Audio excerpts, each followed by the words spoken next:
Your Excellency, President of the Republic of Lithuania, ambassadors, ministers, ladies and gentlemen, good morning to all of you, and welcome to the 11th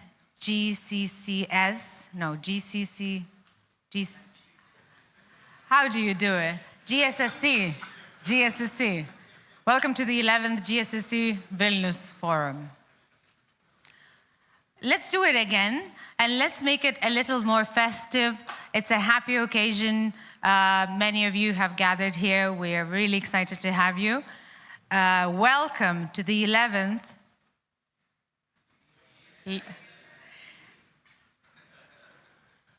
Welcome to the 11th GSSC Vilnius Forum, ladies and gentlemen.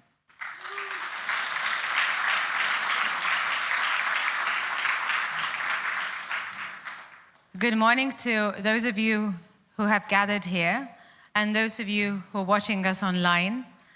We are being broadcast on the GSSC public channels and also on the channels of the partners of the forum. LRT, which is the website of the Lithuanian Public Radio and Television. GLOBSEC, which is a non-governmental think tank, which is based in Slovakia. To open, I would like to invite on stage the CEO of GSSC, Linas Kojala.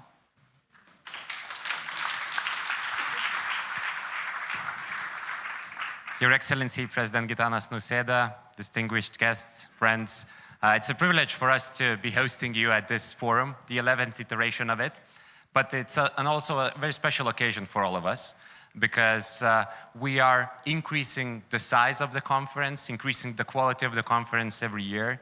And starting from this year, the President has agreed to be the patron of the conference, which adds obviously status and importance to the conversations that we are having. The idea that we have behind, you that come from a variety of countries in Europe, the United States and Asia, expert community, media representatives, is to bridge the gap between ideas, to talk about difficult questions that we are facing at the moment, and to have a way of resolving some of the issues at least. Think tank community is not a governance institution, but we can add up to the conversations that take place amongst decision makers, propose some ideas, and hopefully that could lead to better solutions. So that's the task that we have to undertake. And hopefully by cooperating all together, working with one another, we could make it happen even more effectively. So I'm very thankful for those colleagues of mine that came from Europe, the United States, Asia, various countries to contribute to the conversations that we are having here. But most importantly, I think this is the crucial bit. I'm thankful to my team. And I would like maybe to show you one simple and honest picture, which shows how my team was dedicated to working on the conference for many years, for many days, many weeks actually. So this is a typical picture that we've had. Sitting at 8 p.m. in the evening, dealing with logistics. Flying into Lithuania is supposedly getting more complicated, as far as I've heard. So this is an issue we had to resolve, issues related to hotels, food, and all the other stuff. But my team, which is a dedicated team, a young one, but certainly very professional, made it happen. And volunteers. Without them and their contribution, this event wouldn't go as smoothly. So I would like you to have a big round of applause for my team and the volunteers.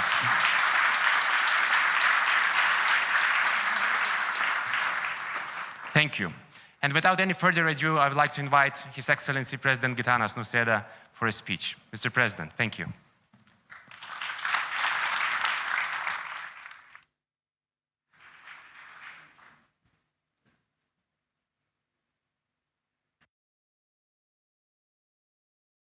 Ladies and gentlemen, it is a pleasure to welcome you to this conference.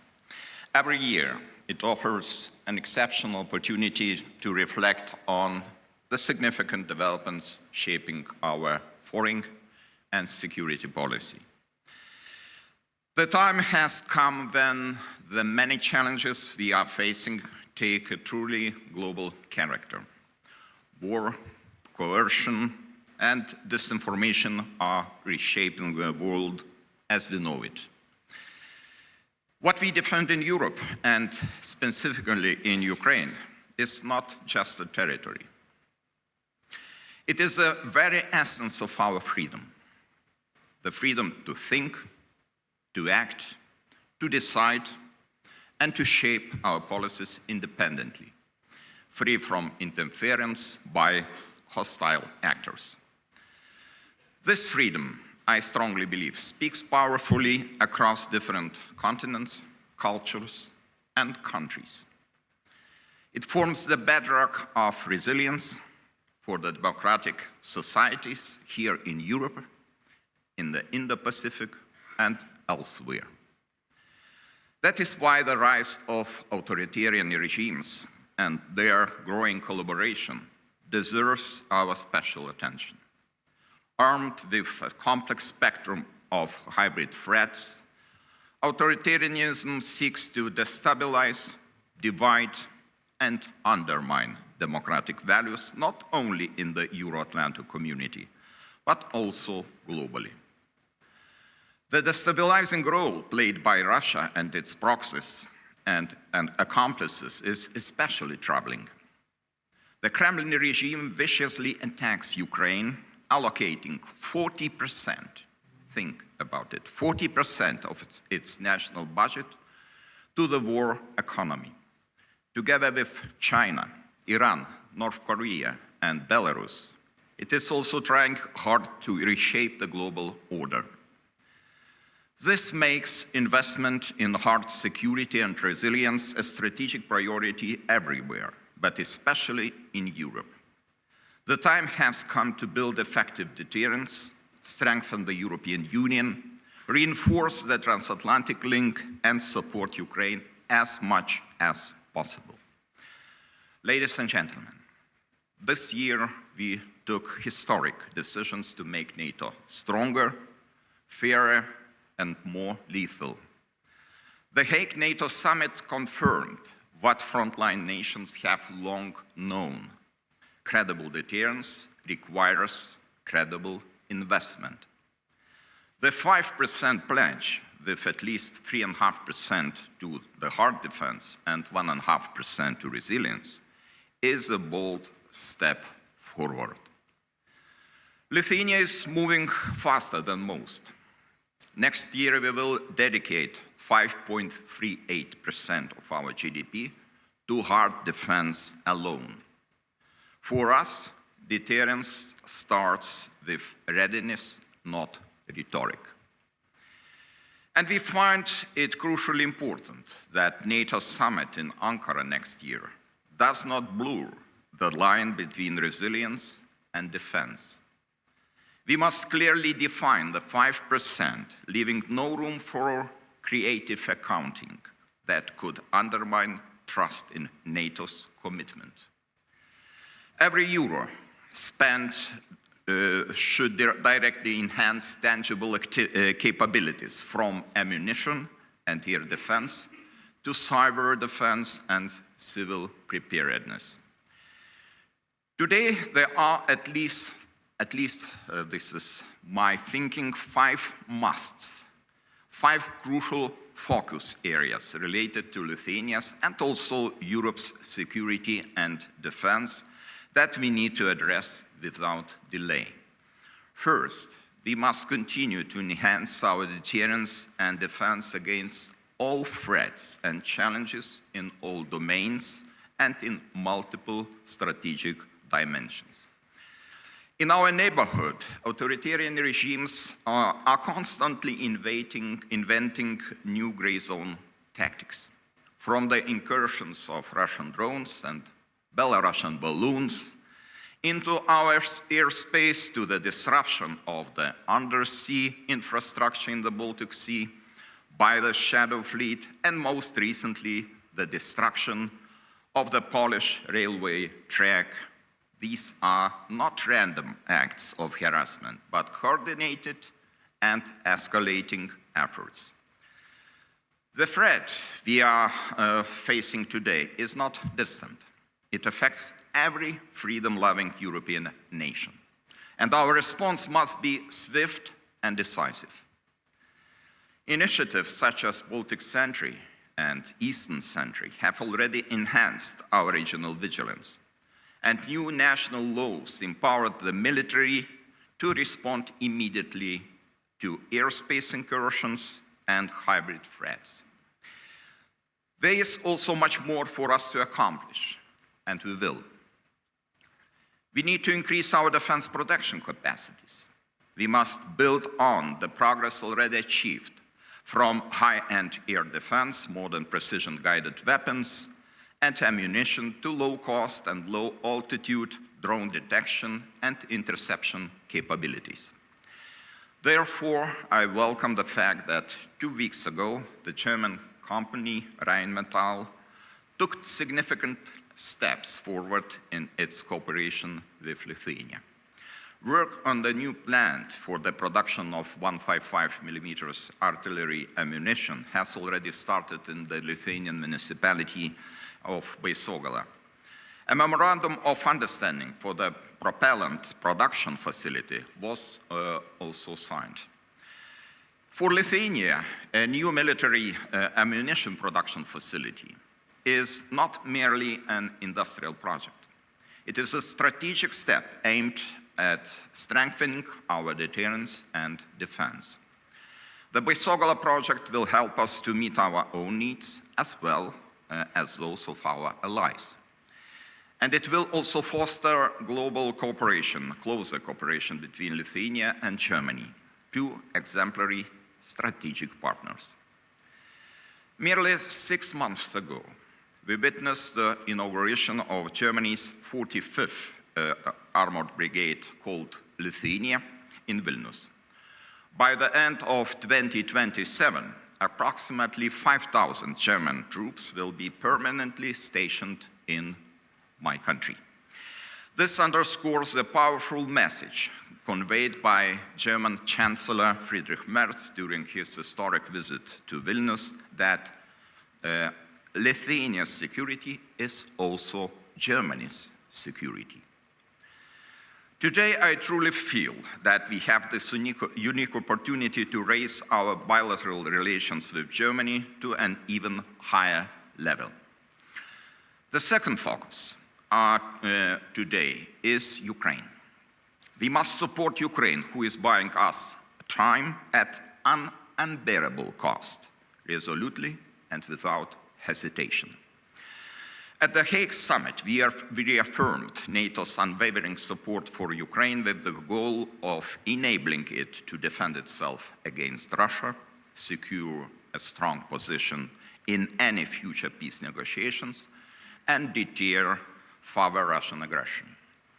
Since then, NATO has launched the Pearl Initiative, the prioritized Ukraine requirements list, a vital initiative supplying essential lethal and not lethal military equipment exclusively provided by the United States and funded by our allies. I must note that Lithuania's total military support to Ukraine is estimated to hit 1 billion euros this year. We have already committed 30 million euros to Pearl and the same amount to the Patriot Air Defense Initiative, and we will not stop here. Third, we must focus on the strengthening transatlantic cohesion and creatively exploring its potential. The United States remains the cornerstone of European defense and the guarantor of stability with unmatched military capabilities and strategic reach. Europe must rise to the challenge and act as a fully capable partner.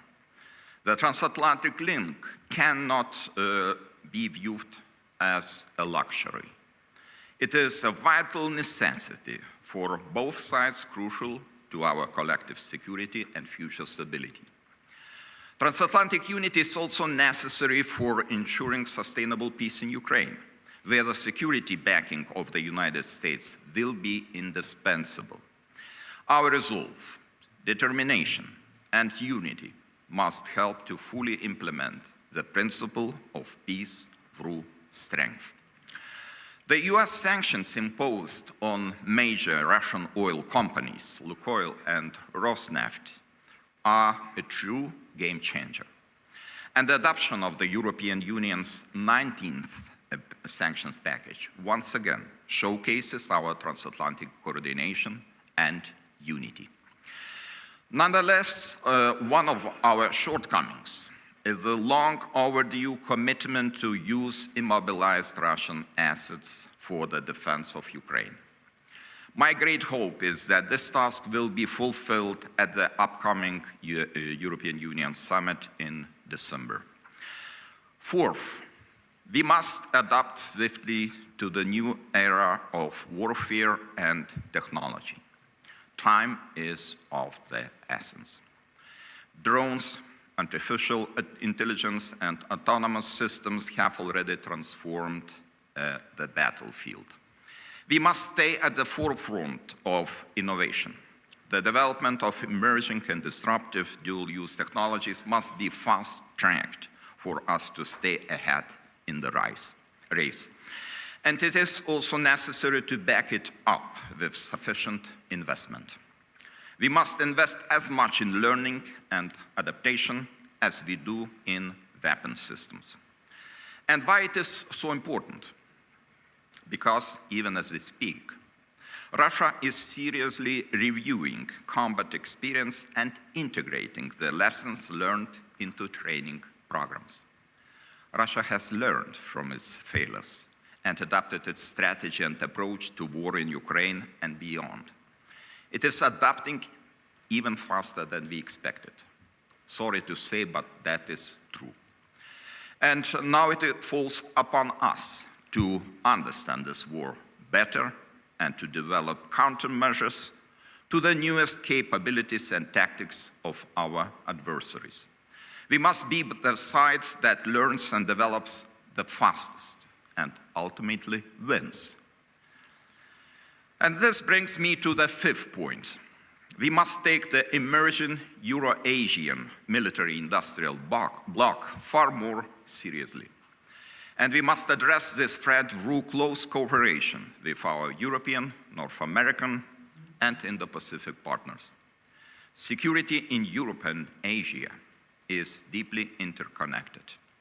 And it is also essential for maintaining a stable international order, which is now being threatened by a growing cooperation of autocratic revisionist states. Putin's daily bombardment of Ukraine would not have been possible without access to Chinese technologies and North Korean personnel.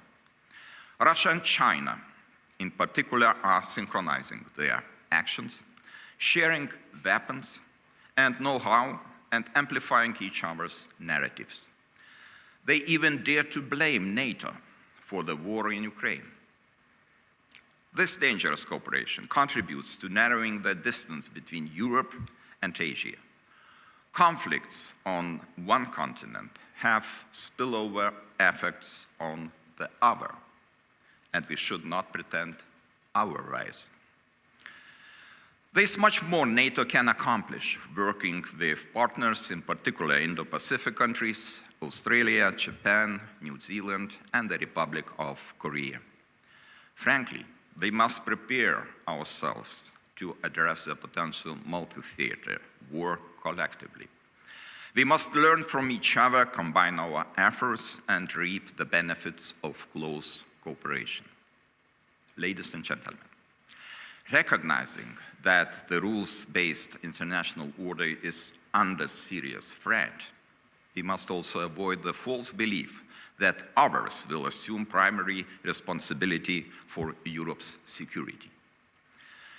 The European Union has its own role to play in strengthening deterrence and defense. This is not about replicating NATO's efforts, but about reinforcing and complementing them. It is precisely by strengthening the European dimension within the alliance that the European Union could successfully contribute to the implementation of NATO's core tasks. NATO and European Union need to enhance their capacity to function as a single integrated system.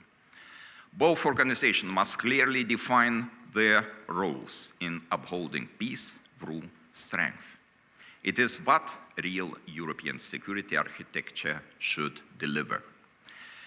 Looking forward to the challenges that lie ahead of us, I want to underline the importance of the Defense Readiness Roadmap 2030, presented by the European Commission. I see the urgent need to start implementing the flagship projects as the Eastern Flank Watch, the European Drone Defense Initiative, and the European Space Shield. It is also crucially important to overcome the painful obstacles of fragmentation in the European defense industry that have long held us back. We still function as 27 separate systems. Over time, we will produce all the ammunition we need, and we can reinforce each other with all the military equipment we have. But if our systems are incompatible, or if our forces are not trained to use them properly, then all our efforts risk falling apart.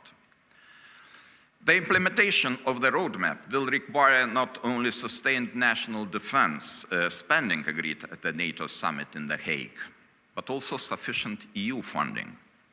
And Ukraine, being the first line of defense, should be a key part of our defense readiness. Ladies and gentlemen, next year, Lithuania will complete its preparations to assume the presidency of the Council of the European Union in 2027. Our presidency priorities will focus on strengthening security and defense within both the European Union and the broader Euro-Atlantic area. This includes providing essential support for Ukraine and ensuring adequate defense funding. We will work to enhance European competitiveness and economic resilience while aiming for an ambitious next multi-annual financial framework. We will also work to ensure internal security with a focus on effective migration management and securing our external borders. Furthermore, Lithuania will emphasize advancing EU enlargement and safeguarding the rules-based international order. We will maintain a strong and vocal European commitment to Ukraine's EU accession, supporting Ukraine's goal of joining the European Union by 2030. We will strive to ensure that enlargement remains merit-based and bilateral issues do not block this vital process. Finally, assuming the presidency, we will highlight the importance of historical memory, calling for the preparation of educational programs, strengthening collaboration among historians and experts to preserve European memory, and fighting against attempts to rewrite history. The memorial to the victims of totalitarianism in Brussels will be the right step in this direction. The realization of such a project is important for the common European memory, for the unification of Western and East Central Europe, and for the common approach to the history of fascism and communism.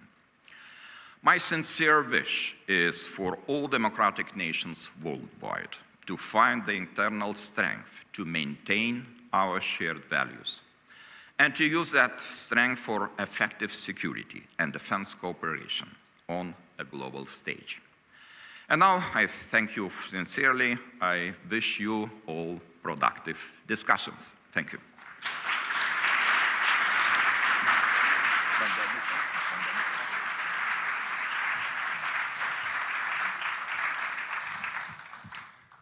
Thank you, Mr. President. Just a day before the Russian full-scale invasion of Ukraine started, you were in Kiev, together with President of Poland, showing support and solidarity. Since then, as you were saying in your speech, Lithuania is among the leading countries in Europe and the world in supporting Ukraine's defensive effort, because we consider that to be our defense as well, defense of common values and ideas. Nevertheless, the aggression continues, and we're approaching the 4th anniversary of the full-scale invasion, and even a longer term when we look at 2014, when Crimea was annexed. Now we have a lot of rumors spreading around, unconfirmed reports about peace plans, some talking points that could be considered amongst all the sides, and there is obviously a lot of concern where that could lead the political process of all of it. And obviously, it's difficult to comment about unconfirmed information, but maybe you could tell just a couple of words about the supposedly leaked peace plan and some of the frameworks that could be considered in the nearest future with regards to Ukraine. Probably this is not the best way for the president to comment the rumors, but yes, we received some signals that there are some ideas behind to proceed and to go to the negotiations table, but I would like to remind you very much core principle of every discussion on the peace. Nothing about Ukraine without Ukraine. So simple is that. And any ideas which will put the Ukraine in the position of the weak side are not acceptable, and we cannot tolerate that efforts. I think what is jumping out in the public area about the possible ideas, we are talking about possible or potential reduction of Ukrainian armed forces, territorial concessions, and some other decisions which would, of course, mean actual capitulation of Ukraine. And we should use this momentum to express very strong will and strong opinion of European, first of all, European community, that we should find the formula which preserves Ukrainian territorial integrity and, of course, gives some security guarantees looking ahead. If the Ukrainian armed forces will be reduced by 50%, what security guarantees provides this to Ukraine? And it's very difficult to understand such idea. Yes, we can provide security guarantees ourselves as a community, as concrete countries, but then we must have very important elements of this security guarantees. And I think the backup or backstop of United States is essential in that sense. So I look forward to see the document, and I look forward to see the Ukrainian reaction. And of course, the voice of European community must be strong. We cannot sit aside and just comment the peace plans. We should take active role, and this is our historic chance to do it. Mr. President, Nordic Baltic countries are among the leading ones in supporting Ukraine, and that's been consistent for many years. There's also probably closer cooperation than ever amongst the Nordic Baltic countries in a variety of formats, the European Union and now NATO, with Sweden and Finland joining the alliance. Why is that so important for Lithuania? How do you see this priority of regional cooperation? Does it kind of complement bigger alliances such as NATO and the European Union, or maybe it's a competition where the focus is on? The first element, like-mindedness. We are like-minded countries, and this is the basis to build up our cooperation. And actually, it activated after Finland and Sweden joined the NATO, because now we are the area of Baltic Sea. And we have a lot of issues to discuss. And actually, this morning, we already communicating between the presidents and the prime ministers of NB8 format about these new plans regarding the peace and what might be the NB8 reaction, because we are first and we are most decisive in that sense to react, to express our opinion, and in such a way contribute to European decision-making. This is not the key issue that some of NB8 countries are not the members of European Union, because in the field of defense and security, this is not the key issue. The most important issue is, of course, the very clear and strong position on the war in Ukraine and on the support to Ukraine. And Norway and Iceland, other countries, just going ahead, and really I admire the role of those countries in the process. In the speech, you also mentioned the German brigade. So I wanted just for you to have an opportunity to emphasize the importance of this project, and maybe you can update the international community on how it is ongoing, the process of deploying a brigade to Lithuania. Everything is going smoothly, and we are even going ahead of our time schedule in implementing the capabilities of training areas and also preparedness for the coming of German brigade. As you know, as already said, in the inauguration of German Brigade, or the first element of German Brigade, already took place several months ago. Now we are looking forward, and I think that we will do anything possible to implement all the necessary infrastructure elements and to be ready to accommodate and to welcome the full-size German Brigade, 5,000 soldiers, officers, by end of 2027. And of course, our partner, United States, remains very important. This is not about replacement of American troops by German troops. No, no way.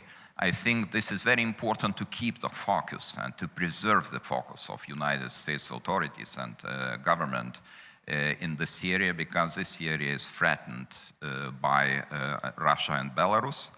And now we enjoy the presence of American troops on a rotational basis. We have very strong and bold host nation support package, and we are even ready to expand it to provide more guarantees, more financial resources for additional troops to come. But of course, it depends on the political decision of White House, and I hope very much that this decision will be positive. And of course, this cooperation with United States partner in other field, for example, energy cooperation. It's very interesting that 30 cargos, LNG cargos, arrived at Klaipėda LNG terminal last year, 2025, and 71% of our import of LNG comes from United States. As Lithuania has implemented the so-called GIPL, or gas interconnector Poland-Lithuania, we are now able to serve as a regional supplier of LNG, not only to Baltic countries, but also to Ukraine. And actually, this is already the reality, that we are supplying the gas through Klaipėda, American gas through Klaipėda, to our friends in Ukraine. And just a few days ago, the direct contract between the Ukrainian company, gas company, and US administration was signed, and the first cargo of LNG came according to this contract to Klaipėda and was delivered to Ukraine. So those are the examples that United States remains very important transatlantic partner for Lithuania, and this is our priority of our foreign policy, to keep this focus on our country. Maybe very quickly, the last question. You've mentioned that Europe has to step up. Are you optimistic about that in 2026?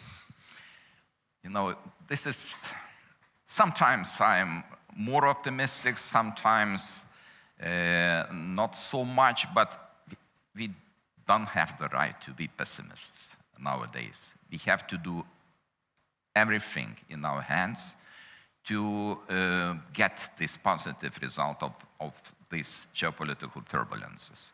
This is not easy.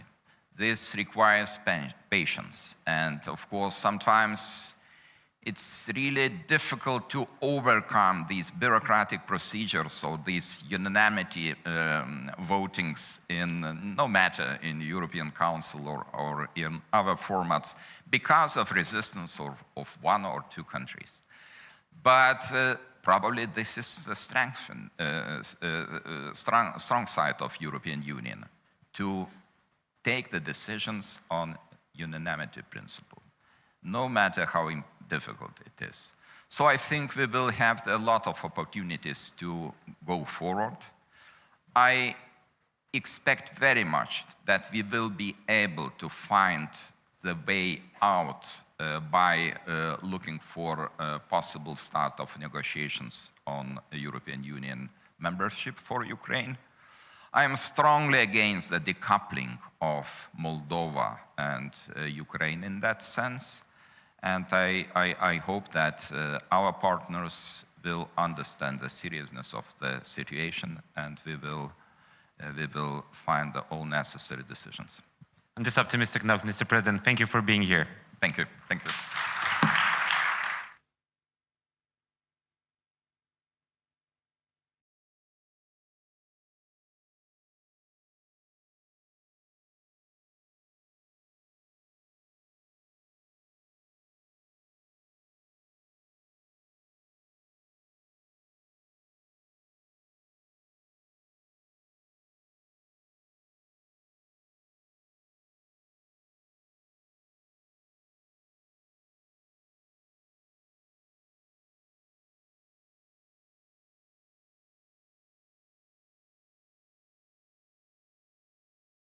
Ladies and gentlemen, there are some chairs here in the first rows.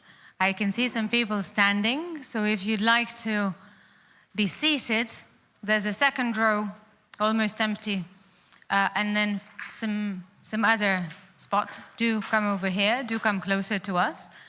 We will continue with panel discussions and fireside chats. And the next conversation that we are about to have, we have actually called it a conversation. We will have several prominent speakers, whom I will start inviting. I think the chairs are here. I can see that the Minister of Foreign Affairs of Lithuania, Kęstutis Budrys, is with us already. Do take one of the chairs. We will give you a big hand. Pick whichever you like. Maybe that one is best because of the photos.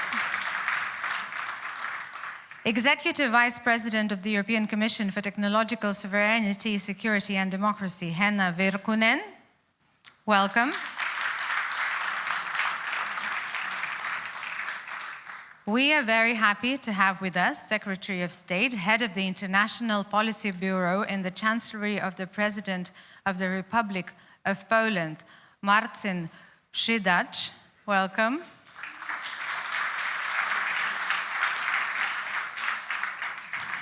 And the panel will be moderated by the Wall Street Journal representative journalist moderator, Thomas Grove. Welcome on stage. We are all ears.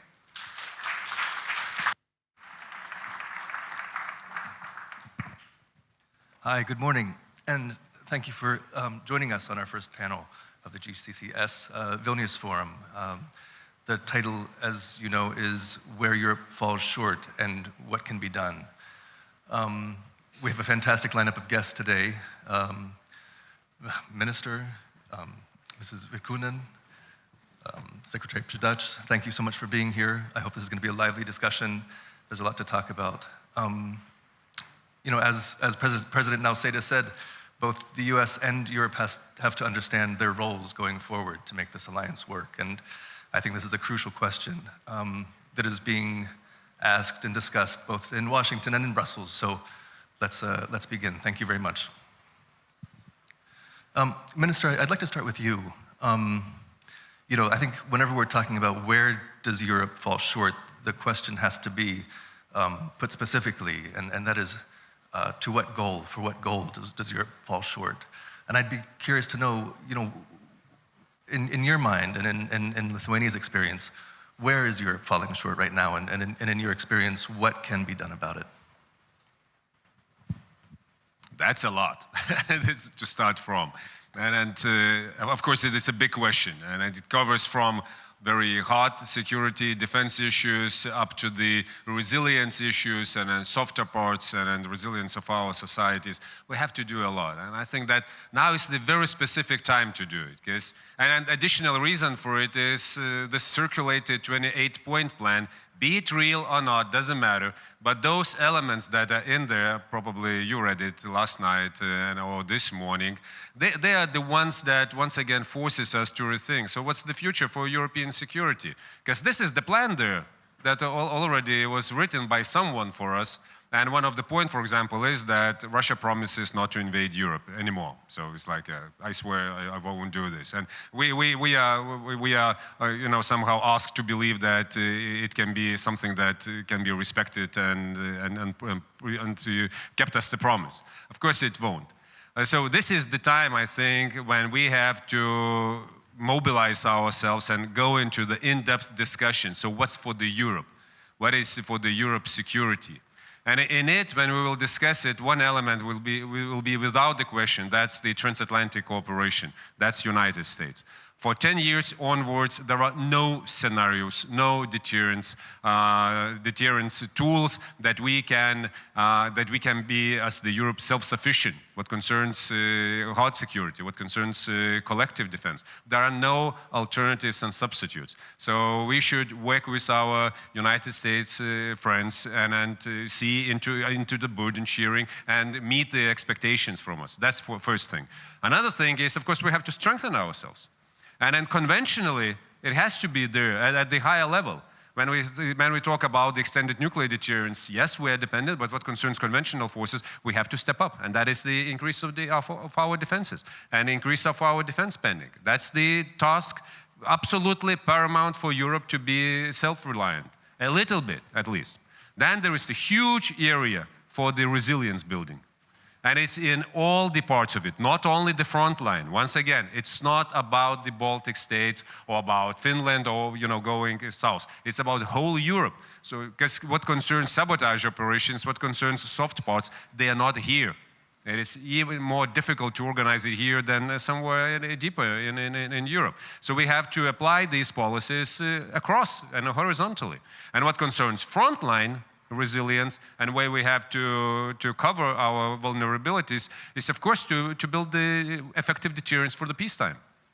Sea security, critical undersea infrastructure, our airspace, and then violations of our airspace, drones, meteorological balloons, fighter jets, you name it, we have to make the deterrence effective, and that would work, as it was in Poland. With 20+ drones, as Martin was telling us yesterday, up to the 0 right now. And one of the reasons is, of course, there was the strong position and an increased posture of the NATO forces, increased the number of the fighter jets, helicopters that were provided also by neighboring countries, and increasing the price for Russians for it. So this is how it should work. So I can name like 25 or 30 points where we should do better. That's excellent. Thank you so much, Minister. As you mentioned, Ukraine the conflict in Ukraine presents an existential threat for all of us, and we've seen very much, how technology plays a role in these kind of very incremental advantages that one side or the other gains at any particular time. And I'd like to ask you, Mr. Virkunen, how does technological innovation, how do you reconcile the need for fast-paced, at times fast-paced, and deep innovation with some of the stricter regulations that the EU does require? Yeah, of course, it's very right that the European Union has been very much developed during the peace times. And now we have seen, of course, that the world has changed, and so have to change. And things are changing also in the European Union, we see. So our main priority nowadays as a Commission is on security and competitiveness of European Union. And these are having very strong interlinkage also. So like you asked about the role of technologies, we see how hard now the race is globally on the technological competition is really hard. And here it's important that Europe is building up our own capacities, because very long time, of course, Europe has been very open for international investments, and our businesses, industry has very long global value chains, but we can see that nowadays these dependencies, they can also be weaponized against us. And that's why it's so important that we are building up our own capacities in all critical technologies, like AI, semiconductors, also quantum technologies, cybersecurity technologies. And I see that it's very positive also for our technological competitiveness that our member states now finally are investing heavily to defense and defense industry, because this is also giving a great boost for our technologies. And nowadays we see that these critical technologies, of course, they have utmost important role in our defense industry.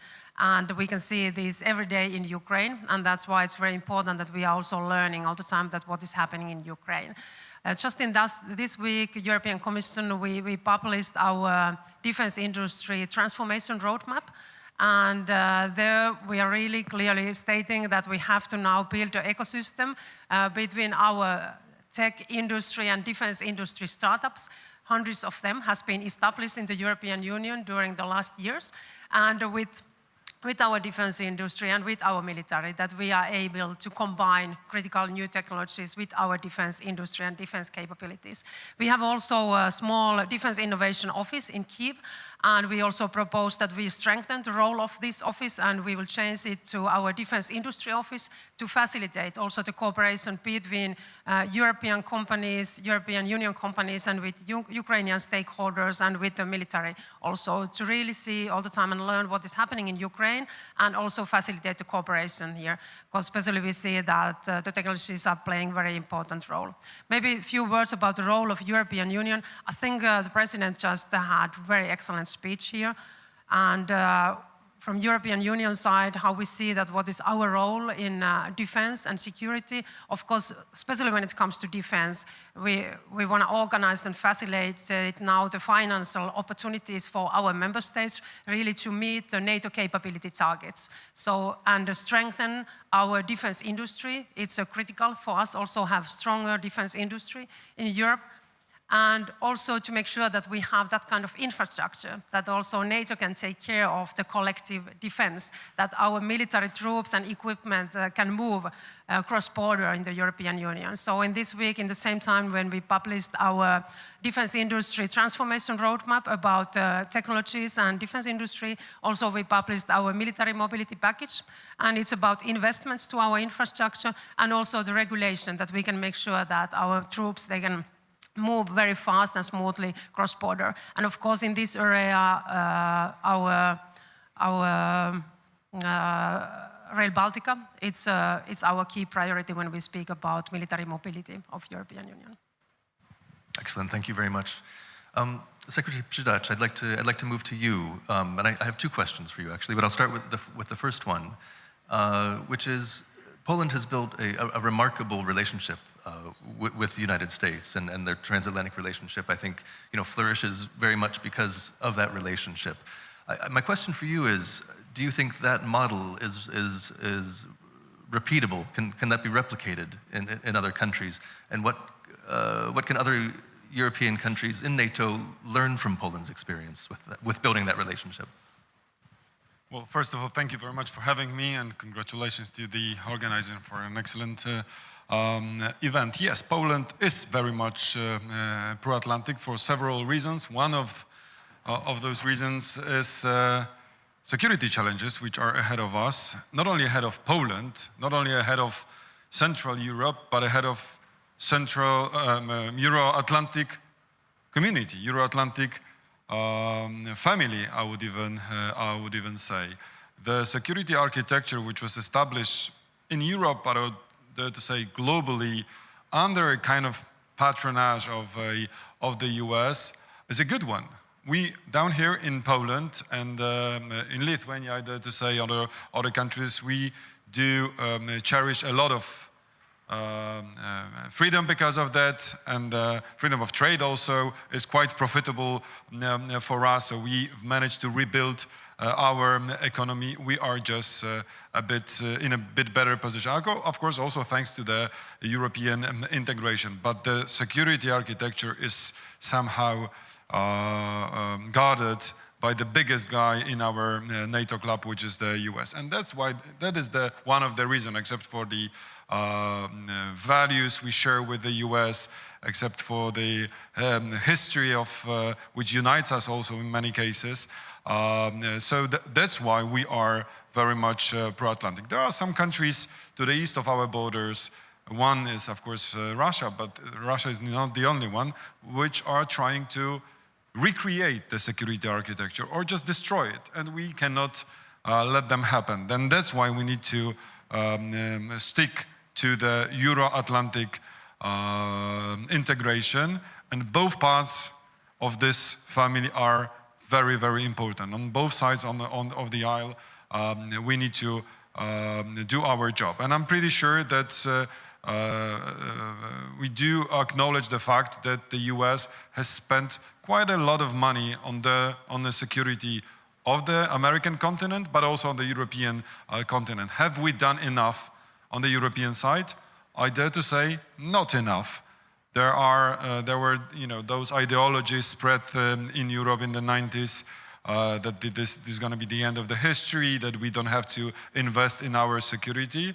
And now is the time to, unfortunately, somehow pay the price. So, as Kęstutis said, Minister of Foreign Affairs of Lithuania, we need to step up. We need to speed up with the process of spending even more money on our security. And that's another argument why the relations of Poland and the US is in a good shape, because we were the first country, or one of the first, among the European allies who decided to spend 2% of GDP on our security. It was the decision of Newport NATO summit 2014, 11 years ago, and it took a decade for some of other allies to achieve this, this goal. Some of them have not even yet reached that point. We are already with 5% in Poland, and that's another goal for other allies. So if you want to really build better relations, let's just do the homework. Let's just do what we are obliged to do and fulfill all the obligations.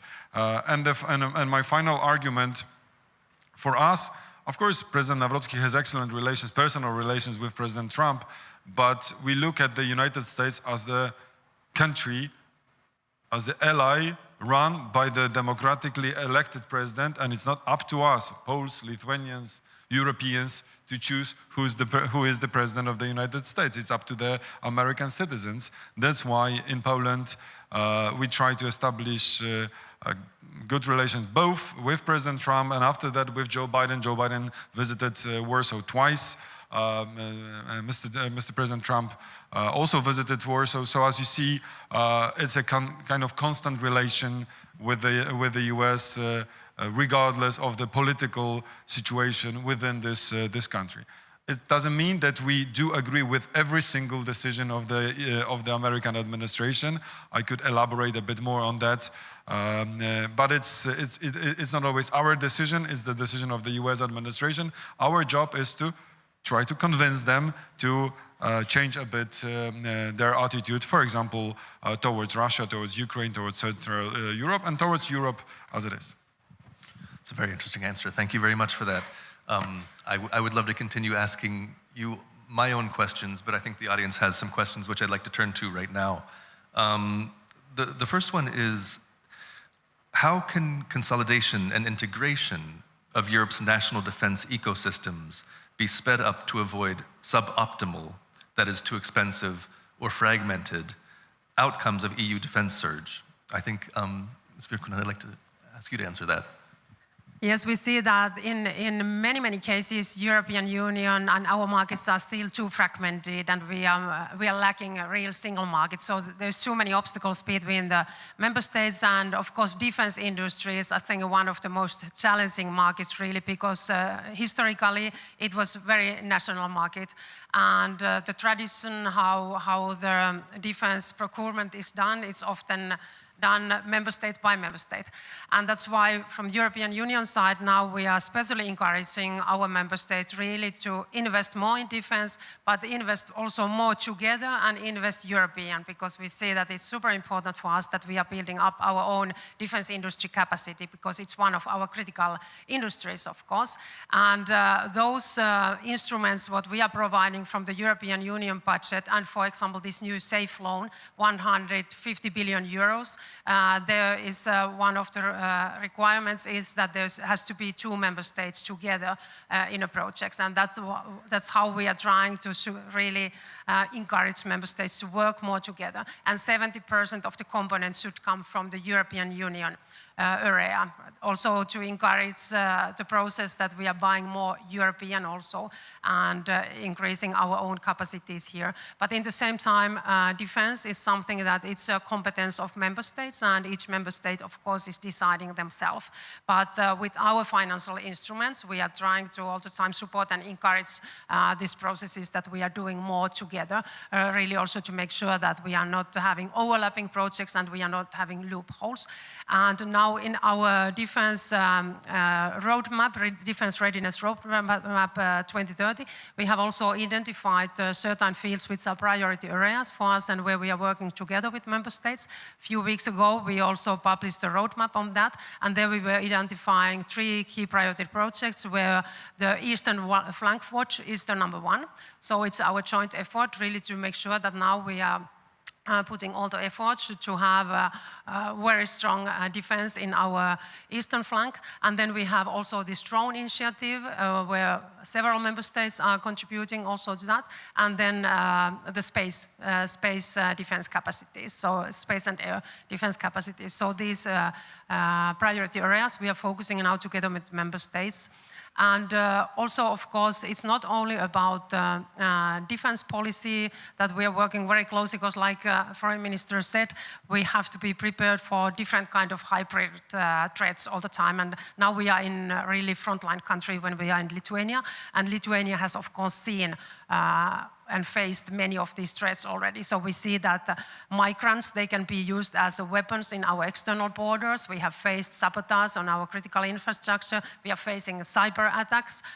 We are facing propaganda, disinformation, GPS jamming, also balloons here. So we have to work very closely together with the defense forces, but also with external and internal security all the time. We have to speak about our critical infrastructure, external borders, and the European Union and our member states are cooperating very closely. And here we have more common regulations and rules and also instruments already. So defense is a little bit different because it's competence of member states, but here we are all the time I think, taking very important steps forward. And very important to facilitate now also to collaboration between the tech companies and our defense industry. Excellent, thank you very much. Minister Budrys, I think the next question goes to you. This is a little bit of an out-of-the-box question and may require an out-of-the-box answer, but I'm curious to hear your thoughts. The question is, would the additional 2% of GDP spent on defense in Spain, Belgium, Luxembourg, be more valuable than transferring them 0.5% on Ukraine directly? Do we really need unity or a focused solution? Yeah, sure. I think, would the additional 2% of GDP spent on defense, potential 2%, spent on defense in Spain, Belgium, and Luxembourg be better spent by transferring some of that money to Ukraine directly? Are we talking about unity or a focused solution is the question. That is not out from the box. Actually, that's from the right box that we are discussing, and that was the case also in yesterday's FAC meeting. That is the support to Ukraine and what we have to do on our own. We have to do both. On 2% additional ones, we pledged, we committed. That was the Hague Summit decision that we will spend 5% of our GDP. So knowing the numbers of these countries, that's what we have to do. That's not the option, whether, you know, and it's not something to be discussed again. That's about go and implement it and do it. And we are doing it, not tomorrow, but for the next year. That's almost tomorrow, 5.4% of our GDP. Why we have to do it? Because we agreed, all of us, how we will fight. That was the key plan of NATO, operational plans that described in details in this direction, this direction, in this direction, how NATO will fight and how we will win. Not only fight and defend, but how we will win, how we will destroy our enemy. And for these plans to be executable, we need capabilities. And those capabilities will come from all the nations. And the ones that you just listed, those are NATO allies that have the commitments. There is even the table with very high classification level that says you need A, B, C, D, E, F, what capability specifically you need. Same comes with Lithuania. We have our homework list that we are implementing with this increased financing. So this is the very clear and precise structure how the decision was prepared, what we agreed on, and how we have to implement it. Once again, Russians are not deterred by our papers, not by our concepts, by some nice ideas. They're deterred by the steel and firepower. That's what we need to build. That's one. Second, on Ukraine. If we are not, now the situation is that we have around 9 up to 10 countries in Europe that are bringing all the major part of the support to Ukraine. And that is the reality. And then among those, that would be MB8, there would be Poland, Germany, Netherlands, probably someone else. You can see the tables of the Kiel Institute and the other sources. And this is the problem. And we know the needs of Ukraine for the next year. That's more than 50 billion euros that they need. Only for the military and war effort, that's more than 60 billion that they need. And then from Europe, that's around 40 billion. If we are not providing them this support, it means that they are turning in different scenarios.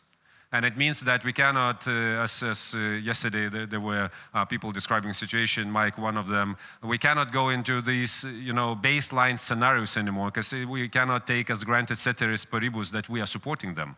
So the scenarios would be different, and it will be more grim and darker if we are not supporting Ukraine, because there are no alternatives now. There are only 2 alternatives, our national budgets or frozen assets. And when I see both skeptical position on both items, that on national debt, if you may, or that is frozen assets, then I have this question, so from where else you think that we will get this money from?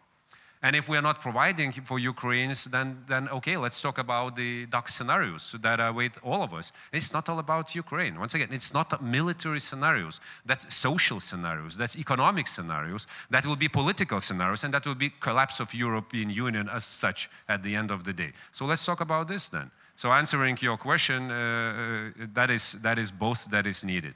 Or if you don't want to do 0.5 for Ukraine, let's use the frozen assets. That's at least for the 3 years, upcoming years, the resources for Ukraine. Excellent. Thank you so very much. Here's a question for Secretary Przydacz.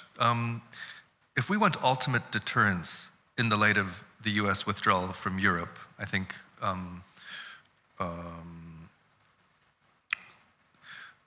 don't we need to develop a European nuclear capacity? I think there has been discussions between, I think, France and Poland regarding extending the nuclear umbrella. It's a very big topic to take on, but I think it's one worth addressing. Thank you. Well, first of all, I think we need to do our utmost to keep Americans in Europe as long as possible, at least until the moment we will rebuild our capabilities, our European capabilities, our European industry. And to do so, we need to finally spend a bit more money. We need to invest the money in this industry and in our military capabilities. The wake-up call was in 2008 with Russian invasion on Georgia. Then the next wake-up call was in 2014, the Crimea and Donbas. We woke up a bit, I would say, in 2014, not enough. Then the full-scale invasion. How many other wake-up calls we need? 3 years of full-scale invasion. We move on, but not as fast as we should. So until the moment we really realize that we need to spend much more money on our industry and invest also in technology. We are technologically advanced, of course, but I dare to say not that advanced as, for example, our American partners in some spheres, for sure. And the question whether we are fully independent with regard to the resources we need for the military production. But the question referred to the nuclear deterrence, let's not forget that we are still in NATO. And there is a strategy within NATO of nuclear deterrence. So in this question, I could see a bit of feeling that the security of Euro-Atlantic region should be divided somehow between the Atlantic one and the European one. That's not the approach we oppose in Poland, just opposite. We are NATO, so we need to work through the NATO instruments. Of course, we have to use also those capabilities which are within the European allies. France is a good example, and of course, the United Kingdom, but the question is, what are the number of warheads which are at disposal of London and Paris, comparing to the Moscow and other hostile regimes. So, and my final point would be about the presence of nuclear capabilities in Europe. We are in Vilnius, how many? 80 kilometers from, even less, from Belarusian border, right? 40?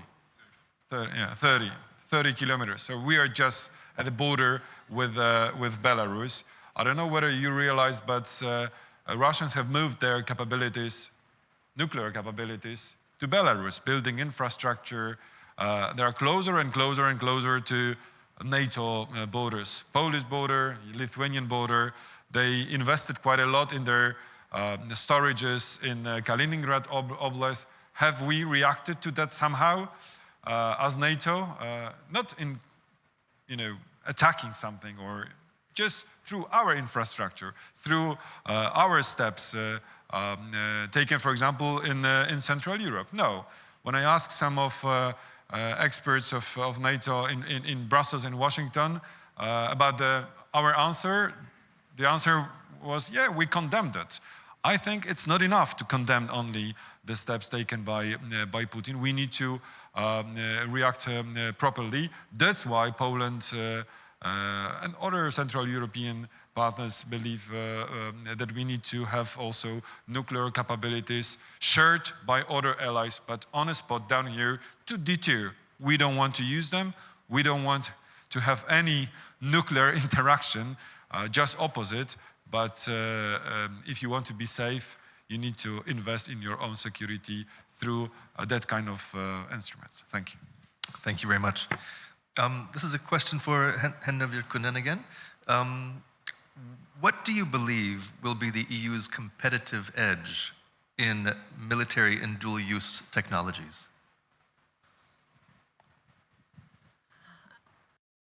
I think that we have a huge potential in the European Union, but this is, of course, very much now connected to our overall competitiveness in our technologies. And especially, we want to encourage and focus now for the areas on AI, for example, because there, for example, we have huge potential already, even that now the race is very hard globally, as we know. But Europe, for example, we have 8,000 startups in the European Union who are training and developing AI. And nowadays, many of them are creating dual-use technologies or defense technologies. So AI, of course, is one very strong field.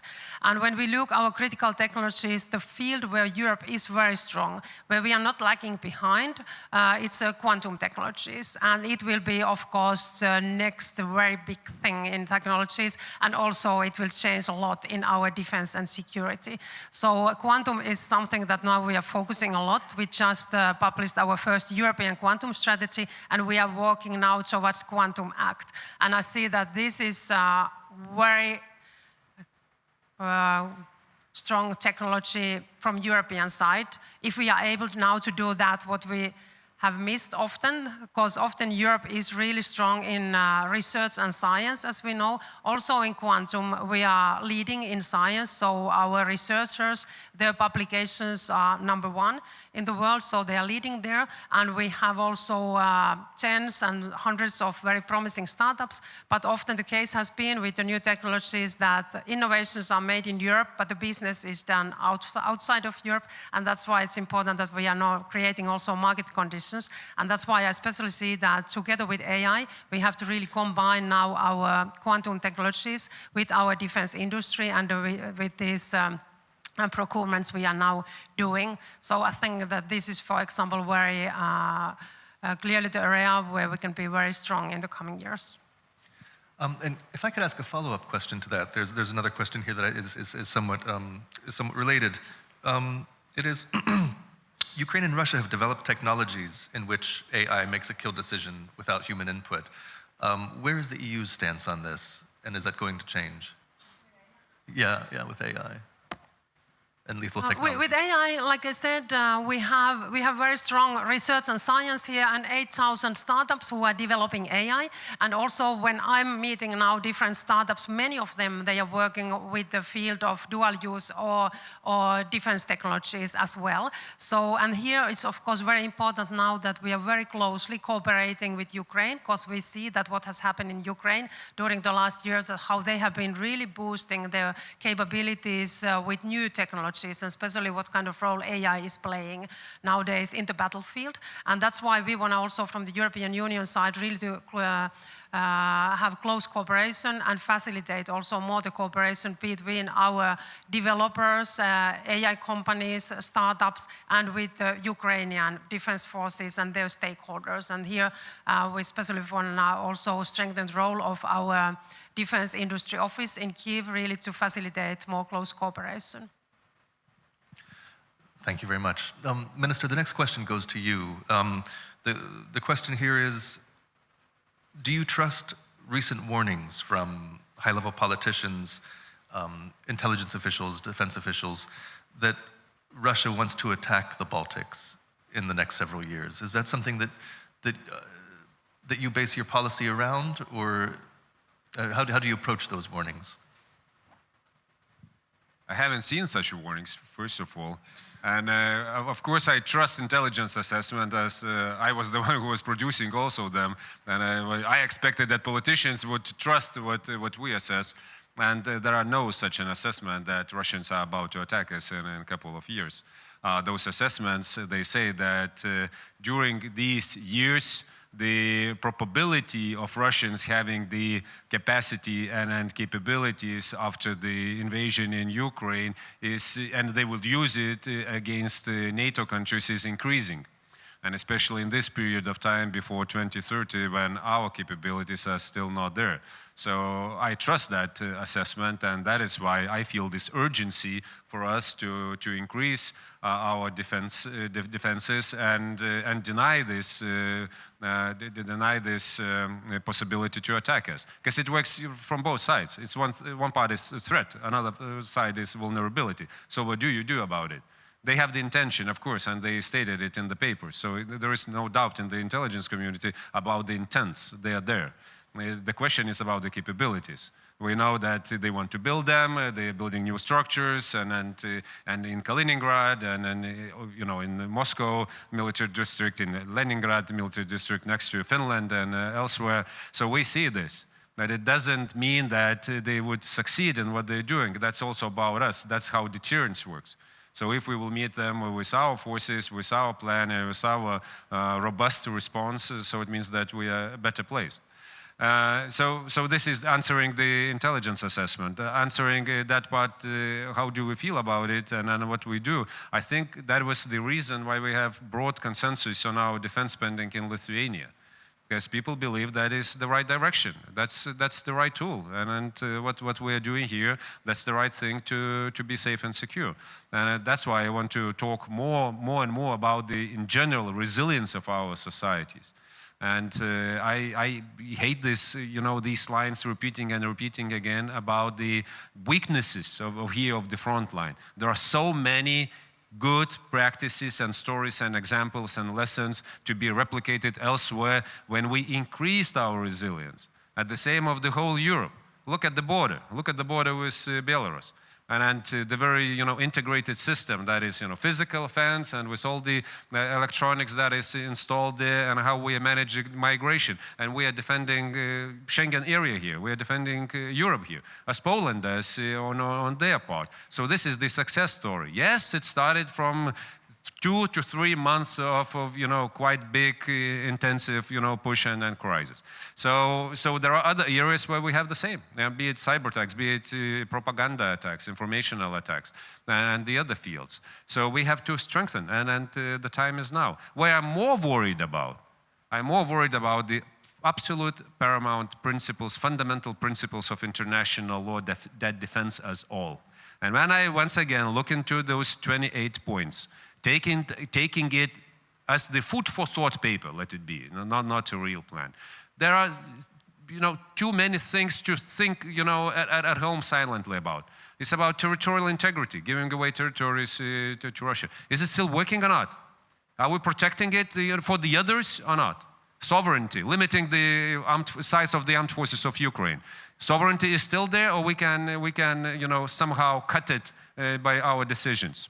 Inclusiveness of Russia into the future security structure of Europe. Do we really believe that it will prevent and stop them?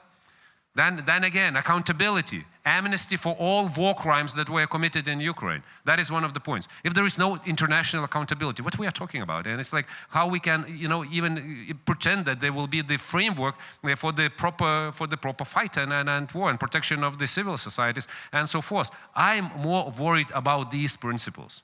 I know what we are doing here, but there are some larger things that we are questioning right now with what is happening around Ukraine. And that would be really harmful for whole the world, not only here. Thank you very much. I think we have time for just one more question. I think one of the more provocative questions here is strategic autonomy now dead? I would like to hear anybody's thoughts who would like to weigh in on that. Well, I hope this concept is dead. I do hope, really. We are not big fans of strategic autonomy if it's understood as a carrying links with transatlanticism. If someone means strategic autonomy as rebuilding the capabilities of European armed forces, that we can discuss on. But it proved that in case of challenges in Europe, we had to react in a common way with our transatlantic allies. But I cannot hear many discussions about strategic autonomy now in Europe. But I do believe that our French and German allies and partners, they have not forgotten about this idea. Maybe one day they'll be back. But for sure, in Central Europe, they will not find allies for such a discussion. We are in favor of transatlanticism. I think when we speak about strategic autonomy, I think there's also many different interpretations that what does it mean. And I have also a little bit like a similar title, not totally that, but in my title, because it's a technological sovereignty, and it's often also asked at what does it mean. And from our perspective, from Commission's perspective, it really means that Europe has to be able to act in all the fields, that we have to have certain capabilities ourselves, that we are not dependent in critical sector in one country or one company. So we have certain capabilities always ourselves to act. And also that we have like-minded partners, that we can choose the partners, that we are not dependent.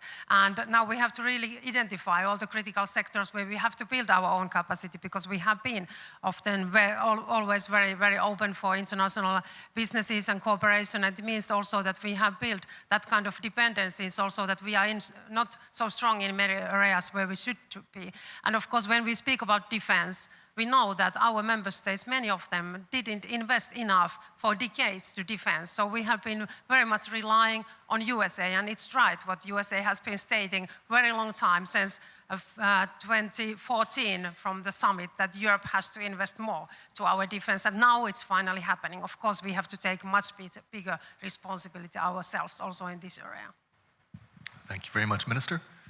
If strategic autonomy means European Union is dealing without United States in this world now, and also what concerns security, I don't believe in it.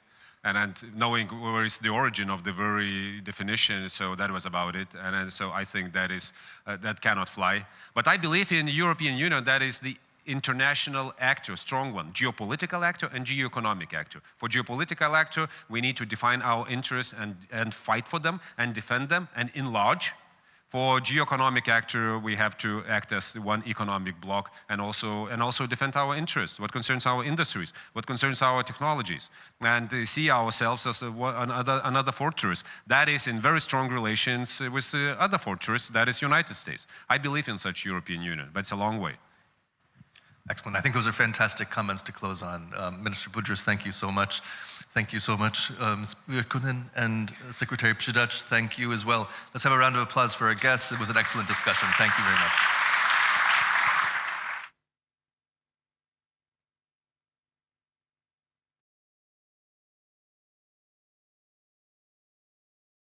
Thank you very much, everybody. Thank you for your questions as well. Those who have not scanned the code yet, I will just remind you that there is an opportunity to ask questions directly on Slido. If you scan that QR code, it takes you directly to where you can ask your question, or you can go to Slido and put in the Vilnius Forum as a hashtag, and this way we will all see your questions and the discussions will get more insightful and more interactive, obviously, as well. The next panel discussion is organized in partnership with the Atlantic Council. What long-term peace in Ukraine requires now? With us, we are very happy to have Executive Director of the Center for Defense Strategies, Alexander Kara. I don't see you, but you were here with us at a night owl yesterday. Yes, do give him a big hand and please pick one of the chairs here. Director, Northern Europe, Atlantic Council, Anna Wieslander.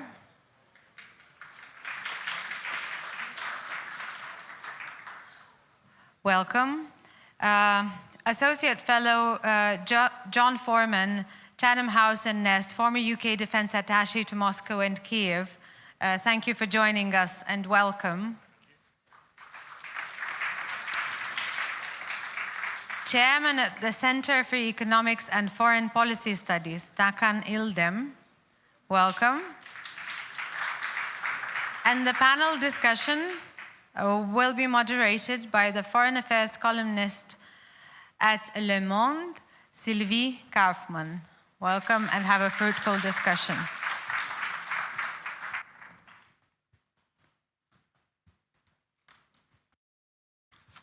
Good morning, or good afternoon, maybe. The title of this panel is What Long-Term Peace Requires Now, but I think we may also talk about a proposal for short-term peace, which has been very much talked about since yesterday. It's been the hot topic of this conference so far, and I'm sure our speakers will have something to say as well about this. So please you can already send your questions if you have on this Slido app already now. So Alexander Hara, I will turn to you first.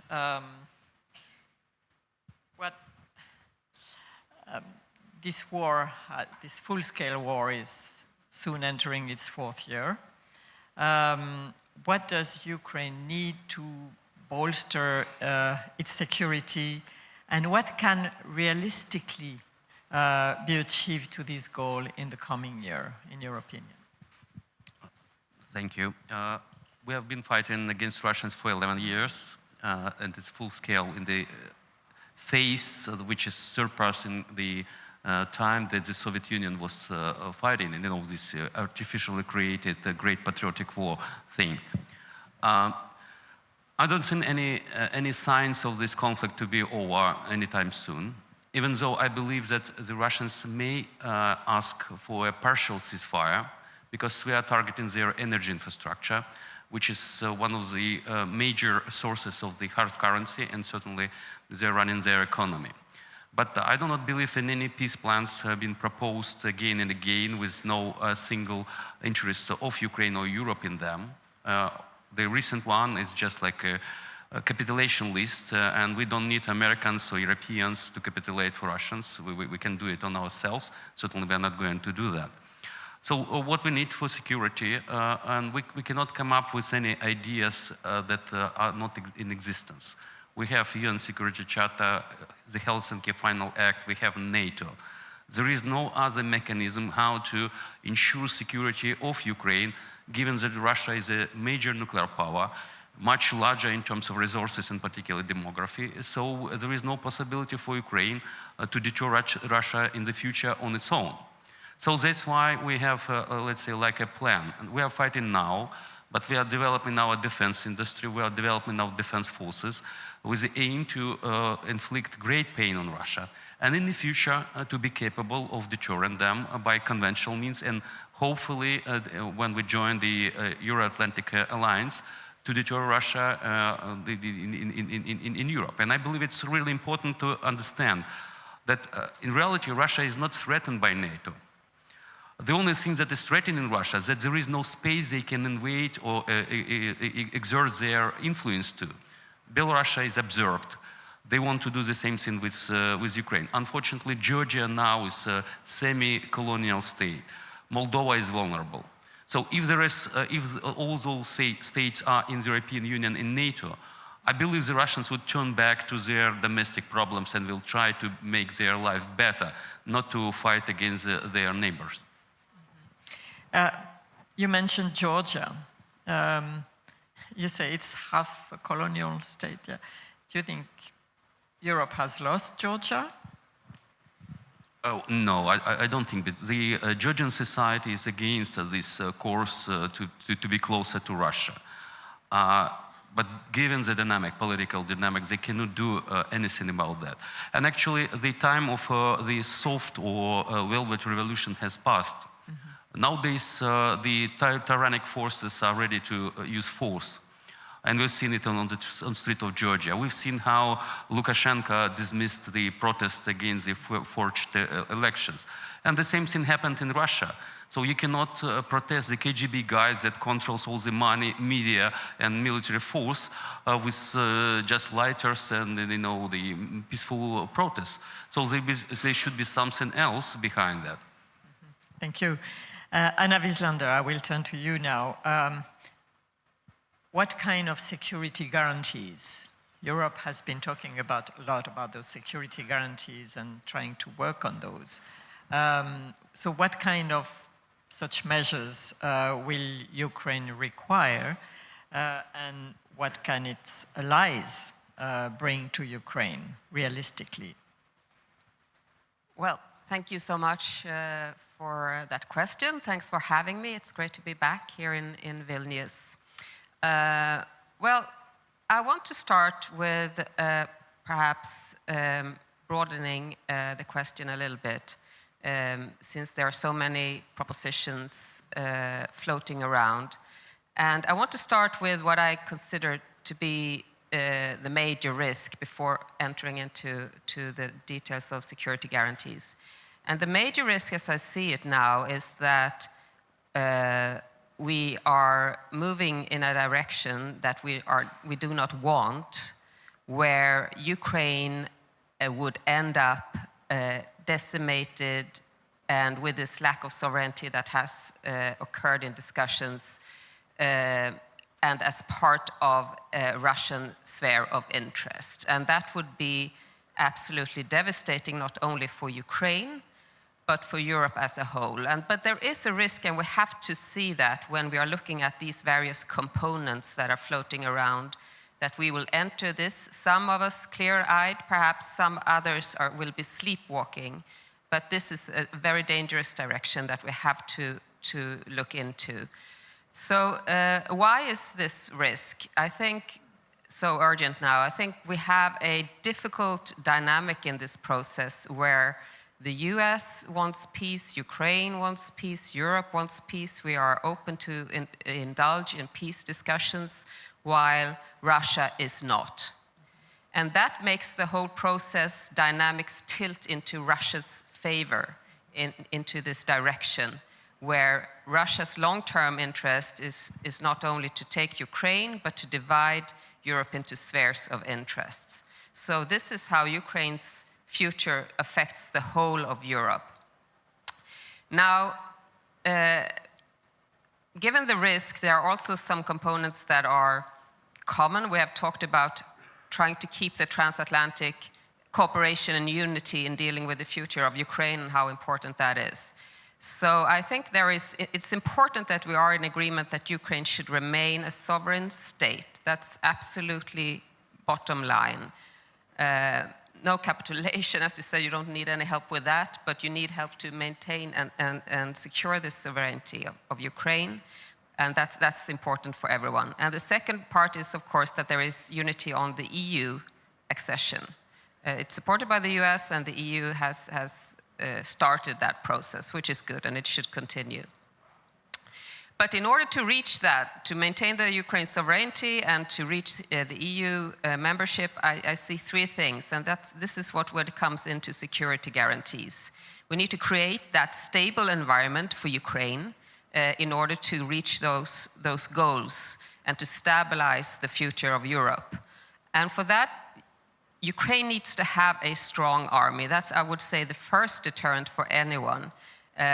It's about sovereignty, it's about holding your territory, it's about safeguarding your populations and your institutions, your democratic institutions. And if you don't do that, the Ukraine will not become a member of the EU either. So those things go together.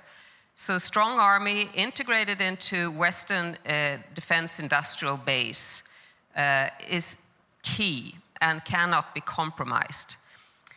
Secondly, the security guarantees. The coalition of the willing has been working in Europe for this. I don't have the details of how that plan looks, but I think the most important component here is that it has been led by the UK, or is led by the UK and France.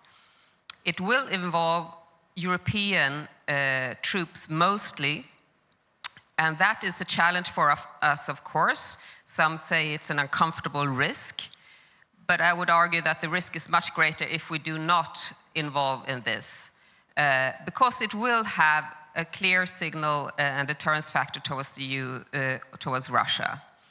And I would have liked to see us perhaps doing more even now on that, an air defense shield or helping out with more visible troops on the ground in Ukraine. Already at this stage, I think would help deter in the future Russia. And of course, the US should be part of this. Worst case, if the US is not, Europe should still be working on a solution where Europe guarantees or is present in Ukraine to the extent that it's needed by Ukraine in order to maintain its sovereignty. So this is a very important point. And then my third point is that NATO door has to remain open. It is open now, as I see it. The North Atlantic Treaty has an open door policy. We have various writings, the irresistible path, a reversible path for Ukraine to join NATO. But there should be no new writings that close that door. I think at this stage, that's perhaps where we can reach a broad consensus and where we have to really signal. So those three components, because if we don't keep the door open to NATO, I think it will also be difficult for Ukraine to join the EU. Those things are connected. This is one European security structure, and we need to maintain the core components of that structure. So I believe there is it would be even better if we had a stronger alliance across the Atlantic on how to proceed with Ukraine and the peace talks. But there are some components that I think are important, the sovereignty aspect, to keep that, and the EU track. And then these three, a strong army, a European coalition of the willing, and an open door to NATO. If we can maintain that structure, I think we can move ahead. Thank you. Thank you very much, Anna, but this is exactly the opposite of... Your 3 points are totally contradictory with these, some of the points included in this 28-point plan. So we can... That's why I'm pointing them out. Absolutely. I think that was clear enough. Yeah. Thank you.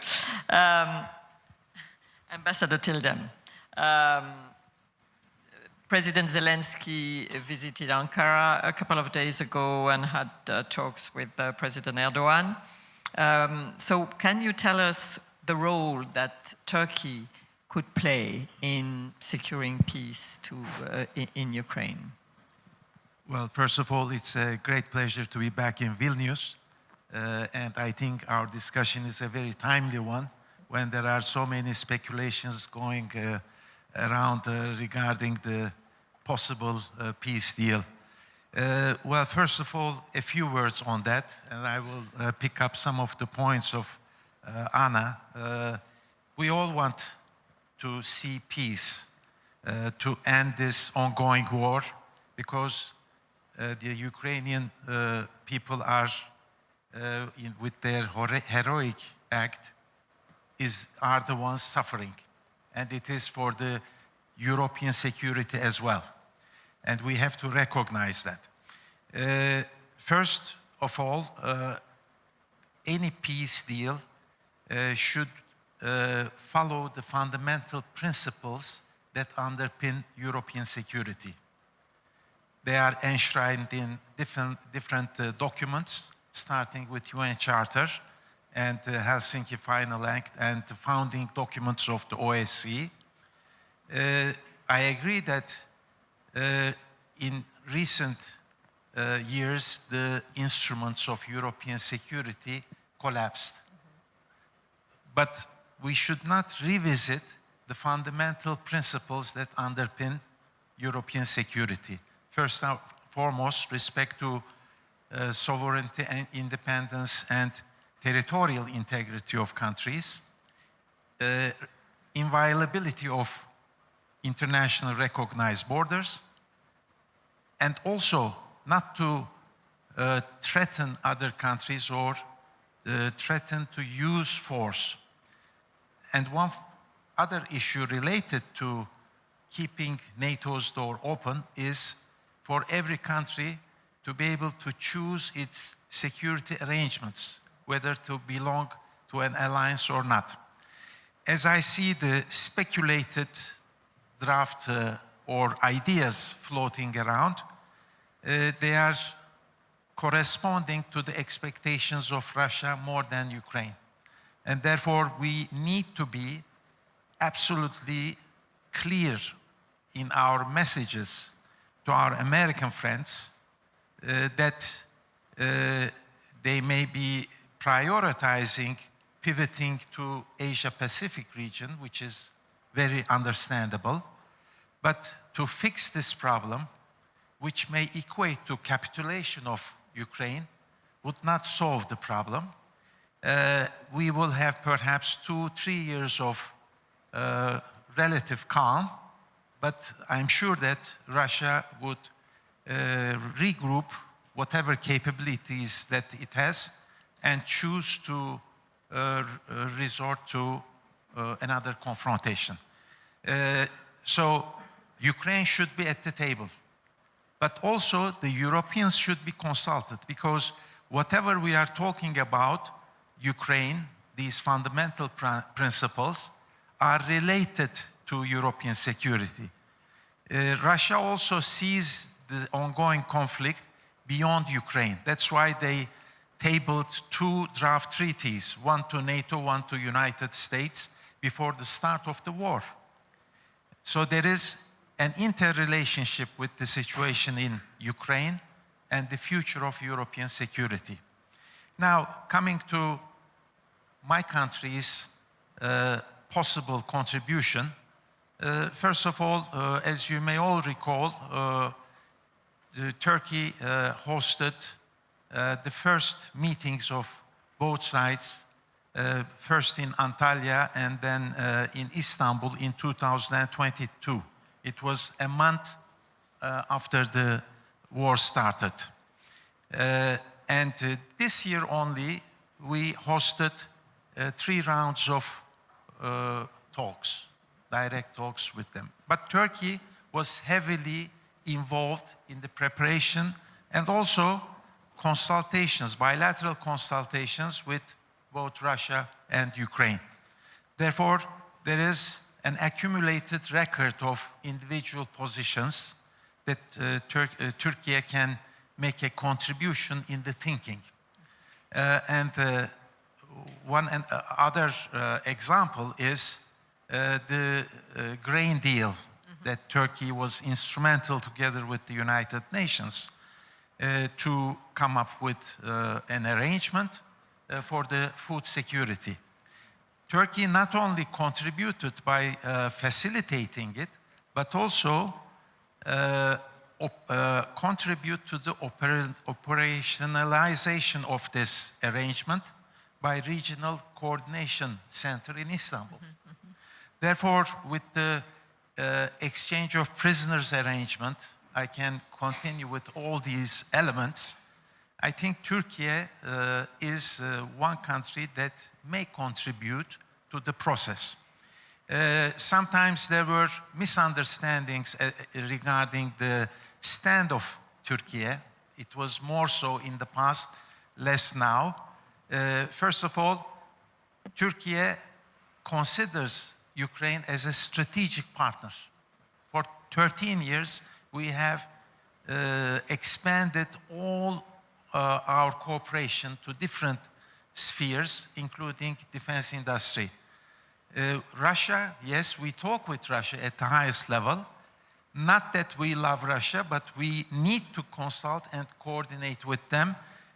They have been in different conflict areas that Turkey had presence. Even for deconflicting purposes, Turkey needed to coordinate and talk with them, like the United States was doing with Russia in Syria, for instance, for deconflicting purposes. Therefore, we would like to make our capacity available for any future talks. But in any case, Turkey is also sensitive about respect to these fundamental principles that underpin European security. And also as a NATO member. Yes. John Foreman, there's been a lot of talk about how this conflict has transformed warfare. And yet, it's been also fought in a very traditional and 20th century way in some manners. Can you describe, as an expert on military affairs, how this war has changed technologically? You know, the dynamics on the front line. Yeah. Yeah, sure. Well, thank you for the invitation. I'm just going to say, I don't think the war is going to be settled on the battlefield. I think it will be settled around a table. I think that I agree with the ambassador about Turkey's role. I disagree in some ways about the latest peace proposals, quote unquote. I think the key objective is to get Russia and Ukraine into substantive talks based on an agreed framework. So we're a long way from any agreement, but I think that if the Americans can speak to the Ukrainians and speak to the Russians to actually get people through the door, into the room, back into Istanbul, like they were in 2022, with 4 or 5 rounds and proper protocols, proper discussions, that's where we're heading. I think on warfare, I think every focus is too much on technology and the war. You know, the Colonel Boyd used to talk about people, ideas, machines in that order. And I think sometimes our sort of techno-fascination about drones or AI gets in the way of the fact that the war's being fought by Ukrainian soldiers, men and women on the front line. And, you know, we could give all the soldiers all the tech in the world. If they haven't got the right morale, the right leadership, the right training, then it's wasted. I also think that, you know, we must be careful extrapolating too much from the war in Ukraine, because it's fundamentally being fought without an air component. So the American-style aerospace battle is missing. The Ukrainian Air Force has done a sterling job to defend itself, Ukraine, but the Russian Air Force has basically not turned up and been used to deliver, you know, rockets into Ukrainian cities, missiles. But I think, you know, war is the mother of invention, like necessity. Ukraine's no different. And I think both sides have come a long way. You know, the Russian army today is the third army they've been on, you know, because the first army was destroyed in 2022. The second army with the mobilization, they went in 23, 24. Now we're on the sort of hybrid, whatever, Mad Max army we've got in the Donbass fighting the Ukrainians. But I'll pull out three or four areas. So I think firstly, the nature of war hasn't changed. You know, it's bloody, it's human, it's one of the most human activities, it's visceral, it's about fear and emotion, it's incredibly human. I think the character of war may have changed in three ways. I mean, firstly, the cost-benefit of killing people has changed. You know, traditionally, we've spent an awful lot of money just to kill one person. Now, it's a lot cheaper to kill soldiers, and that's been shown as a price per kill as it's come down. I think secondly, you know, drones, as we're seeing in Ukraine, albeit without the air component, has eroded the front line. People say it's like World War I. It's nothing like World War I because there is no front line. It's just very fluid. And Mike Coffin was at dinner last night. He was speaking about this zone where nobody controls anything and nobody knows what they control in the sort of 50 kilometer from either 50 kilometers either side of the front line, 25 kilometers either side of the front line, which obviously, in particular for the army, is incredibly difficult. But how do you fight in those circumstances? And I think that's going to be true for any army. I think secondly, the AI dog has barked. We heard talk about AI legality. But it's not just now for drone targeting, but you know, and target selection, routing for missiles, but also for reconnaissance, trying to analyze huge amounts of data and present it to decision makers, helping decision makers make decisions, and even use of facial recognition, whatever, for war crimes. You know, something I didn't anticipate 3 or 4 years ago. And I think one of the lessons for us, so for the British in the North Atlantic, is how we are going to fuse huge amounts of data using AI is going to be one way of doing it, as shown by Ukraine. I also think about the gamification. Again, people have talked about gamification, are using games design elements into the military context. I think it's extremely interesting how Ukraine has leveraged startups and grassroots private sector gamers into warfare, which I think will help, or will influence how we go about doing business as well. You know, giving points per kill to Ukrainian soldiers, incentivizing them to kill more Russians, let's be honest. Also, it's good for their morale, it's good for their motivation, and it's extremely adaptable because you can then change the point scores and say we want to kill drone operators or vehicles or logistics sites. So again, I think that's quite interesting. Thank you very much. And by the way, I very much like your handle on your X account. It says, banned by Russia, decorated by Ukraine. It's quite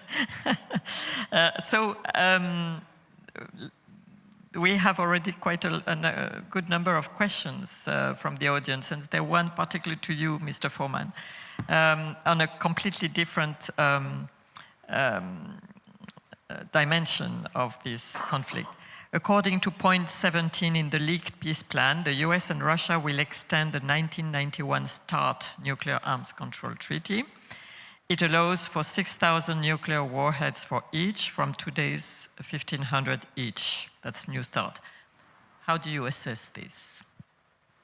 Well, I was glad the question of nuclear weapons came up in the last last session. Obviously, United Kingdom's a nuclear power. We're investing an awful lot of money in modernising our nuclear deterrent. The renuclearisation of British defence was a key principle of our strategic defence review. So we believe that nuclear weapons help ensure peace in Europe. And I was concerned, the fact that this New START is not START 1, as the document says, but the New START lapses in February and should be extended. But I think I'm more concerned about the whole architecture of post-Cold War arms control has collapsed. The intermediate nuclear forces, open skies, the New START, the testing by Russia and deployment of INF busting range missiles, the deployment of nuclear weapons into Belarus, as discussed previously. So one of the consequences of Putin's aggression over the last decade or 15 years or so is the erosion of those arms control treaties. And irrespective of the situation in Ukraine, I think it's right for the permanent 5 members and the US and Russia in particular to sit down and talk about arms control. It shouldn't be beholden on the situation in Ukraine. Thank you very much. So a more general question about the future, that may be a distant future. If we are to set up a new security architecture, first, who would be the party the signatories? Second, can we find a third party that supervises the architecture? And if so, who can take such a role of monitoring or even sanction the wrongdoings? You want to take this? Alexander, yeah. First of all, may I just add a couple of words about this New START treaty? I don't think the Russians has been trying to use this strategic balance and strategic stability talks to get concessions from the Americans for decades. And I don't think that this administration would agree on that for the simple reason. One thing that there are 2 major powers like the United States and Russia. And now China is stepping up in this direction. So they're going to have 1,000 nuclear warheads and means to deliver in 5 years. So what is the reason for the United States to limit themselves with Russians while there is a rising threats from China? It's first thing. And second, as John rightly mentioned, that there is the other agreements that Russia violated. For example, INF Treaty that forbade the development of intermediate range missiles in Europe in general. And actually, the Russians has been violating. That's why the Trump administration withdrew from this treaty. Once again, there is no reason for Americans to negotiate it with Russians. Why? Once again, because of China, and China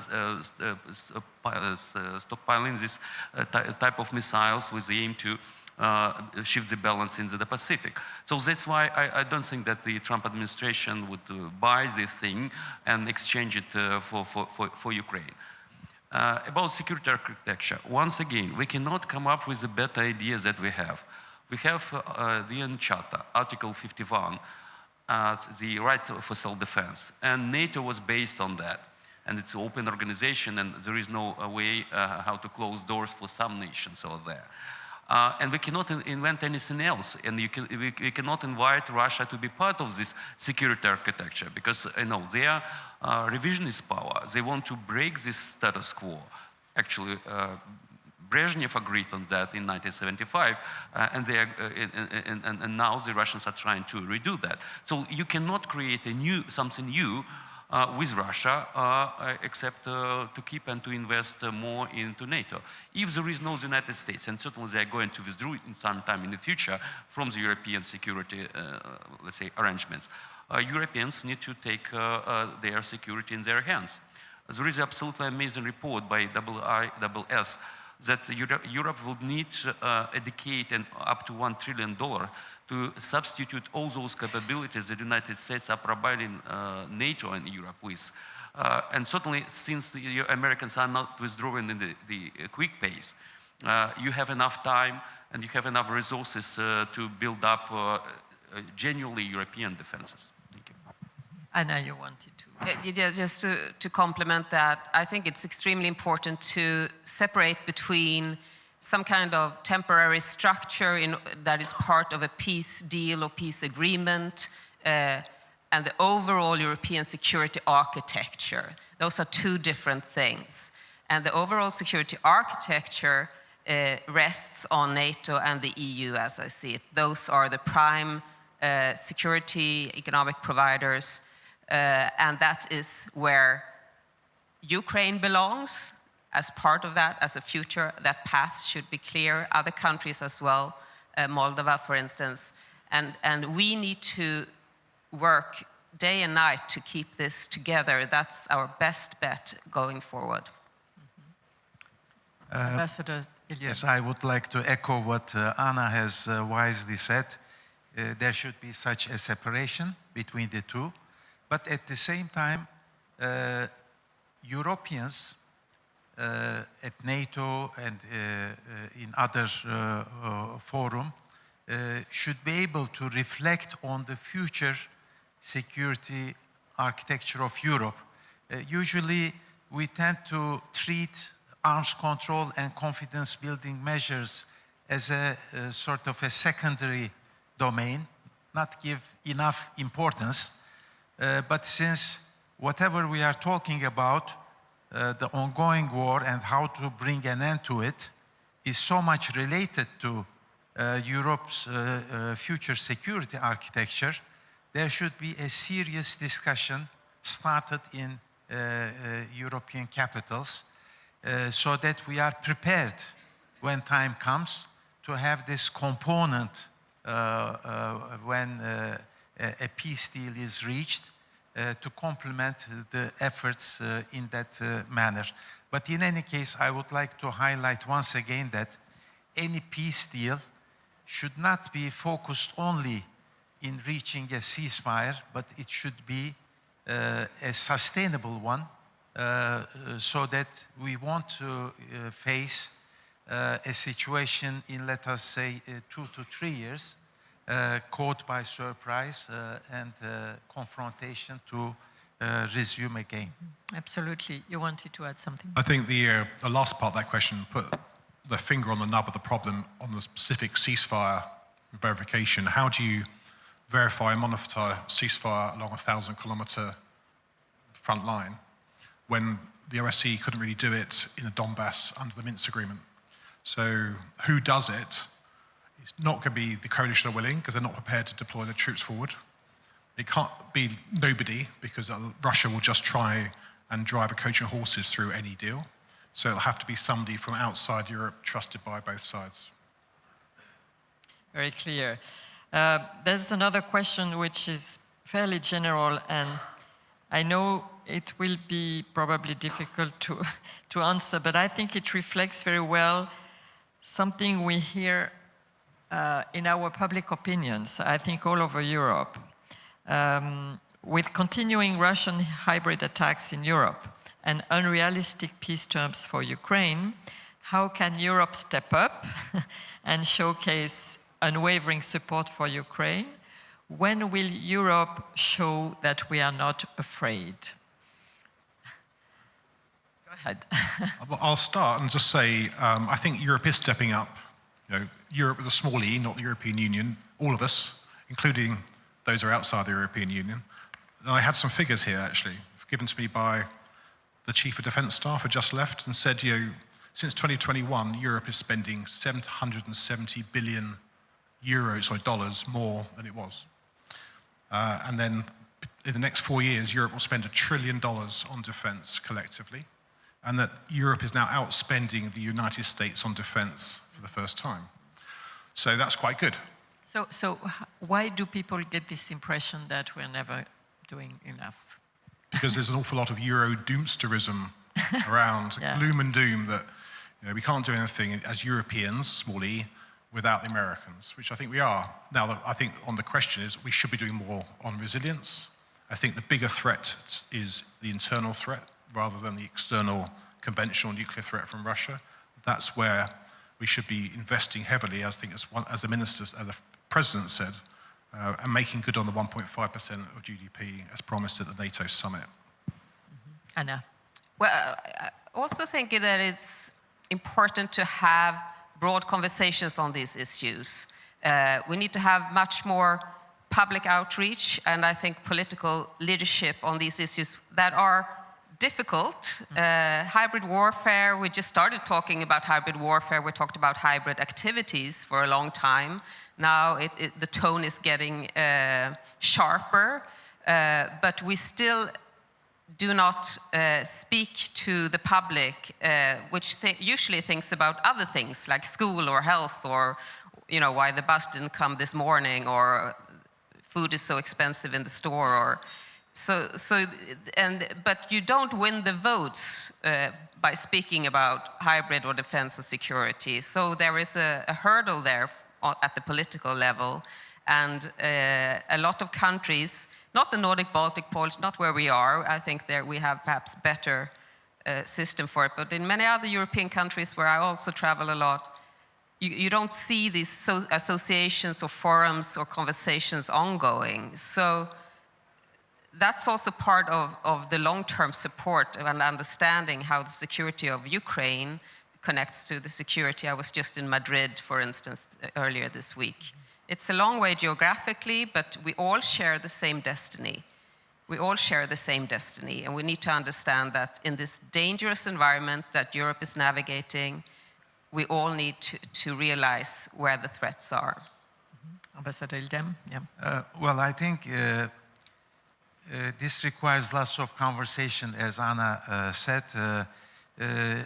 When we talk about societal resilience in fighting against hybrid threats, it requires buy-in of the societies, and it requires also perhaps comparing notes among ourselves, having best practices, because some countries are frontline countries having more experience in countering those hybrid threats. Now, a few words regarding the boosting of deterrence and defense. There was a discussion whether we call it strategic autonomy. I also don't like this expression. Maybe it is better That was my question. The qualification could be strategic responsibility. And since Europe tries to expand its capacity to produce capabilities, it should also be open-minded towards non-EU allies who can make a great contribution with their defense industrial capacity. But unfortunately, inclusivity is not taken as a given, but rather political obstructionism is in the game. We have very little time for a short question, and I think it will be for you. It's a concrete question. Should NATO's highest level positions be re-evaluated and assigned to Eastern flank representatives as the US distances itself from Europe's comprehensive security? Yeah, I don't think America's going to pull out of Europe. I don't think America will give up its leadership role in NATO. Irrespective of the sort of chatter, it's imperative to keep the Americans in and the Russians out. That means, bringing, as the president said, unmatched military power and nuclear weapons. So I would say what we want is the status quo going forward, in particular on the role of Supreme Allied Commander. In terms of roles, each nation gets flags, number of flags for a number of posts. And I think that process has adapted to the presence of Finland and Sweden. So I think that's how it works. But any idea of giving up American role for a European leader, British or German, French, should be a non-starter. Okay, well, that's all we have, I'm afraid, but there are more panels and interesting discussions to come. So thank you very much for your contribution. Thank you.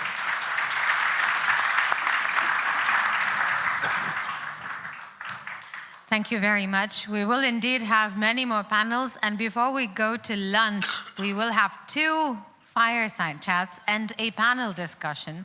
So relax, sit back, and we will have more interesting content to come. There is also a rally going on currently. Cultural community is holding a rally, a protest rally, basically to say they are warning about democracy situation in Lithuania. So at some point, when someone was speaking, you could even hear them. They are just outside. So if you get outside and you don't really know what's going on, this is the cultural rally going on today in Lithuania. Feel free to join them and to listen to their arguments. It is a really, really important process going on currently in Lithuania. With that, I would like to introduce a fireside chat, which is taking place now. We will hear from the Vice President at Catherine and Shelby Cullum Davis Institute for National Security and Foreign Policy at the Heritage Foundation, Victoria Coates. Welcome, do join us, and the fireside chat will be moderated by the Times Berlin correspondent, Oliver Moody. The floor is yours. We will give you a big hand to welcome you on our wonderful stage.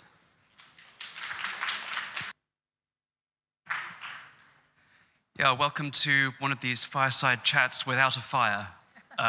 You'll have to imagine the fire, or maybe it's the world that's on fire. Victoria served for many years as an advisor to some of the luminaries of the US Republican movement, from Donald Rumsfeld to Donald Trump during his first presidency. Don't forget about Ted Cruz. I like the shy, retiring type zone. And before all that, you wrote a doctoral dissertation in the history of art on Cosimo Massimi, who was a cardinal from the Papal States and a patron of the arts in the 17th century, a period when the Italian states were going through political fragmentation, economic decline, and falling under the influence or the direct rule of expansionist neighbors. When you travel through Europe these days, how often do you think of Massimi's Italy? Well, Camillo Massimo is one of the most interesting people never to become Pope, and he didn't become Pope because he died prematurely, but it is a very interesting study in the history of diplomacy. The reason I wrote my dissertation on it is he collected autobiographically. He collected at important points in his life, and important artists like Nicolas Poussin caught on to this and actually gave him works at important points in his life. So that was the premise of that. But I was thinking about him a great deal. I came to Vilnius from Lisbon and Madrid and Helsinki, and Massimo had been the papal envoy to Spain during the reign of Philip IV, knew Velázquez personally, was painted by Velázquez, and so the diplomacy of those years was very much in my mind before we came here. So let's turn to contemporary. I did not expect that question, but fortunately I was prepared. Well, had to provide something unexpected. Turning to contemporary diplomacy then, and let's talk about this so-called 28-point plan, with the caveat that we don't know exactly which version of it has been presented to the Ukrainian government. I'd like to ask you two questions. The first is how you think we should be thinking about this document. Is it, as Foreign Minister Budrys suggested this morning, a food for thought paper? Is it a kind of take it or leave it ultimatum that has to be thrashed out by Thanksgiving, next Thursday, as some of the reports suggest? Is it even, an attempt to shift the blame for the continuation of this conflict from Russia to the Ukrainians and the Europeans? And then secondly, what do you think that Donald Rumsfeld, as a loyal Republican, but also as a stout opponent of Russian aggression, would have made of this project? Well, that is an interesting question. I would say, again, I would echo the caution about the so-called 28-point plan until we actually see what is in it. I think the administration has shown in developing the 20-point plan for the Middle East, a lot of engagement with the region. My understanding is that during the United Nations General Assembly meeting in New York in September, President and Secretary of State engaged in a really unprecedented round of bilateral diplomacy to get the views of the region on the plan. And also, of course, very close engagement with the Israelis, which was revealed when the president made his historic trip to Israel and then to Egypt to get regional sign-off, comprehensive sign-off on that deal. And that's what sets that deal apart, because historically, having labored in that salt mine for some years, we would have an American plan or we would have an Arab League plan, and sort of never the twain should meet. And now we actually have a plan everybody signed off on. And I would see that as the model for anything that's going to come with Ukraine. The president has shown no inclination to walk away from Europe. In fact, I think you can argue that the last 10 months have been some of the most productive months for Europe, for NATO, that we've seen in at least 5 years. And certainly the conversations we're having this week, which are all about increased NATO European defense investment, the kind of statistics we heard on the previous panel about Europe outspending the United States, that would have been impossible to imagine 3 or 4 years ago. Now we're having that conversation. So I would see there being a great deal of personal diplomacy from the president on this issue. The relationships he's both reestablished, the new relationships he's established over the course of this year will be enormously important to this. And I think when we come out of whatever this process is going to be, he's not the most patient of men, so I could see Thursday being a kind of of deadline that you're going to put on something like this to force everybody onto the same page. And important, finally, to realize we're looking at the 4th anniversary of this war coming up in February. And there hasn't been a comprehensive end the war plan yet from anybody. And so rather than condemn it out of hand and assume that this is going to mean the marginalization of Europe and handing Ukraine to Russia, I would look at what the president has actually done, both in his first term vis-a-vis Ukraine and then over the course of this last year. And I think we could be a little bit more hopeful about it. And the second part of the question? The Rumsfeld part. Now, one of the things about Rumsfeld is he also served as ambassador to NATO for President Nixon in 1974, which is why he was on a beach in the south of France when the news of Nixon's resignation broke. And he got to go back to Washington to become Gerald Ford's chief of staff. And of course, yesterday we had Mr. Cheney's funeral, so it's sort of end of an era there. I think for Rumsfeld, looking at this conflict, he would be right now in a conflict resolution mode, that if he did not see a viable path to actually defeating Russia, he would probably agree with President Trump that the critical thing is to end this slaughter and then figure out how you make Europe a very unattractive target for Putin. And that is why the defense pledges that came out of The Hague, in my mind, are the only thing that really matter right now. We need the economy of the scale of the EU to be investing on that scale in Europe, and then, because that GDP for the EU, it's 10 times the Russian GDP. I mean, there's no competition there. So if Europe is investing properly, supported by the United States, of course, with the United States nuclear deterrent, of course, that should not be an impossible task for us. But in my mind, preventing Putin from doing this again in Ukraine, or God forbid a NATO ally, has to be our top priority. I'm conscious that we've spent all morning talking about transatlantic relations and Europe and Ukraine and Russia. But at the same time, over the past 12 months, we have seen a series of very dramatic and fast-moving developments in the Middle East that have huge relevance for European security, even if we're being parochial about this. The fall of Assad, the campaigns against Iran and Hezbollah, and most recently, the peace deal in Gaza. I would like to ask how you see the contours of power in the region shifting over the next 12 months.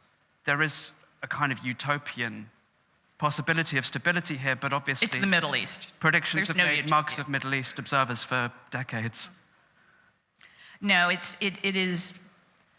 change that was a long time coming, but has been very, very rapid. And I find it unsurprising.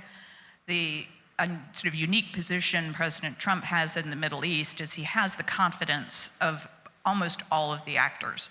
The exception to that would be the Iranians, but they at least know that he is a very serious person and willing to take action in the region when it is warranted.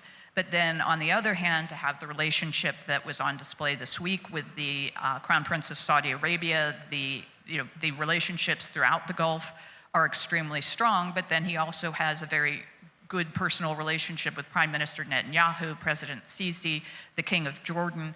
Go down the list. They all have confidence that he is a man of his word. He has been very engaged in the region. And if we remember, the first term culminated in the Abraham Accords, the first peace deals between Israel and Muslim-majority neighbors in 25 years. And we had been told repeatedly that these deals were impossible until we resolved the Palestinian issue. We then tried to resolve the Palestinian issue. They wouldn't even look at our plan.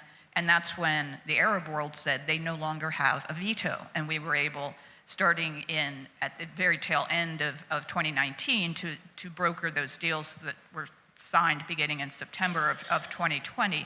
And that was a game changer for the region. And when the Crown Prince was sitting in the Oval Office earlier this week, he said openly, I want Saudi Arabia in the Abraham Accords. uttering those words in 2017 would have been completely incomprehensible. Now he's saying it in a very matter-of-fact way. And that is, in my mind, the absolute game changer, to have the keeper of the two mosques and a Jewish prime minister of Israel inking a peace deal under the auspices of the United States. That's a new Middle East. And so I think we are well on our way to that. I know we are one of the final obstacles standing between the audience and a late lunch, but I would really like to open this up to the audience for questions, should there be any. So please do submit them through the Slido app. But in the meantime, I'd like to turn to energy, given that you also have a background of energy expertise. It's eclectic. Last year, the average industrial electricity price in the United States was the equivalent of 7.5 euro cents per kilowatt hour. In China, it was the equivalent of 8 cents. In the European Union, it was 19 cents. And in the United Kingdom, it was 21 cents. Given the decisive role of energy costs for the development of industry and the wider economy, and given the increasing importance of electricity to the economy of the future, where do you see this going, and how can Europe get itself out of this gigantically disadvantageous situation? No, this is an absolutely intolerable burden on European industrial capacity, and something that has to be attended to.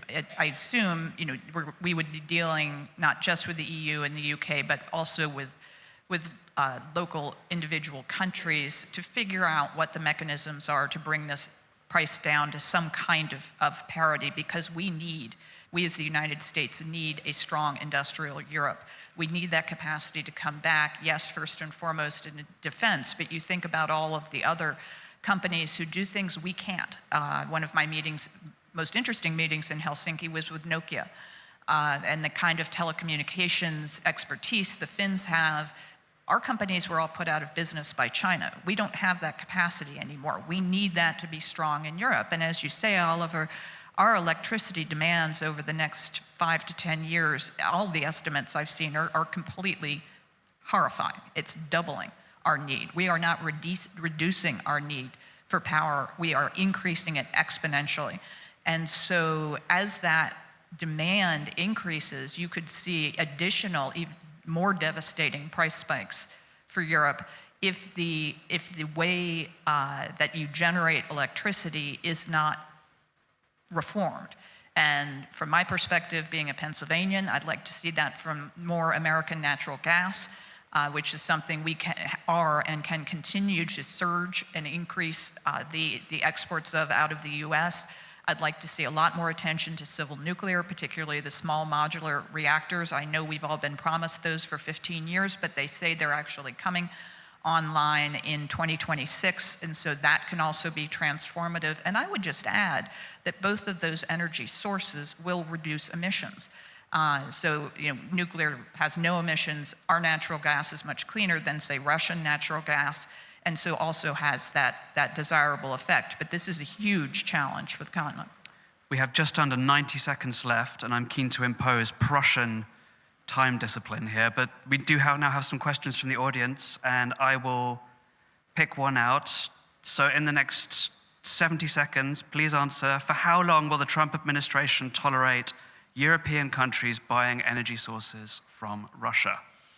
That is a very important question, because I haven't seen the 2025 numbers yet, but in 2024, Europe imported more Russian energy than any other time previously. So again, in the then third year of the Ukraine war, imports from Russia were increasing. Now, some of that is coming through India, which imports Russian crude, refines it, and sells it as gasoline to Europe from India. That is an EU loophole that the Indians are exploiting. I expect to see the president really bear down on India. We had to do this in the first term with the Iranian exports when we took them more or less to zero. So we can surge additional product to India or free up other molecules on the market to go to India, so they don't have to be dependent on that, and they're not selling it into Europe. But that is probably the hardest thing for the Americans to understand, how now looking at the 4th anniversary of the Ukraine war, that Europe is still an important importer of Russian energy. It just doesn't compute for us. Well, we're out of time. Thank you very much indeed for covering a sweep of subjects from post-Renaissance Italy to the future of industrial electricity. Thank you very much, Oliver.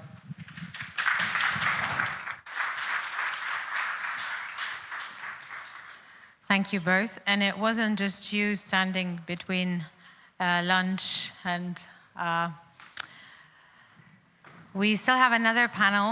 We still have another fireside chat.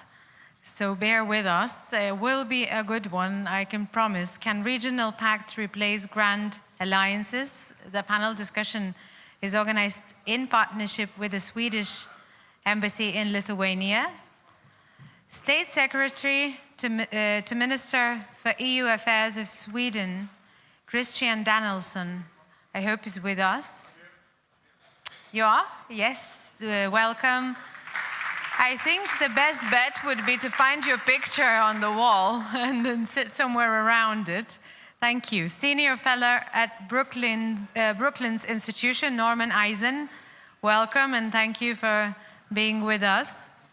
Head of Berlin Office and Senior Policy Fellow at the European Council on Foreign Relations, Jana Puglerin. We are happy to have you. Executive Director for Europe, International Institute for Strategic Studies, Ben Schreier. And I'm very happy to invite on stage commentator on foreign affairs and international security at Nikkei, Hiroyuki Akita.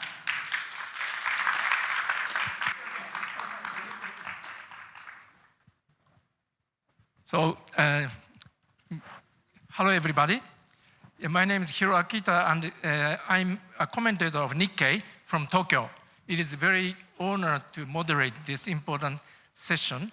And as a journalist, I grew up in Tokyo, but as a journalist, I spent 4 years in Beijing and 6 years in the US. So I think fat in my body is made of Chinese food and American beef and Japanese food all together. So I think this kind of a hybrid fat in my body can help to facilitate the discussion with a broader perspective geographically.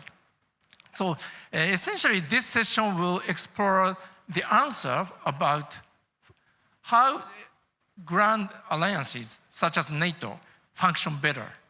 Specifically, we'd like to find the answer for 2 key questions. One is, how can regional or multilateral security framework complement framework like a NATO better to secure Europe or elsewhere? And second key question is more broader perspective.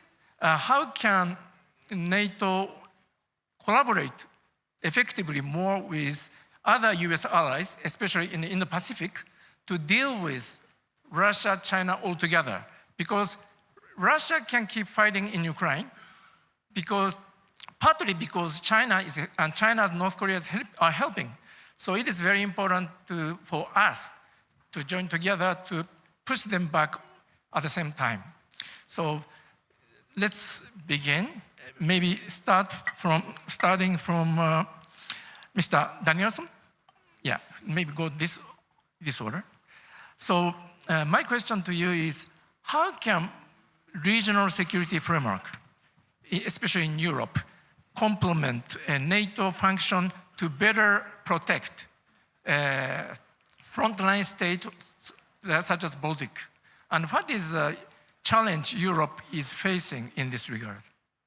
Well, thank you, and thank you for inviting me to be here back in Vilnius. And as some of the previous panelists have pointed to, it's probably extremely timely to have this discussion. Now, let me start from the angle of because I think repetition is good. The European security and the European balance, if we can use that, has been seriously shattered. That's the reality. We are living in a new world. And That has also had direct repercussions on how we work within NATO and how we work also within EU. Had we been sitting here a couple of years ago, we would not have been discussing to the extent we do today how capacities should be further strengthened within NATO. It is happening. Were we sitting here 10 years ago, we would not have been discussing when talking about the EU, defense or security. It's happening. And I think the starting point is to see to that that continues to develop and develop within the existing security architecture of Europe and seen as being elements for strengthening that architecture. And of course, what is driving this is the Russian unacceptable aggression against Ukraine.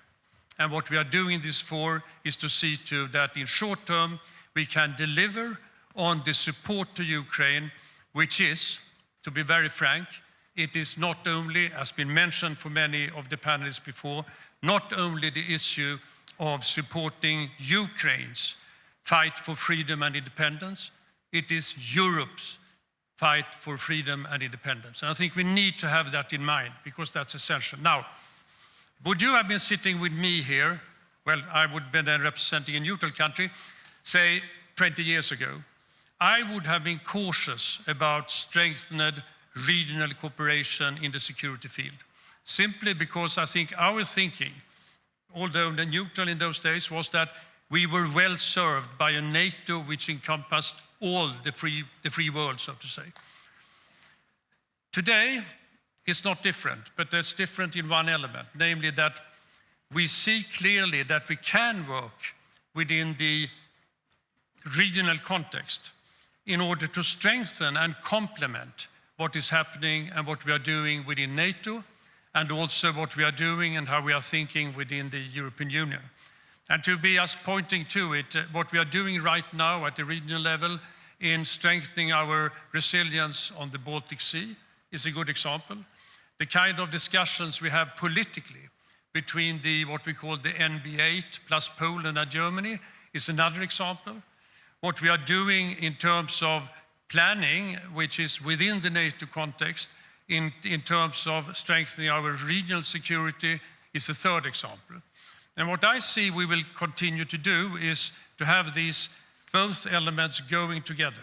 So strengthening the defense and security discussions within the EU, primarily in order to help the member states to strengthen their industrial base, and primarily in order to see to that we, as efficiently as we can support Ukraine, strengthening what we are doing within NATO, not without United States, but with United States, but on the same time, being able to act as Europe within NATO if it happens to be a case that the Americans will not particularly want to fully participate. And thirdly, working together within the regional context in order to complement those two other elements. So that's how I see it. Thank you very much for your insight. It's very great start to kick off. So, Mr. Eisen, by the way, could you type in the question, as tough question as possible, because it is entertaining. We have 2 questions, so please. So anyway, so Mr. Eisen, my question to you is, since you're from Washington, US, first of all, I'd like to ask you, how do you assess the risk for Trump administration to reduce military commitment to NATO? And then how do you think Europe can mitigate the risk better? And if I can add, sorry to add you one more, and then how can NATO countries collaborate with Indo-Pacific countries better in that context? Sorry to ask you, you don't have to answer everything, but that is my... Thank you, Hero. It's such a pleasure to be back in Vilnius at the Geopolitics and Security Studies Center. I want to congratulate Linas and his team on another brilliant assemblage representing such a broad array of views from across the transatlantic relationship, and as Hero's question reflects, spanning the globe, including the Indo-Pacific. I'll say a word about that. We had the pleasure of welcoming GSSC. I paid a visit here earlier in the year. We welcomed GSSC to Brookings a month or so ago, and it's so wonderful to be back. And I think President Trump and his team must be focused on the conference because they've announced a path-breaking new commitment, at least on paper, to the alliance generally and specifically to Ukraine as part of the Trump peace plan for Ukraine. It would have been nice, Hero, if they had checked with the Europeans before making that kind of a commitment. I can't help but reflect on the commitments that were made to Ukraine when it abandoned its nuclear weapons by far more reliable interlocutors. So while I don't take this commitment to the bank, I'm not prepared to say it's an ironclad guarantee that Ukraine, President Zelensky, or Europe can rely upon. At least, Hero, it answers your question. I think that the United States engagement, the strength of our position vis-a-vis the transatlantic relationship, NATO, and our other bilateral and security guarantees transcends any particular administration. Part of that is it's rooted in the strong support of the American people. 2/3 of the American people believe in NATO in poll after poll after poll. I can't speak to the Lithuanian political scene, but I can tell you that in the United States, our political leaders follow. Leader is a bit of a misnomer. It's the people who lead. We see that in the United States, and the political leaders follow. So if you step too far away from the transatlantic relationship, from our enormous, it's the largest economic relationship in the world between the United States and Europe, our ties to the EU, and most fundamentally to NATO, you'll be in trouble with the American people. And I think despite the many failings and the attempted undermining of the NATO relationship, the transatlantic, the EU relationship, it's not that easy to break. I believe, so that's point one in response to your three very broad questions. I'll just make two other, and I think, however dubious the peace plan may be or the security guarantee may be, at least the fact of the security guarantee speaks to that enduring connection. I'll make two other very quick points. I was so struck in coming back to Vilnius. My wife and her family are from Lithuania, on both sides of her family, so we like to visit. I actually brought my daughter with me this time. She was very jealous that last time I came to see GSSC, I brought my wife. I was struck, of course, by the antiquity, the many cultures, classic, medieval, and modern, that run through the historic, this UNESCO historic city center. It reminds you of time and the ebb and flow of relationships. Dr. Tyson, could you speed up a little bit? Okay, I'm almost done. I'm almost done. I won't cover all the century. Japanese is very polite, so I don't. Yes, I won't cover them all. Within 2 minutes. What it reminds you of is that empires come and go. The United States relationship with NATO, the existence of NATO, is the strongest alliance, military alliance in history. It is not that easy to dismantle, but last thing I'll say, global bilateral relationships are also very important, and global multilateral. And some of the security and economic architecture in the Indo-Pacific to counterbalance China, including here on the continent in Europe, very important. Thank you for your polite intervention. So sorry about that. So anyway, Jana, Ms. Prigrieng, my question to you is more like a Europe. So how do you think is the advantage and limitation of a regional security framework versus grand alliances like NATO? And how much do you think European major powers like Germany and other major countries can offset the risk for US to reduce security engagement to Europe? Thank you very much. Allow me by starting with a comment on a previous session, because it was about Germany, and I want to react. So Marcin Przydasz, the Polish advisor to the Polish president, has basically said that the Germans and the French always come up with these strange ideas like strategic autonomy, and that he was still, or that Poland was very in favor of transatlanticism. And I just want to clarify a misunderstanding here, because I think Germany is very fond of transatlanticism as well. We are very fond of NATO and of the European Union. NATO remains our first line of defense.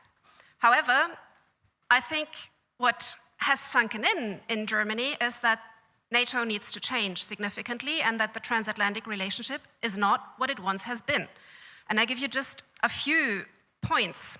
The first thing is that I think Europeans need to realize that they've just been presented, or they have not been officially presented, with a 28-point plan that is touching very important questions of European security without informing them that this was even going to happen. There was no correspondence, no coordination whatsoever. I think that tells you something, and it was not the first time. I think throughout recent months we have seen the very same mechanism. It was always not consultation prior to the event, but it was always kind of information after the event had already happened. So the Europeans were caught totally off guard. Also, when you look at the document a bit more closely, you see in Article 4 where there is a dialogue between NATO and Russia, mediated by the United States. I think that is very telling as well, because the United States, last time I checked, was part of NATO and not a neutral mediator between NATO and Russia. So to me, and I think to many Germans, NATO is very dear. The transatlantic relationship is very dear, but we see many disturbing signs coming from Washington. And I think what the Germans are now looking at is how can we basically make NATO more European in order for it to survive and to be more sustainable. And I think that's exactly along the lines that we hear from the Trump administration. I just give you another quote. This time Marco Rubio, already in August 17, when he was talking to American television, when he called the war against Ukraine a very tragic thing. And then he said, but life in America on a daily basis will be largely unaffected, whether there's peace in Ukraine or not. And I think this is the big difference nowadays that we need to reckon with. The Euro-Atlantic security space that many people here cherish a lot, I think is really divided into an American security space where kind of how this war ends is not considered to be a threat, where Russia is not considered to be a threat, and a European security space where Russia is very much considered to be a very acute threat, and how this war ends is seen as kind of fundamentally important for the future of our security. So, that is how kind of I would like to explain the German position. We want to become more European in NATO, and yes, the Germans, I think, are ready to show more leadership. The best example of this is the NATO battalion here. From a German perspective, it's a total it's the brigade here. It's a total game changer. It's the first time that the Germans commit to permanent presence in another country. And given our history and given the fact that in Lithuania, I mean, we have played a very negative role in this country's past, the fact that German soldiers are welcomed here and basically praised is something that is very, very appreciated in Germany. So we want to play our role and we want to step up. I'm worried when I look at my country more when I look at domestic politics. I'm not so much worried about our commitment to this country, to NATO, and to us wanting to step up. We want to tick the 3.5% box by 2029, and we're going to succeed. But domestically, my country is in very poor shape.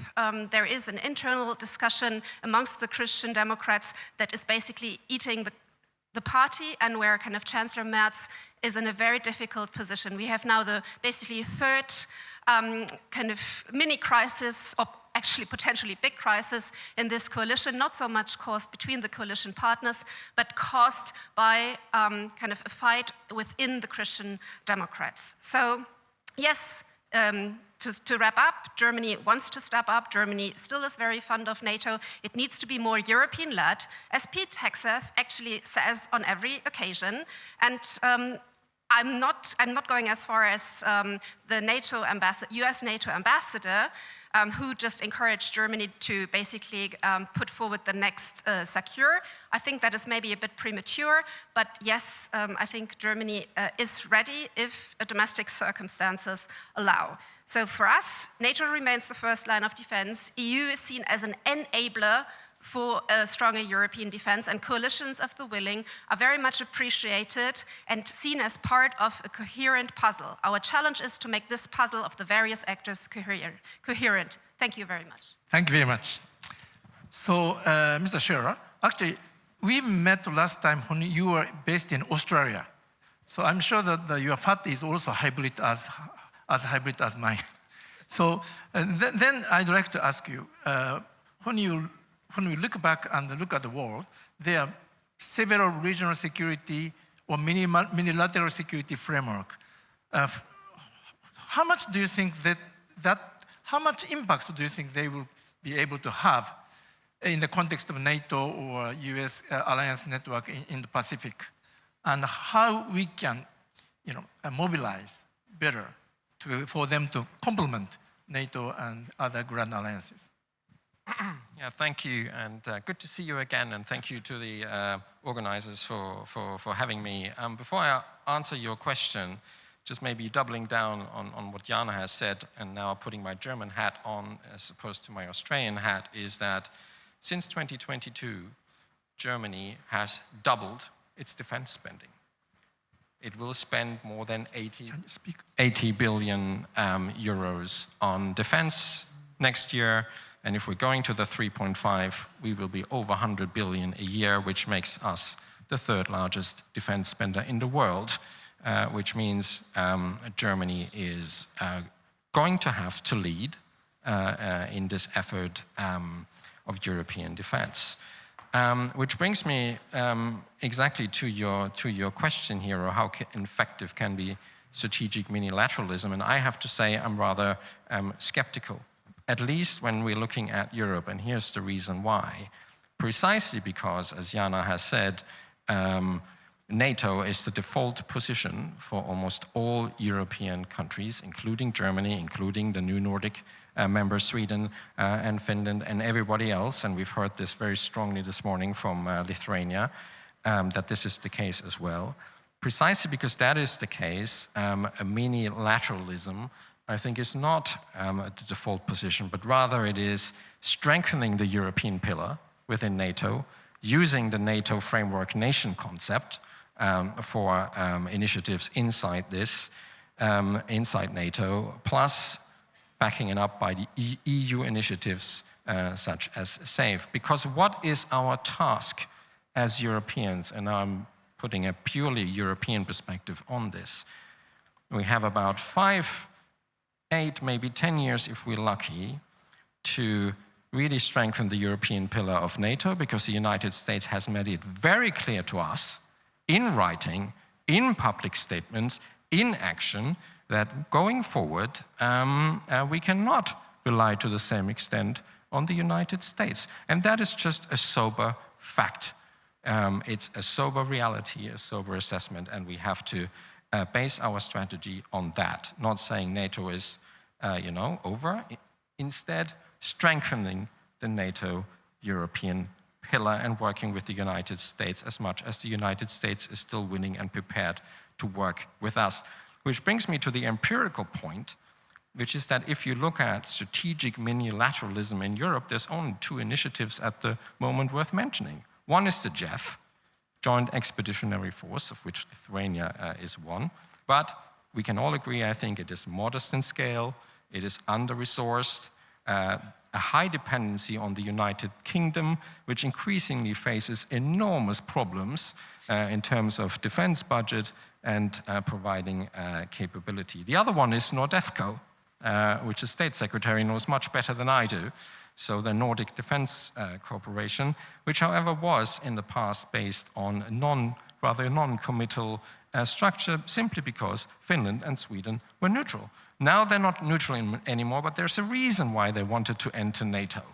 And that means that in the hierarchy, and please correct me if I'm wrong here, in the hierarchy, NATO is here and NORDEFCO is down here. So I want to say, when it comes to the Europeans, that these minilaterals, I think, unless they are within the NATO framework, are not going to proliferate, in my view. When we're coming to the Indo-Pacific, and very quickly, it's a somewhat different situation.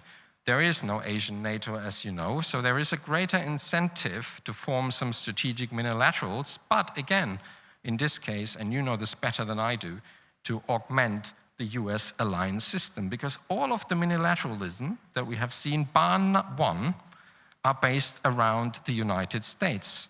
The Quad, AUKUS, US-Japan ROK, US-Japan Australia, India, and US-Japan and the Philippines. The only one that isn't is the India-Australia-France trilateral, which is rather dormant ever since Australia has decided to buy, shall we say, a more ambitious submarines that it previously wanted to buy.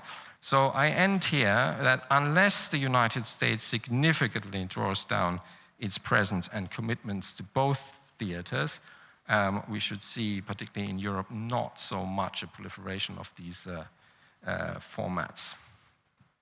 Okay, thank you. Thank you for a very realistic comment. And then we have several questions. So maybe first question is to Mr. Danielson, and second is to Ms. Brugren. But first to Mr. Danielson. This is a question. Can Regional Defense Pact coordinate reserve planning, including joint training and cross-border mobilization, to enhance the readiness without full conscription, while enforcing rather than replacing grand alliance like NATO? So basically, how can European countries collaborate better for the reserve and preparedness without conscription? Yeah, no, but I think what the last panelist, what Ben just said, is immensely important. The framework which we are working within in the Nordic area is NATO. NATO is what is essential. And you're right that when it comes to the previous Nordic cooperation we had when we were outside NATO, that one doesn't play the same role as it did in those days. And of course, for us, those who speak German, the Zeitenwende we did was the dramatic change of attitude when it comes to our security and joining NATO, which was dramatic. 210 years of neutrality was changed into belonging to NATO and the alliance as such. And that has changed also the whole way we look on security. So that's the reality. Now, on the question of what we do on the regional side, it's cooperation within NATO. It is very much also resilience, and resilience more broadly. I mean, we look on defense with the eyes of total defense. This means not only the one that is relating to the military, but it's to the whole sector of society, all sectors of society. And I think that's something which is fairly unique for Sweden and Finland, something which perhaps we should try to inspire other countries to look into. And there are a couple of elements to it. One element is the physical preparedness to take on a situation which is worse than today. Situation moving towards war or even war, when it comes to civilian protection, when it comes to having the ability to survive, although there is blockades coming up, etc., etc. There is also the other element, which I think was touched upon by previous panels, and that's the opinion. Namely, to have the sense of urgency, not to have the sense of fear, but to have the sense of preparedness. And I think this issue is something that within the European context is not there in several member states. I listened very carefully to what you said about Germany. I presume that the issue about seeing this threat that we are living under and the need to prepare for it is not as living in Germany and German public opinion as it is in our case. And the third element, which we are looking into now, and which I think is going to be one of the more important one as we move ahead, is the whole issue of cyber hybrid, in particular the social media, and how that one can play out in the resilience point of view. Okay, thank you.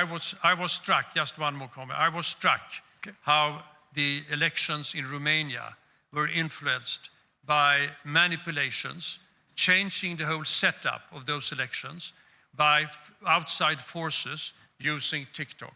And we can see that coming with populist parties and others in our countries. And that is something which is serious, also from a resilience point of view.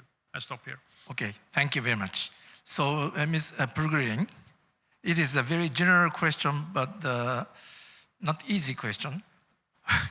What else do you think, apart from the shared history, can be, what else can be strong enough to unite different European nations, other than shared history? What can unite European nations other than a joint history? Right, right. So I think we are united by a lot of things. We are united still, by and large, by joint values. We are united by being democracies.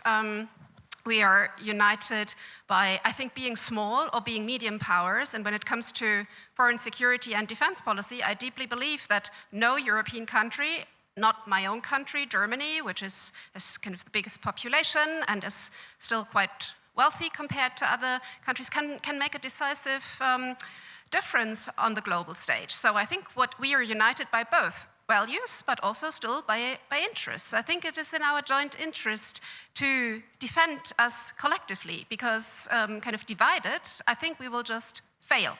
And so for me, the answer to the challenges we are currently in is strengthening European cooperation. I'm not talking more EU, I'm not talking more Brussels, I'm including the UK, I'm including Norway, but I think there is a bunch of European countries that are still united by sharing kind of the same perception of where we want to go. And I think we would do good kind of working more collectively and jointly. Okay. Maybe just a two-finger addition. I think we are also mostly still united by threat perception, particularly those countries much closer to Russia or on the border to Russia, but also Germany. One of the positives, I think, is that if you're now looking at German threat perception, Russia is now perceived by the majority of Germans, over 60%, as a threat, which is a marked change to the past. And here again, coming back to our starting point, I would really like to hear from the American administration whether Russia is still perceived as a threat. Because if you look at certain national documents that the Trump administration has put out, it's markedly different from the Biden administration. Now, that might be tactical, but it has created a lot of uncertainty with many European powers. Actually, actually, I have a question also to you. So please, let me ask you a question, but also please make a comment. So question to you is this. US is likely to reduce the US engagement in Europe, but where will it then save the resources? Where will the saved resources will head to? Will it go to Indo-Pacific or Western Hemisphere? Yeah, that is a question. My two-finger intervention in the last question leads me to the answer of where resources will be directed. Okay.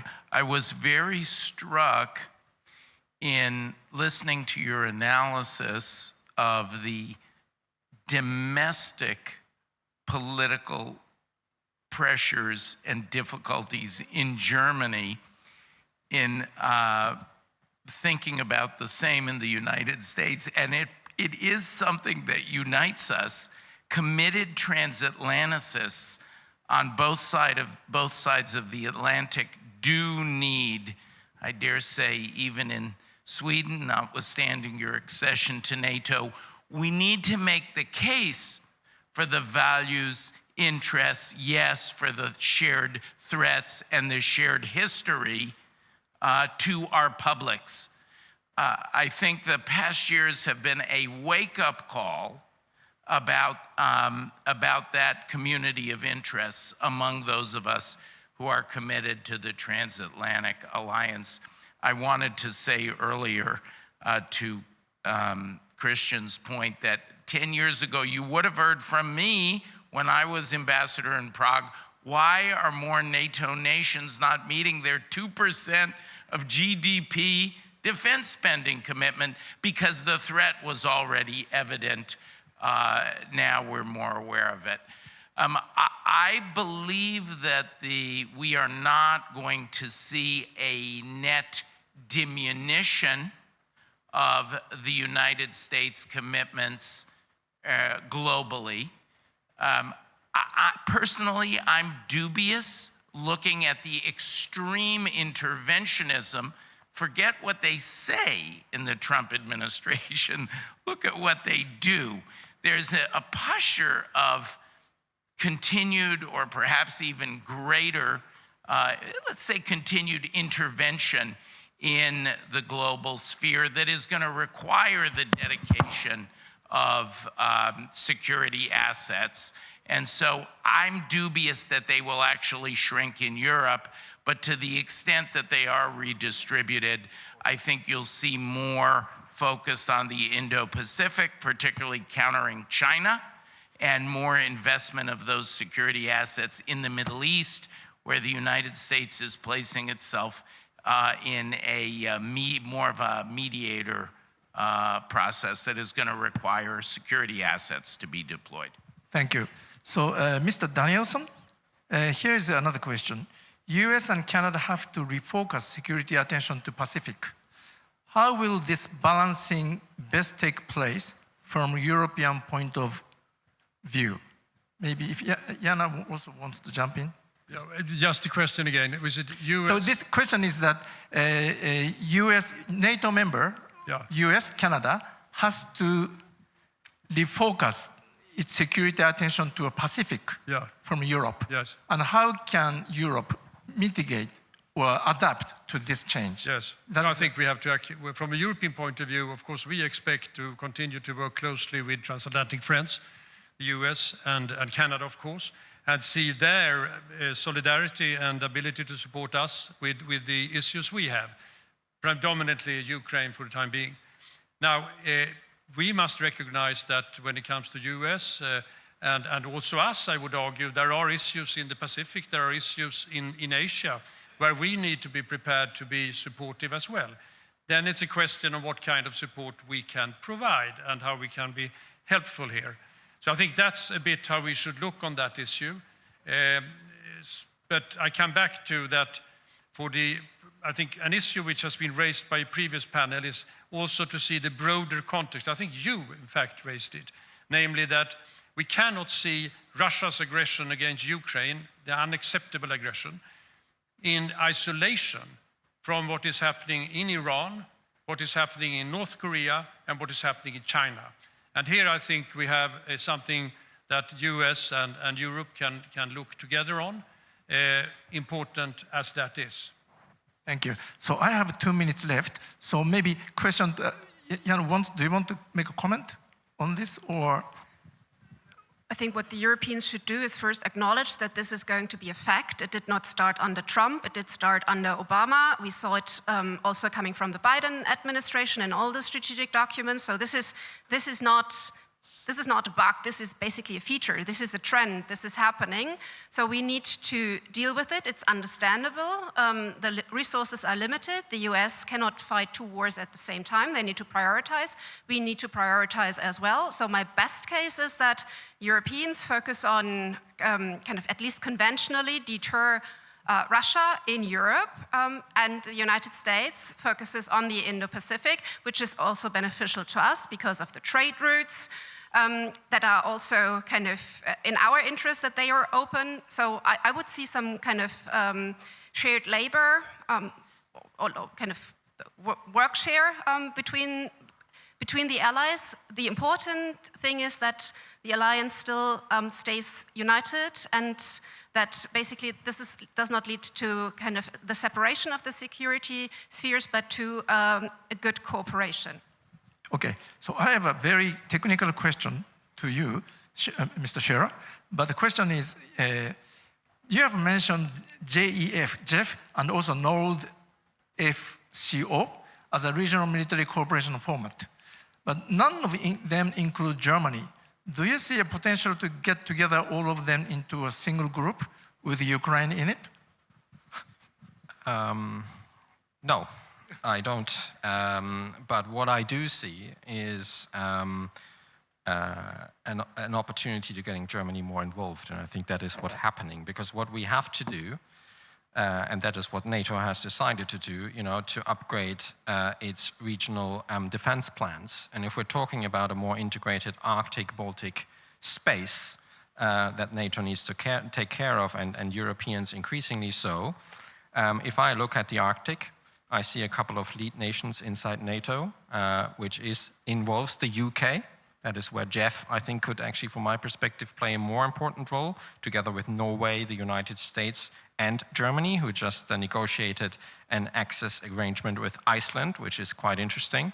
And in the Baltic Sea, I actually do believe that the lead nations should be Sweden, Germany, and Poland, supported by the United States, if possible, and other regional actors. And just yesterday, Paul Jonsson, the defense minister of Sweden, signed a new MOU with the German defense minister in Berlin. And I think it's not written down, but I think what is behind this is both sides wanting to work more closely together on defense cooperation, practical defense cooperation in the Baltic Sea, and I think the State Secretary would agree. Thank you. Thank you. Maybe we can go on another 1 hour, but I see that 0 sign here. So maybe I had better to wrap up now. But thank you very much for very great ingredient and recipe for the deeper thinking. And please join me with to applaud for panelists. Thank you.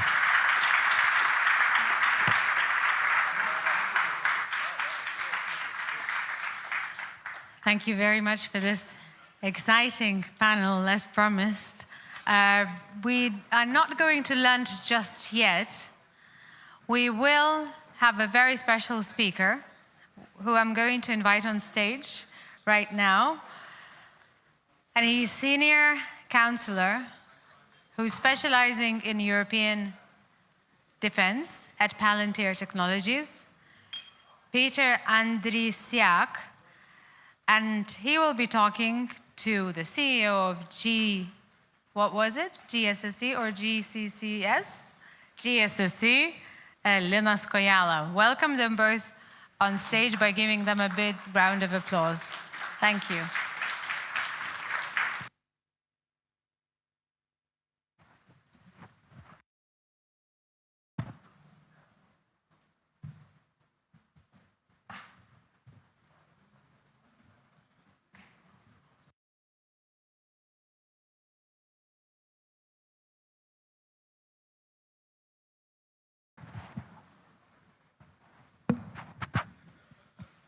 Thanks a lot. It looked like Formula One. I mean, what just happened on stage with volunteers changing the setting of chairs and bringing fresh water bottles, which again shows how important it is to have the team ready, and I'm very proud of that. Major General, thanks a lot for being here. I know this is your first time in Lithuania. You have served in military for many, many years, and now you're at a very important tech company. Can you bridge those two things together? You have vast experience in military, and you're obviously now helping militaries and defense industries and companies and institutions to become more effective. So what's the link between those two experiences of yours? Thanks, Linus, and I appreciate the opportunity to be here to talk about Palantir and what we're doing. So I think the problem we're trying to solve is really a simple one, right? And I think it's what every chief of defense or every tactical commander wants to solve, right? And it's this idea of enhanced real-time understanding that enables data decision-making, right, at scale and speed, right? It's real simple, right, is what we're trying to do. And so my experience, I've been a chief of staff 4 times, I've been a commander. This is always a problem that you try to overcome in the current environment, right, which now is proliferated with information. Commanders and staff are overloaded.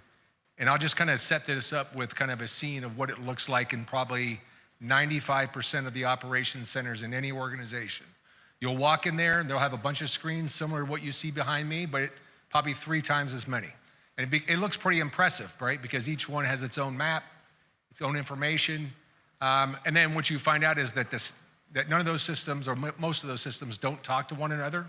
And then when you find is what the staff does, the staff's contribution is the same thing that we've been doing for 30 years, is using the Microsoft Office suite of tools for warfighting, right? You limit the staff to PowerPoint slides and what they can fit on an 8.5, 11 sheet of paper, right? And it is hugely problematic, and what you're relying on is the senior leader to integrate all that to make decisions, and I don't think that we're really doing them justice.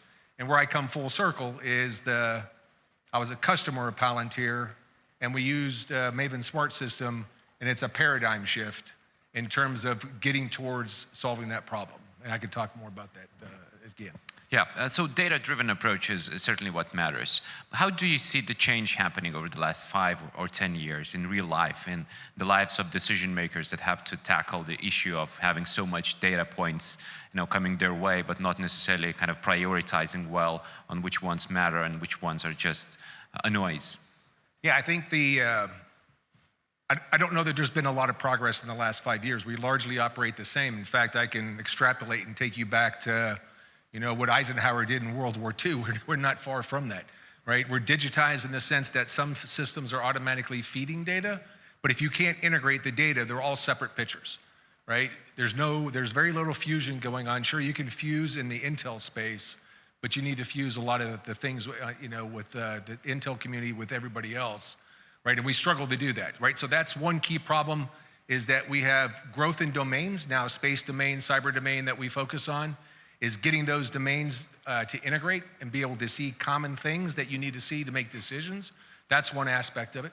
Data being able to be shared to be able to make that integration becomes a challenge. And then the other piece is probably more important to the allies, is how do you share that information? And largely the information that we share, that we measure from interoperability standpoint, is unfortunately email, which is PowerPoint slides, or it's Excel spreadsheets.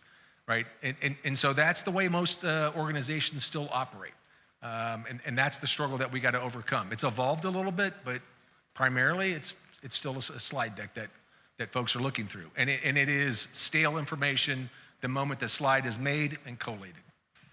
I've heard quite a few times from the ministries of defense saying that Palantir and similar, even though I don't know if there are any companies at the same level and quality as Palantir, probably not. This is a unique value proposal, but you also have to deal with a very sensitive sector. I mean, defense, top secret information, intelligence, and allowing a company to be a part of that conversation, which includes a lot of sensitive information, is probably tricky. So how do you deal with that? How do you convince that what you are doing is not going to expose ministries again or intelligence community to leaks of information? Yeah, that's a great question because that's often in the news. And so one is, Palantir is not a data company, right? So we don't buy, we don't sell data. That's one aspect of it. We integrate data, right? And we leverage AI tools to be able to make that useful to enable decision making. So in the organization, right, we're using your data on your systems, on your stacks, right, automating your workflows. And then we go through great pains to make sure that that data is protected. So that you know, every employee goes through a significant amount of training. There's a lot of care and due diligence to make sure that you know, that there is not a problem where people perceive that we're looking at you know, any of the population. It is the government's tool to use, and it's their data, and we work with them to automate the workflows for that. Certainly, Ukraine is a live laboratory of some of the newest tech developments in military. That's the unfortunate part of Ukraine being attacked by Russia, but certainly developing in many ways to tackle a much bigger adversary. So what lessons do you learn from Ukraine? Let's have a broader picture. How does the nature of warfare changed in your perspective? Is there a major change happening? Because some say, look, we've never talked about drones as much as we do today, and that's not going to change. Others argue, well, we still talk about some of the same stuff that we could have been talking about decades ago. Manpower shortage, reserves, and similar. So is there a major change happening in military at the moment?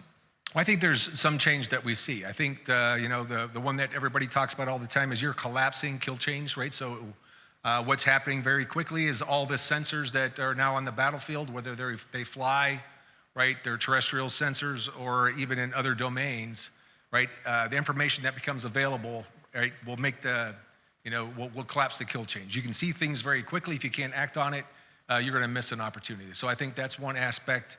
And so you got to leverage the AI, which is what Ukraine is doing, right, to be able to rapidly do object recognition and put an effector on a target. I think that's one piece.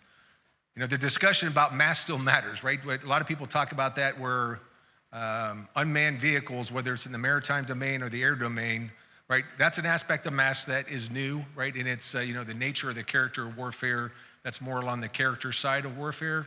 It's obviously growth and proliferation, and they provide value. But I don't think we can dismiss that it makes armored formations obsolete, right? We got to be able to watch. They got into a war of attrition, right? We're static lines, and I still think that maneuver warfare, right, is a key piece of it. We just got to make sure we don't lose that lesson.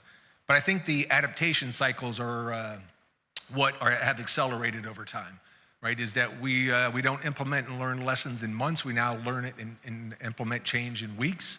And that can be highly attributed to our ability to be able to use data to learn those lessons and rapidly implement and affect change. AI certainly increases effectiveness in some ways, but it also poses challenges. And we know that in conversations between the US and China, the ethical component about, you know, including autonomous systems into warfare is important. You have to find the right balance between systems making decisions on behalf of the governments and still being able to control what's done on the ground that could have major implications for geopolitics or the survival of the planet Earth, I suppose, in the future, if that includes the nuclear dimension as well. Is there a right balance between those two things? Do we know where it lies, and how maybe you can see some differences between the approach taken by the Western countries, the US and European allies, and countries such as China? Yeah, I think our approach is always, I mean, there's a huge ethical component that I think that is the biggest concern. I mean, you've seen some problems that have already arisen out of large language models. This, at least Palantir's approach, this does not replace a commander or a decision maker on the battlefield. It only enables it. So a human, you know, in the loop to train the models, a human on the loop, right? So when you look at what are the guardrails, you know, one key guardrail obviously is anything that's a lethal decision. There's got to be a human in or on the loop that makes that decision, but we also got to be able to leverage the technology. You got to find the right balance. You know, an air-to-air engagement by aircraft, right, where, you know, collateral damage is minimal, right? It's a different degree of risk that you accept there versus, you know, operating and targeting in an urban environment where there'll be civilians. But you do need to account for that and try to leverage the technology in that space. So I think that's one. Anywhere where you use AI to enable decision-making that risks strategic escalation. I think those are areas that you got to watch. And then, of course, the ethical legal boundaries of the law of armed conflict, right? I think those are key components. But good organizations, and the way we drive that in the U.S. military is that, that is part of the decision making, that's part of the culture that you build. None of this should be on autopilot. Yeah, for sure. And maybe you can pinpoint one particular myth about AI in defense that you would like to tackle. Do you see, it's a new technology, it's hard to understand it well, it's a black box for many people, including myself. But can you, name one particular myth that should be tackled in order for us to be better informed about the current stage of the technology and its potential in the future? Okay, I think the first one I talked about, it's not going to replace decision-making on a battlefield. I think more importantly, I think, and I speak at a lot of conferences, and I'm always surprised at how many people still talk in the theoretical about AI and what it can do for you, right? It's all pie in the sky. It's never anything that's about practical application. So when we started this discussion, what Palantir's product is able to do is ingest all of your data in your organization, right? It can cleanse it and makes it available for AI to use, okay? So the technology is here now. People are concerned about that. In many cases, the other governments, intel services, and other governments, police forces are already using the product. On the defense side, the defense is lagging for some reason, right? The technology is here now. It's available to be used now. And it's technology that is in hands of your adversaries also is right now. So you're in an arms race.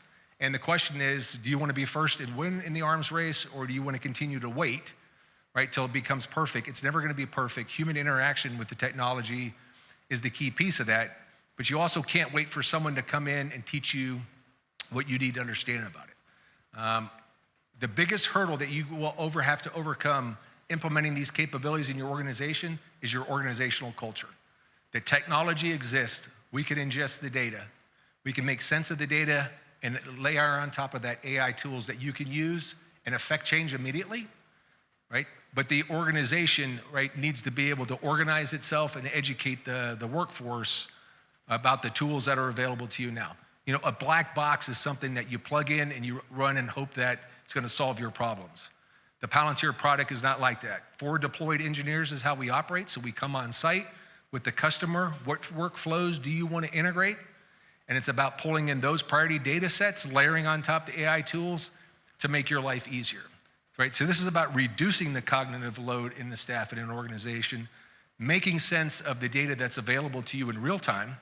So you operate off of live data, not stale PowerPoint, so the commanders can make more informed decisions, or leaders in industry can make more informed decisions.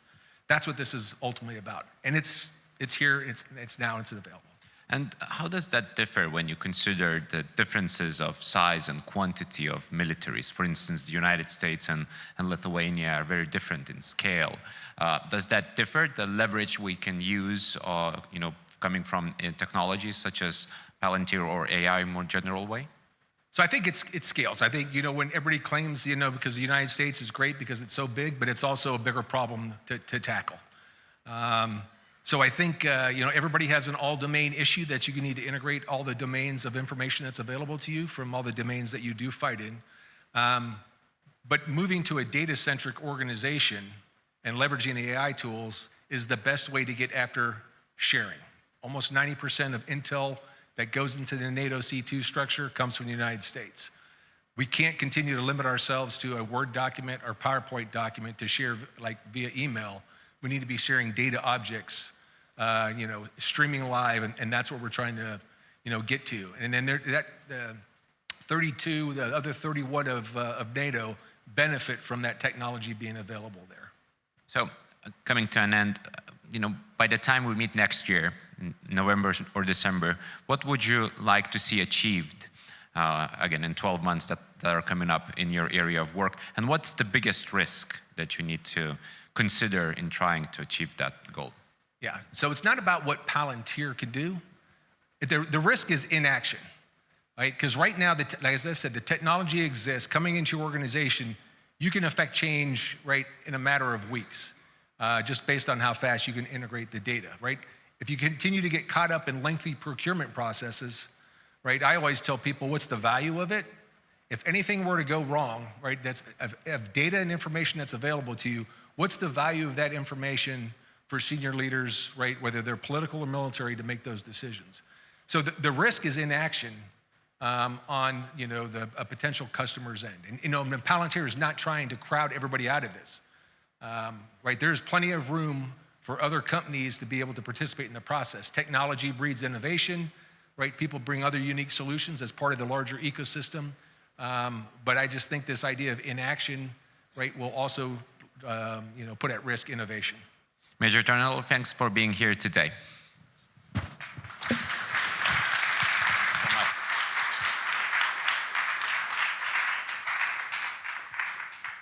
Thank you very much. I just wondered, is there anyone hungry in the room? Would you raise your hands? No one is raising, but I'm sure you should be. We have been listening for so long with no breaks. Thank you so much for all of your patience, your being interactive, using the app, asking questions and listening.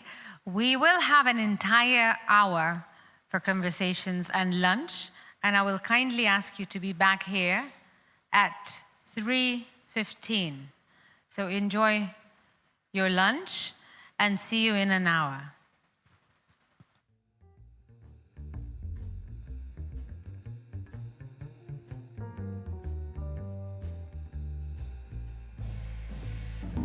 Geopolitikos ir saugumo studijų centras kviečia Jūs į jau 11-ąją Vilniaus užsienio politikos ir saugumo konferenciją. Lapkričio 21-ąją išgirskite Lietuvos ir užsienio ekspertų diskusijas apie geopolitiką, saugumą ir mūsų regiono ateitį. Konferenciją stebėkite tiesiogiai LRT mediatekoje.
Welcome back.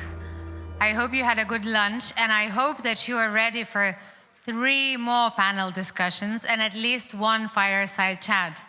Are you? Is anyone ready for a lot of insightful content? Would you raise your hand so I know for sure? Yes, thank you, thank you. Someone is raising 2 hands. That's the way to go forward.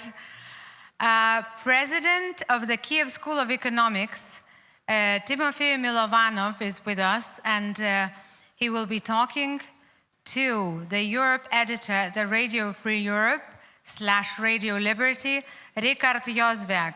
Let's welcome them both on stage, give them the floor, and be happy that they are here with us.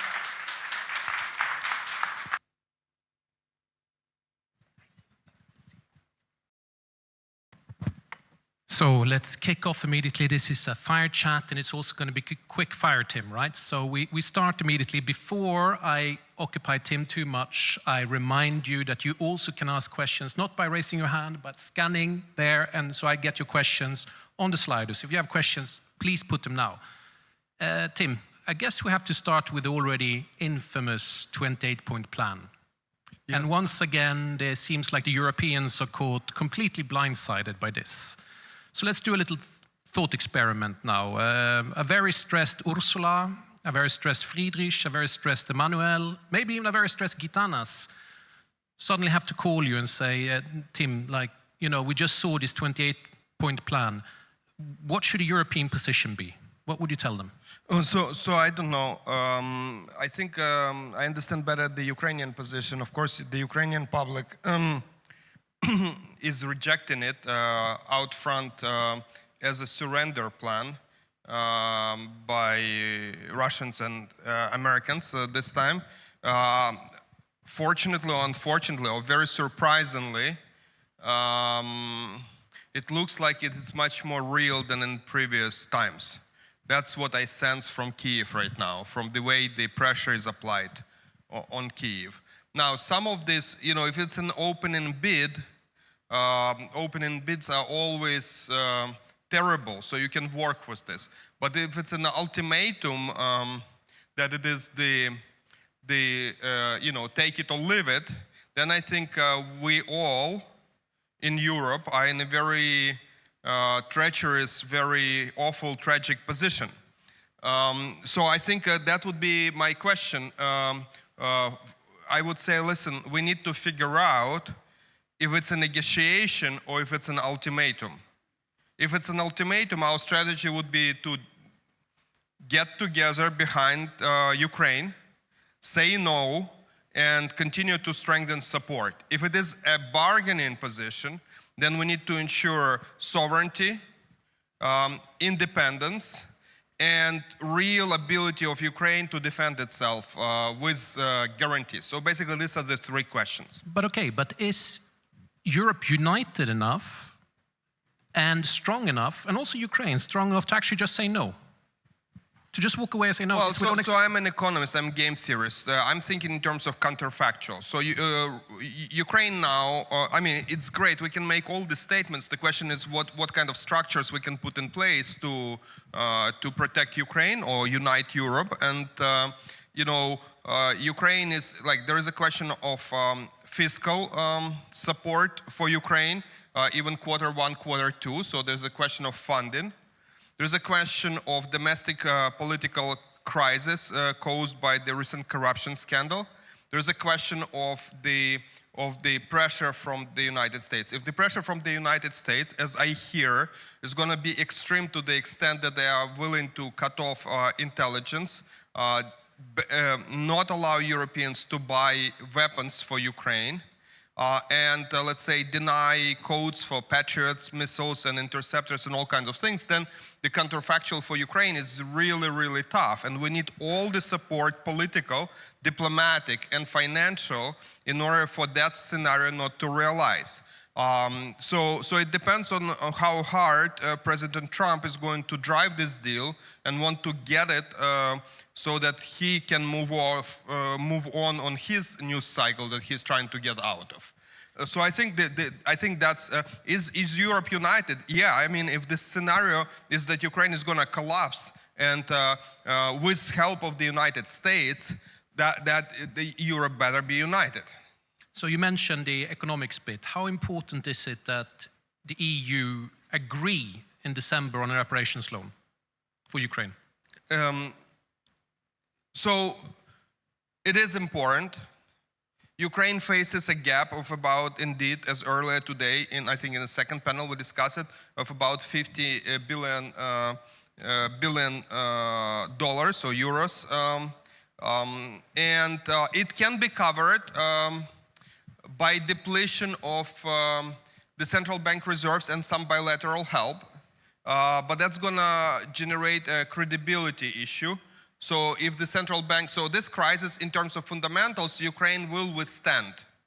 But will it be a trigger of confidence in the economy? So I think that's an unknown. It is better to avoid it. You mentioned, of course, the corruption scandal, and you have been very vocal about that. You stepped away from the advisory board of Energoatom. How badly has this damaged Kiev, do you think?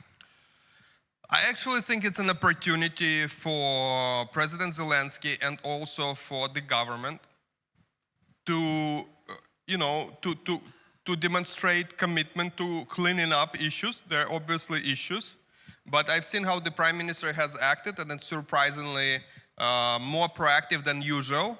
So, for example, to give a specific example, the CEO of another energy company, there is a competition, and competition has selected a final winner according to international practices. And Prime Minister stepped in and said, no, we're going to cancel the competition. And the reason is that the person who was the final candidate, finalist, was actually serving some time ago for a short period of time as an advisor to the former Minister of Energy who is implicated in this scandal.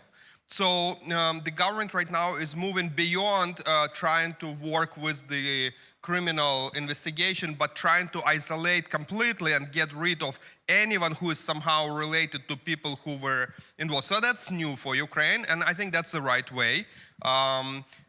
They are resetting all energy company leadership and governance. I would rather have a little bit more discriminatory approach, but that's fine. So the government is taking it very, very seriously. Now that generated a domestic political crisis, which with opposition forcing or demanding, and some of the supporters of President Zelensky within his own party demanding that the head of the office of the president, who has coincidentally today birthday, by the way, so you can send them a message on social media. Hopefully with support or not, depending on your political stand. But he's not implicated in the case, but the entire case domestically, politically, is now focused on getting him out of the office. So there is really, like, the elections have started in Ukraine, basically. You can say there is a war environment, there are no elections, but you cannot stop the politics, The politics is there, and I've talked to a number of people in military and among the opposition over the last 48 hours, and they were saying, listen, there's no problem with the president, we just want the leadership around the president to, clear, and so that new people can come in, including us. So there's basically a political process there, which I think is destabilizing, but I think Zelensky is handling it well, actually. I think I have to ask the direct question. Should Mr. Yermak go? No, I don't think right now. So basically, I think that depends a lot on what is truly happening with the peace process. If there is a serious peace process, all of that has to be bundled.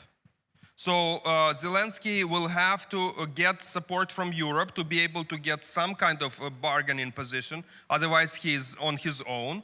Once he have that and there is some bundle, some sacrifices will have to be made in any way. I'm not arguing the Trump's line that Ukraine has to give up, but something will be unpleasant anyway. And so he needs domestic support to be able to sell this deal, not sell to convince the public or the parliament to vote for something. And that where the parliament will come in and say, oh, we want some political changes. That's basically how it's going to work. he needs a coalition there, and he will have to, trade something politically. And so if I were him, and I'm not him, so I don't know, but if I were him, I would hold off on any kind of moves on domestic politics until I understand what is happening with the grand game that Russia is playing and the US maybe is playing this week, and then bundle it together as a package. So that's one of the questions here I got, that do you think Europe, along with Ukraine, will need to compromise any of its security stance in order to facilitate a peace deal? Some compromise has to be made, and this compromise will be either to give some security to Ukraine or continue to finance Ukraine. So Ukraine has an alternative path forward, and I think this is basically the most important strategic move which is not being discussed. About a year ago, a little bit later, when the Trump administration made it very clear that the entire NATO discussion is basically completely off the table regardless of what Russia does, President Zelensky has changed the strategy on military. Instead of trying to build security by becoming a part or trying to argue or getting closer to NATO, Ukraine has and asking for more weapons, including from the United States. That process continues. But basically, Ukraine moved 100% all of its energy into developing a domestic military base. We have seen that the drones, the deep strikes, the scalability has improved. We also have seen already cruise missiles. We're months away from ballistic missiles development. Prototypes are being tested. And they are a fraction of cost in Europe, and maybe even cheaper than in Russia, substantively cheaper. So that means that and also recent incursions in Poland and elsewhere demonstrated that the capabilities which are required in this war, NATO might have some capabilities, but not all. Intercepting 1,000 drones, that's a capability currently NATO doesn't have, or it would be extremely expensive to use it with the existing platforms. And you cannot do it in a peacetime country. You cannot go to Poland and mobilize 4,000 people to become operators of small drone interceptors because it's not wartime. You simply don't have the mass of businesses and military to be able to operate it non-stop. So that capability is absent. And so Ukraine can build up those capabilities, and they are cheap, so very asymmetric, very structural, very AI-driven or new tech-driven. Very cheap, actually. And I think what we are seeing now, in the last year, I've seen 1 unicorn in Ukraine in finance and about 10 in military, in defense tech. They are there. They are being valued right now at over $1 billion. A lot of, there are Ukrainian whales right now, which are now being valued at substantive. So that's also a driver of the economy. And Ukraine is on the verge of basically having the defense base, which can protect itself. The real question right now is interceptors. Can we intercept? Can we have something equivalent to what the West has in terms of interception and air defense? But we are getting there. So I think Ukraine can go forward with this model. And also I cynically, Machiavellianly, in a Machiavellian way, think that this is the reason that the peace process became much more realistic, because Ukraine is just really on the verge of building joint ventures with Europe to give this technology also to Europe and benefit from this.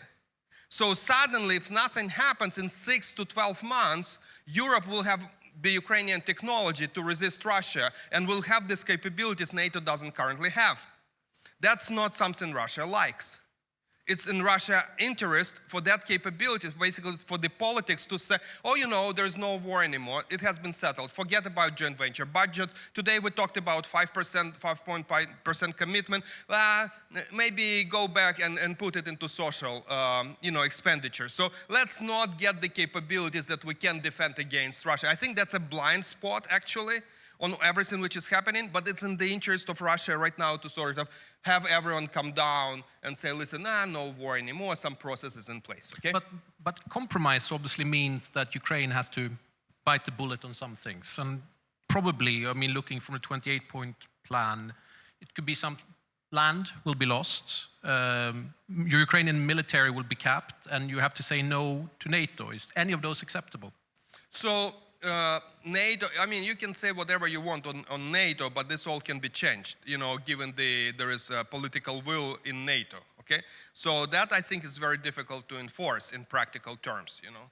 Of course, there will be a risk if something gets codified in the constitution, then uncodifying it would create a trigger for Putin, Mr. Putin, or whoever to invade again. So that needs to be triggered. But I don't think, like, so that I don't know how to think about properly. On land, basically the way everyone is thinking about land right now around contact line is that you have to have a killer zone about 100 kilometers both ways. And that's probably how it will be, that, you know, it will be monitored with drones and robots. And right now, the problem was sort of killer, like Ukraine is moving and Russia is also moving into this killer zone. The idea of the killer zone that you're training AI, let's say, to hit tanks. But then they don't move with tanks, they move with trucks. Then you train AI on killing trucks. But then they start moving with motorcycles, with bikes, crawling, you know, pretending they are a horse, you know, and something like that. So that you keep retraining your AI, and at some point you say, I'm just going to train AI to kill everything which moves, instead of training for specific type of vehicle or objective. And so now you create areas where you deny the capability to move anything in that area, and basically the doctrine is if there's sufficient movement, you kill it. So that's probably how it's going to be in the contact line. So we can discuss whatever we want about specific cities and villages in the area, but in realistic terms, these are going to be zones in which if something moves substantively, the other side freaks out. So you can package it politically differently, but I think there's a little bit more specific discussion on where this buffer zone will happen. And so, you know. We've talked about the difficult state of the Ukrainian economy. We're talking about that Europe have problems financing, but let's talk a bit about the Russian economy. And you're an economist, and many are also sensing that this is a very stressed economy. How do you judge the state of the Russian economy and its capability to sustain itself? So clearly it's a very stressed economy with 40% of its budget being pushed towards national security and the war effort. It is the economy in which it has decided to waste or invest $1 trillion over the last several years, not into innovation or AI or education, but into gaining, 2,000 square kilometers. So I guess that's their preference. But, there's also a joke among economists that out of the last 3 financial crises, we have predicted 8. So, the conditions structural conditions for that economy to go into crisis are there, in particular credit bubble and financing of the war and non-productive use of economy and suppression of talent development. But what is a trigger? So you have to have a credibility trigger. There has to be either a macro shock or some kind of Wagner event or something else which will be substantive enough that people will start losing trust in the ability of the Kremlin to maintain or to keep economy steady.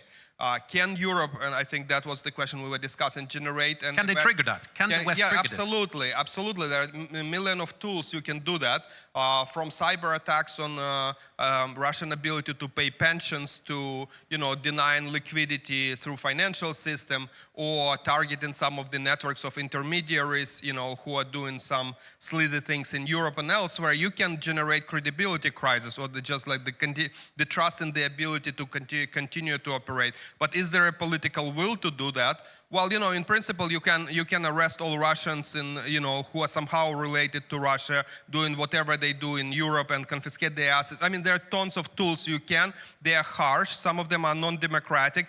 Do you have those tools? Absolutely. Will you use them? I don't think so, because that requires more extreme conditions and some incursion in some... So basically what you're saying is you don't think that the West has the political will to really punish Russia? That's exactly what I think. I think the tools are there and have been there throughout the entire... this in many sense, it's travesty. Today we hear, the president here speaks that the Lukoil, sanctions are great and fundamental and shows an alignment, but it's year number 4. I mean, we could have imposed those sanctions in year number one, you know, and there are tons of other things we could have done in year number one. There hasn't been a political will to do that. So in part, you know, people died because there's not enough resolution in political leadership around the world. That's how democracies operate. Tim, I see the clock is ticking. We have 1 minute left. And I wanted, because you mentioned elections, and I'm always, you know, I'm following you on Twitter, and you used to be the minister yourself. Do I sense that maybe you want to go back into politics? Yeah, so I get that question occasionally. The answer is no. So basically, everyone in my position would say no, regardless of what they think. So let's be honest about that. But basically, I only served as a minister for 6 months, okay? I did a land market reform. I burned my public reputation because oligarchs counterattacked me. I didn't really enjoy it. My family didn't really enjoy it. I think until we have proper political parties in Ukraine which can provide me support, I do not have the leverage to be able to be efficient in executive. But I also think what Ukraine needs is a lot of educated new leaders, and that's why I went to build the Kyiv School of Economics, and now we have 2,000 students up to from 20. You know, when I start, I think we need to get to 20,000. And then Ukraine will change. And then there will be no scandals on corruption if we actually educate new generations. Thank you. Ladies and gentlemen, thank you very much. And give up for the future finance minister of Ukraine.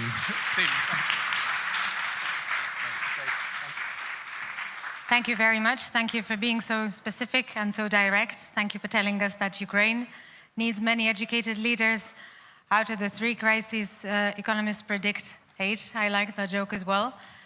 Europe does lack political will, as has been reiterated a few times today, and that is closely linked to our next topic, our next panel discussion, which is organized in partnership with GLOBSEC, and it will be on how to keep America hooked. We will have 4 different speakers, and I will invite them one by one, and I will advise that they can sit next to or below their photograph. So we are very happy to have with us here today the president of Mission Libération, former French ambassador to the United States, Philippe Etienne.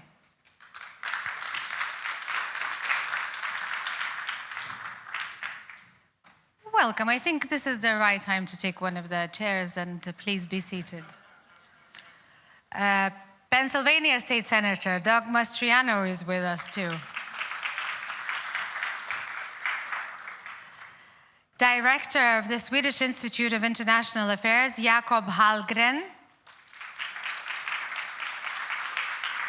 Welcome.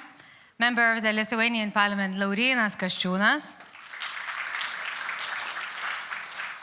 Founder and CEO of GLOBSEC, Robert Vass, will be moderating the panel. Welcome and have a fruitful one.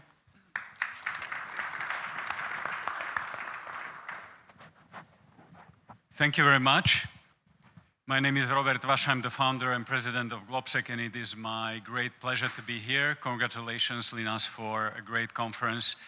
I'm very happy that GLOBSEC has the pleasure to be partner of this very important conference, not only for Lithuania, but for all the region. So congrats. And we are here in front of a very interesting panel conversation, yet another one, about very important topic, how to keep America hooked.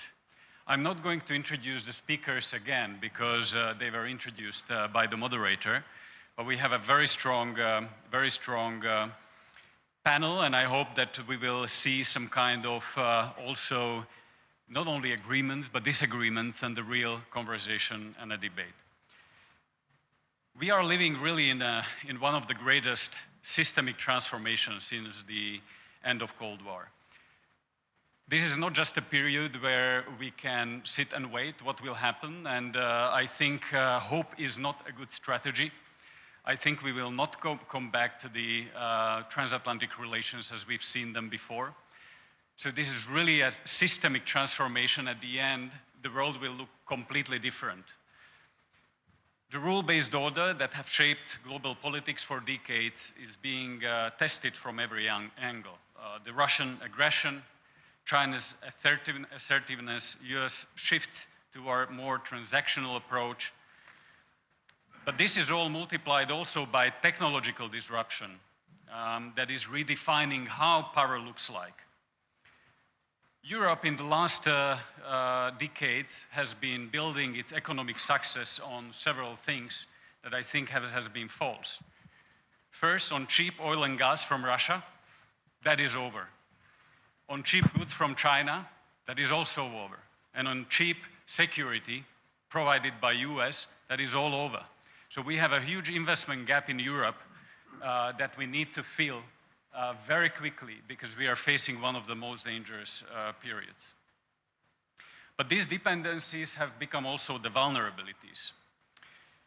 We also are seeing the Trump administration, which has brought a certain level of unpredictability to the support of Ukraine, but also many in Europe are questioning about how hard is the commitment to the European security.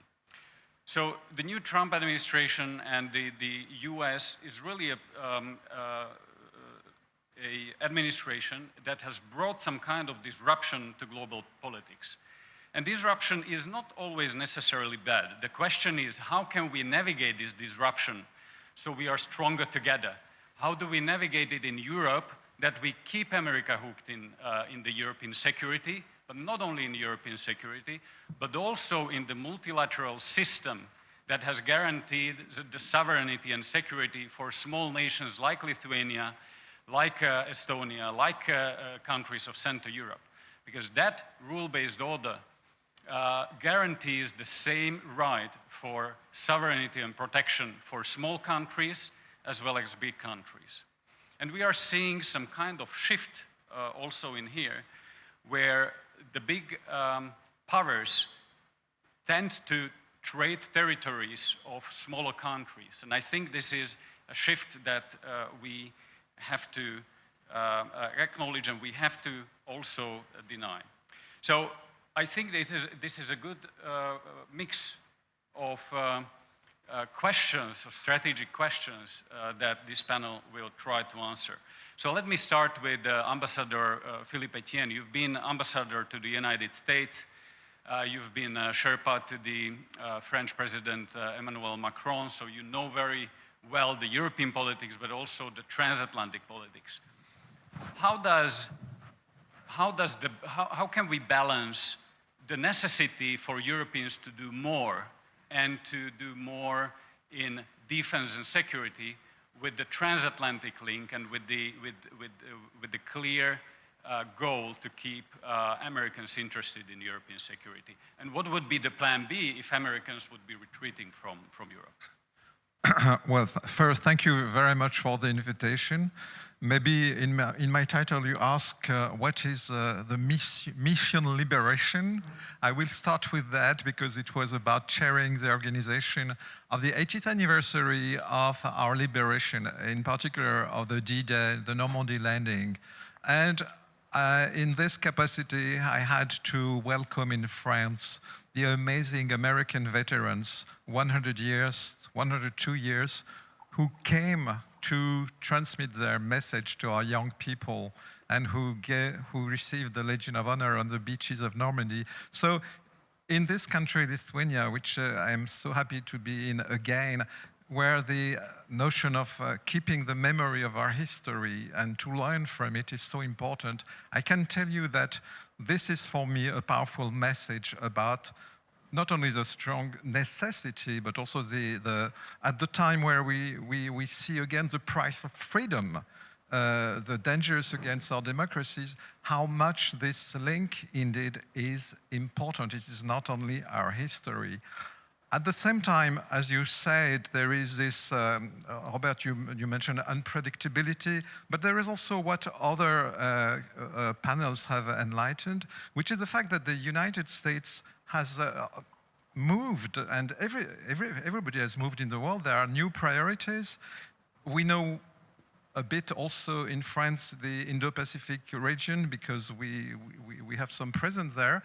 And I think it is understandable and also completely legitimate that the US is reordering its priorities. It's, as Christian Danielson said before the lunch, we need also this action in the Pacific Ocean. We need to keep the freedom of circulation. So I don't want to anticipate the next review, the next national security strategy of the United States. But it's something which the Europeans not only have to accept, but to work with. And I think, to answer your question, there is absolutely no contradiction between having a stronger European defense on the one hand and keeping the transatlantic link. I will tell you something from my experience of Ambassador of France to the United States. I met a lot of folks in the US, both from the two parties, by the way, who told me more or less the message: you speak very much about doing things and things, including European defense. Well, do them.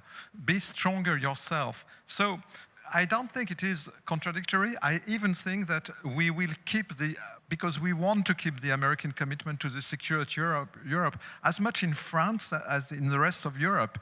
And to keep it, I think but I speak under the control of American friends, I think we will keep it all the more than we show ourselves ready to take more on our shoulders, to do, I know there is this expressions, burden sharing, burden shifting, to be able to do things when our American friends are not willing to do it, to have the capacities. So it is not contradictory. On the contrary, I think we have to draw many, many lessons from the war in Ukraine. We have a very priority, which is to develop NATO, to adapt NATO to this. France works also to this priority. NATO is our priority for European defense. At the same time, to develop the European defense functions inside the EU. The two are compatible. The two have to work together to avoid duplication in the two directions. And third, of course, as EU, not forget that we have other European countries like the UK, like Turkey, like Norway, with which we want to work. Let's think of the coalition of the willings, which the French president launched with the British Prime Minister. So I don't want to go to the details of what we have to do with NATO, neither with the EU. We have a positive developments with the EU starting to fund itself new instruments for stepping up in our defense. Somebody reminded us this morning about something very important. The Europeans now, France also has doubled its budget of defense in a couple of years. We now are spending globally very much. Somebody said more altogether than the United States. But we have to spend it in a very efficient way. This is the reason why the way we build this European market for defense equipment is very important. It is not only about budget, spending more. It's about performing efficiently, both military and in the military equipment industry. This is a question of the budget, not only the total amount, but how we spend it together. I will stop here maybe. If you want me to come into more details, I will be happy to. We will definitely come back some of the very important questions and points you have raised. I have and especially on the European industry military base, that is a very important question to go. So we might dig deeper into that. But I've said that there is a certain kind of unpredictability, but one thing is very consistent, that all the US administrations have been saying to Europeans, you have to do more. You have to spend more and you have to do more.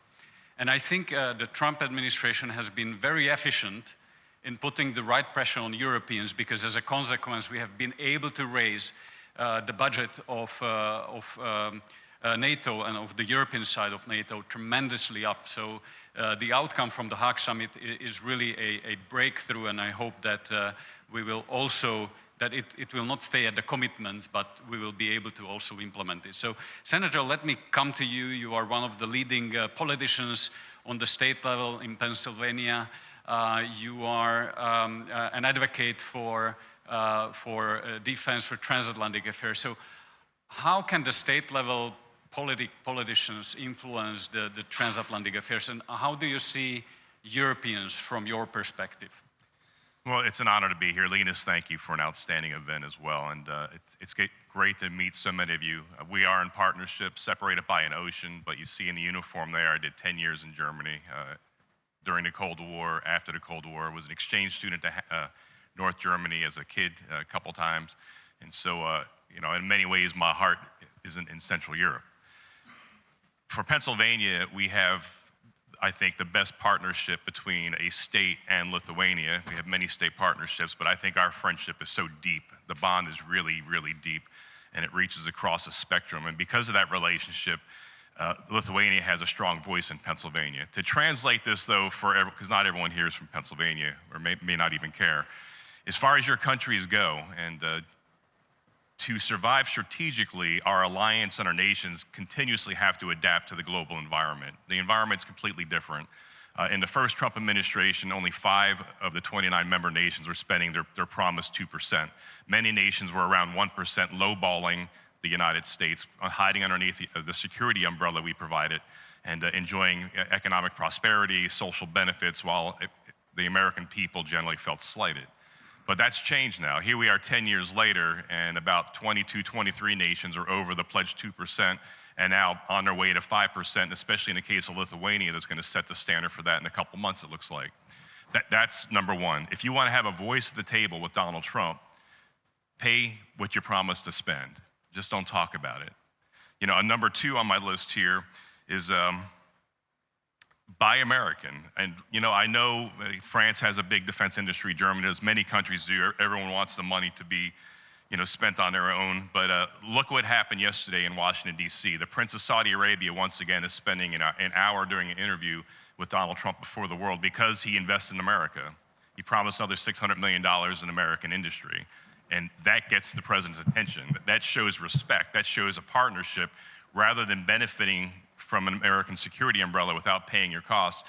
He's coming in with money and he gets a voice at the table. So spend what you want, invest in American industry. Lithuania is setting an example. In many ways, my recommendation for the other nations out there is follow Lithuania's lead. Lithuania is purchasing $2 billion worth of American armaments.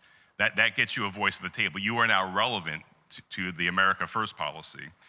Another thing here is when you have a chance to communicate with the administration, be very clear and concise. So I'd expect the Lithuanian president or foreign minister will remind, we're spending this in your industry. We are exceeding the 4%, almost on the way to 5%. Continually get your message out there. Provide opportunities for President Trump to have wins. You'll notice when NATO spends more money, he'll talk about it. So Lithuania, the win would be, the Lithuanians are spending $2 billion on our industry here. It's relevant to America and the America First policy.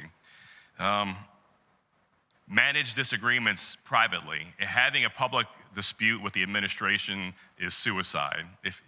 Look, I saw many disagreements. I was a young man in Germany, but Helmut Kohl and Ronald Reagan worked really well together, but there were some major disagreements about bringing Persian missiles in, ground-launched cruise missiles in. There was protests, hundreds of thousands of Germans on the streets in West Germany. And Helmut Kohl always kept it private and respectful. That's the way, I'd say even more so now. If you have a disagreement, it's got to be behind closed doors. Don't let your spokespeople go out there and say things that would damage a relationship. Because I think the partnership we have now is more important than ever since we have an emerging Russia with an uncertain future in Ukraine. We have to stick together. I'm going to wrap it up on this final thought here. One of our founders from Pennsylvania was Benjamin Franklin. We know him well. And what he said was interesting when we were signing our Declaration of Independence. He said, either we hang together or we hang separately. Let's hang together and win this global struggle we're facing. Thank you. Thank you, Senator. Excellent points, and we will definitely come back to many of them. I forgot to mention, but I still can, that you can post questions on Slido here. So I'm already seeing a few questions piling up, so I will come back to them as we close the first round of responses. But Laurinas, let me get to you. Europe is facing already a hybrid war from Russia. We are seeing security incidents across Europe almost every day. Russians flying over the NATO territories, flying over air bases, over airports. We are seeing actions in Poland and other countries where the critical infrastructure is under attack. So are we already at war? Because also the hybrid war is a war. And if so, are we prepared to deter Russia? is our posture enough today to deter Russia? Because what we've seen in Ukraine, I believe that was a failed deterrence. That was a failed deterrence. How do we prevent a larger attack from Russians, where we show our united commitment, but not also our capabilities, but also our political will to defend ourselves and to respond in a strong way? First of all, thank you very much for the invitation, Linus. Great traditional event and a great question. The problem of NATO is what we are defensive alliance. Defensive means all the time trying to find reason for de-escalation if, risk is too high. That's why Russia is pushing the red line all the time and testing us and trying to get the reaction from us. And we know what it means, escalation, de-escalation game. And we're trying to put us in this game, and we know what West NATO will always try to find a reason for de-escalation. That's why we need to be transformed into active defensive alliance. So creating the dilemmas, not symmetrical one, but at least asymmetrical for our adversaries in our situations. We need to feel the costs of their provocations, diversions, and all that kind of hybrid things. So yes, I agree, we feeling the aggression, but it's a different level. If Ukraine is a brutal aggression, conventional aggression, here in NATO areas, we are trying, to bring us to the gray zone and try to test our deterrence architecture. I'm not saying the deterrence architecture is failed. We also had many interpretations here in Lithuania. In July, we had 2 drones, Gerberas, which flight from probably we were spoofed in Ukraine because Ukraine defended using all different tools, radio electronical things for jamming and spoofing, and some 2 Gerberas drones, which are more, we can fly 600-700 kilometers with gasoline. We have gasoline in the back, and they crossed Lithuanian airspace and entered Lithuanian territory. And we had interpretations here, so our deterrence is already over, Why we don't have a detection system, why we don't have a soft kill, hard kill tools. We need to adopt to that kind. It's a new concept of warfare. But I'm not in line with the deterrence is architectural collapse. No, the problem is, thing is that drones, they can make a house, they can, create very hard situations for the country, but we do not occupy. So we have deterrence architecture, but we need to do it stronger. What does it mean stronger in Lithuanian terms and our thinking? So first thing is persistent presence of allies here. So forward defense, stronger. Deterrence by denial, not deterrence by punishment. It means you need to have forces here as much as possible for deterrence and defense on the line, to be fast, also to have abilities for fast reinforcement and that kind of things. And you need to have much more flexibility in NATO defense planning. What NATO secure, 4-star US general in Europe could make some decisions without, voting of countries. He needs to have more autonomy for flexible decisions, to prepare logistical lines, to make the exercises fast and so on, to be much more flexible, much more faster. We need to adopt to that, and we are doing that little by little. So our dilemma in NATO, I would say, our concepts sometimes looks old-fashioned.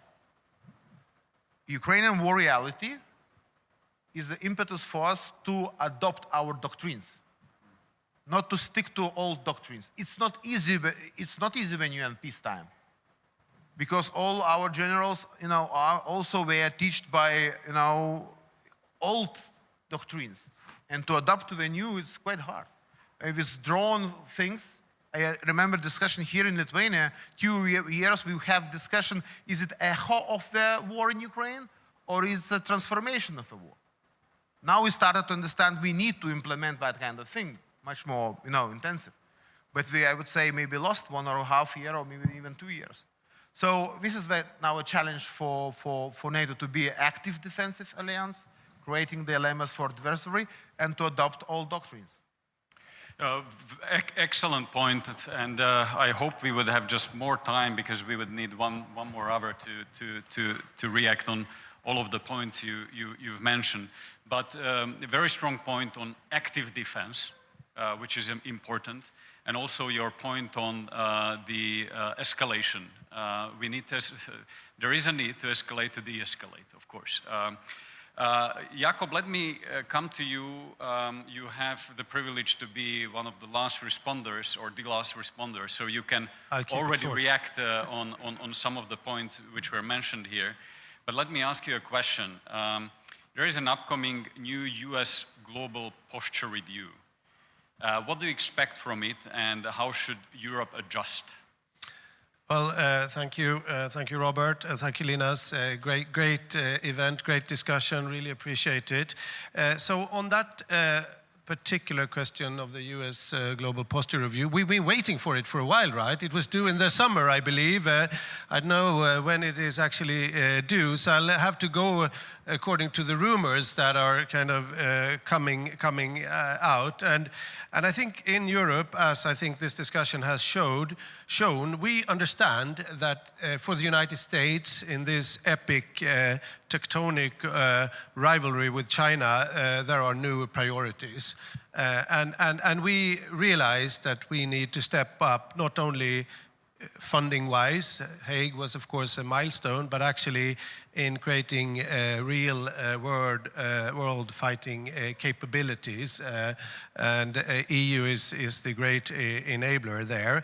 Now, what I think I speak for most Europeans, and certainly those from this region, what we hope will come out of this posture review is not a radical drawdown of US troop presence in Europe, and certainly not along the frontline states and frontline regions. And these are the rumors I hear, but it will be interesting to hear what the others have to say. So partly because that would weaken us together as allies, and it would also probably send the wrong signals. Russia respects strength. And if the drawdown is too drastical, it would maybe come across as weakness. And the second reason, I think, is really that the European and the Asian theaters are much more interlinked these days. It's not as if what is happening in Asia is delinked from Europe, and that has been talked about already a lot, but I think the North Korean troop deployments in Ukraine and around Ukraine is the best evidence of that. So that's incredibly important. So that's what I think and hope will come out of it. But in order to earn that confidence from the United States, we need to do all of the things which have been mentioned, turning the spending commitments into real capabilities. I mentioned that EU is the great enabler, and I think it's important to see EU really as a complementary tool to boost the fighting capabilities, which are of course in NATO. Much of that is already mentioned, national capabilities with the EU readiness program. We have the European Defence Fund, we have SAFE. And to be even maybe more concretely, I think we need to have a good dialogue with American friends and allies about what Europe should build additionally to what we do not have today. I'm thinking about air defense capabilities. Drones have been mentioned a lot. I'm thinking about long-range strike. I'm thinking about command and control, intelligence gathering. Some of that are areas in which the United States have spent billions for decades, which might not be replaced by Europe, but some of it I'm sure could and should. So those are some of the things. It's kind of a two-way street, Robert, here. We hope that that posture review will not come with too many surprises in terms of drawdown, but we realize we need to do a lot of the work to actually earn a continued strong posture here, which is linked to the Asian theater, I think. Thanks. Thank you very much. Excellent points. There are already more than a dozen questions here on the Slido, so I will have to choose. I can't ask every one and each of them, but let me turn. There is a question for Ambassador Etienne.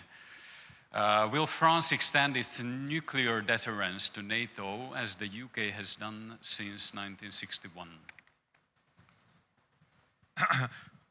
Well, for us, of course, in view of the war of Ukraine, it's absolutely essential to increase also what I would call, although I am not expert, the conventional deterrence.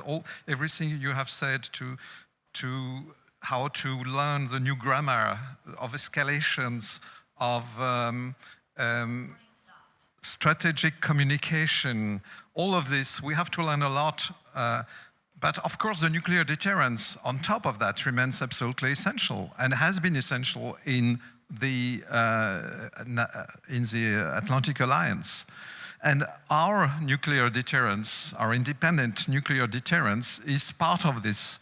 And our presidents, including President Macron lately, have clearly stated what is the meaning of this nuclear deterrence and has proposed to open a dialogue with other European countries.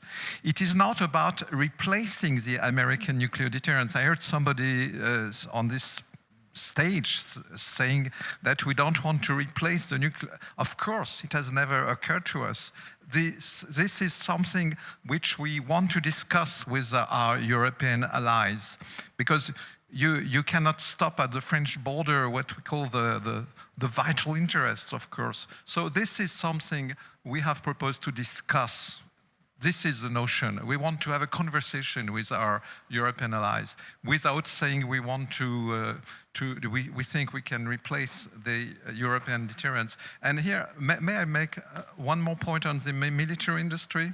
Because both of you mentioned this, and I think to develop the European military industry doesn't mean we will not cooperate with the American military industry. The war in Ukraine has really proved that we need the capacities, more capacities on the two sides of the Atlantic. And so I join Jakob when he mentioned a number of domains where the European industry must produce much more.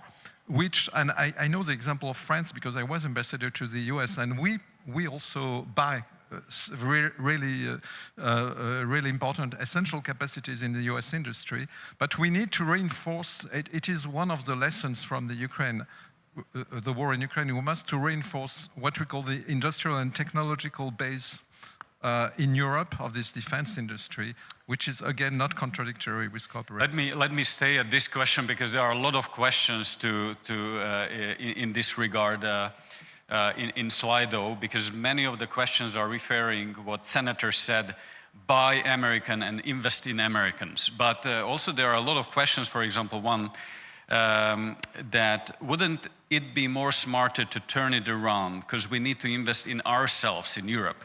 Mario Draghi said the same, Europe needs to invest in itself. So my question is following up on what Ambassador Etienne said right now, is that how do we balance this? This is also about money and where this money is going to be spent. Europeans have tremendously increased the military spending. There are further commitments. In Europe, there is a hope that those money will also generate jobs. It will generate a stronger industry military base in Europe that will help us in technological advancement. It will help us in military advancement. Because let's be honest, there are several gaps in transatlantic affairs. One is how much have we been spending. The second that you mentioned is the efficiency of the spent money. And that's where we have huge gaps that we need to close.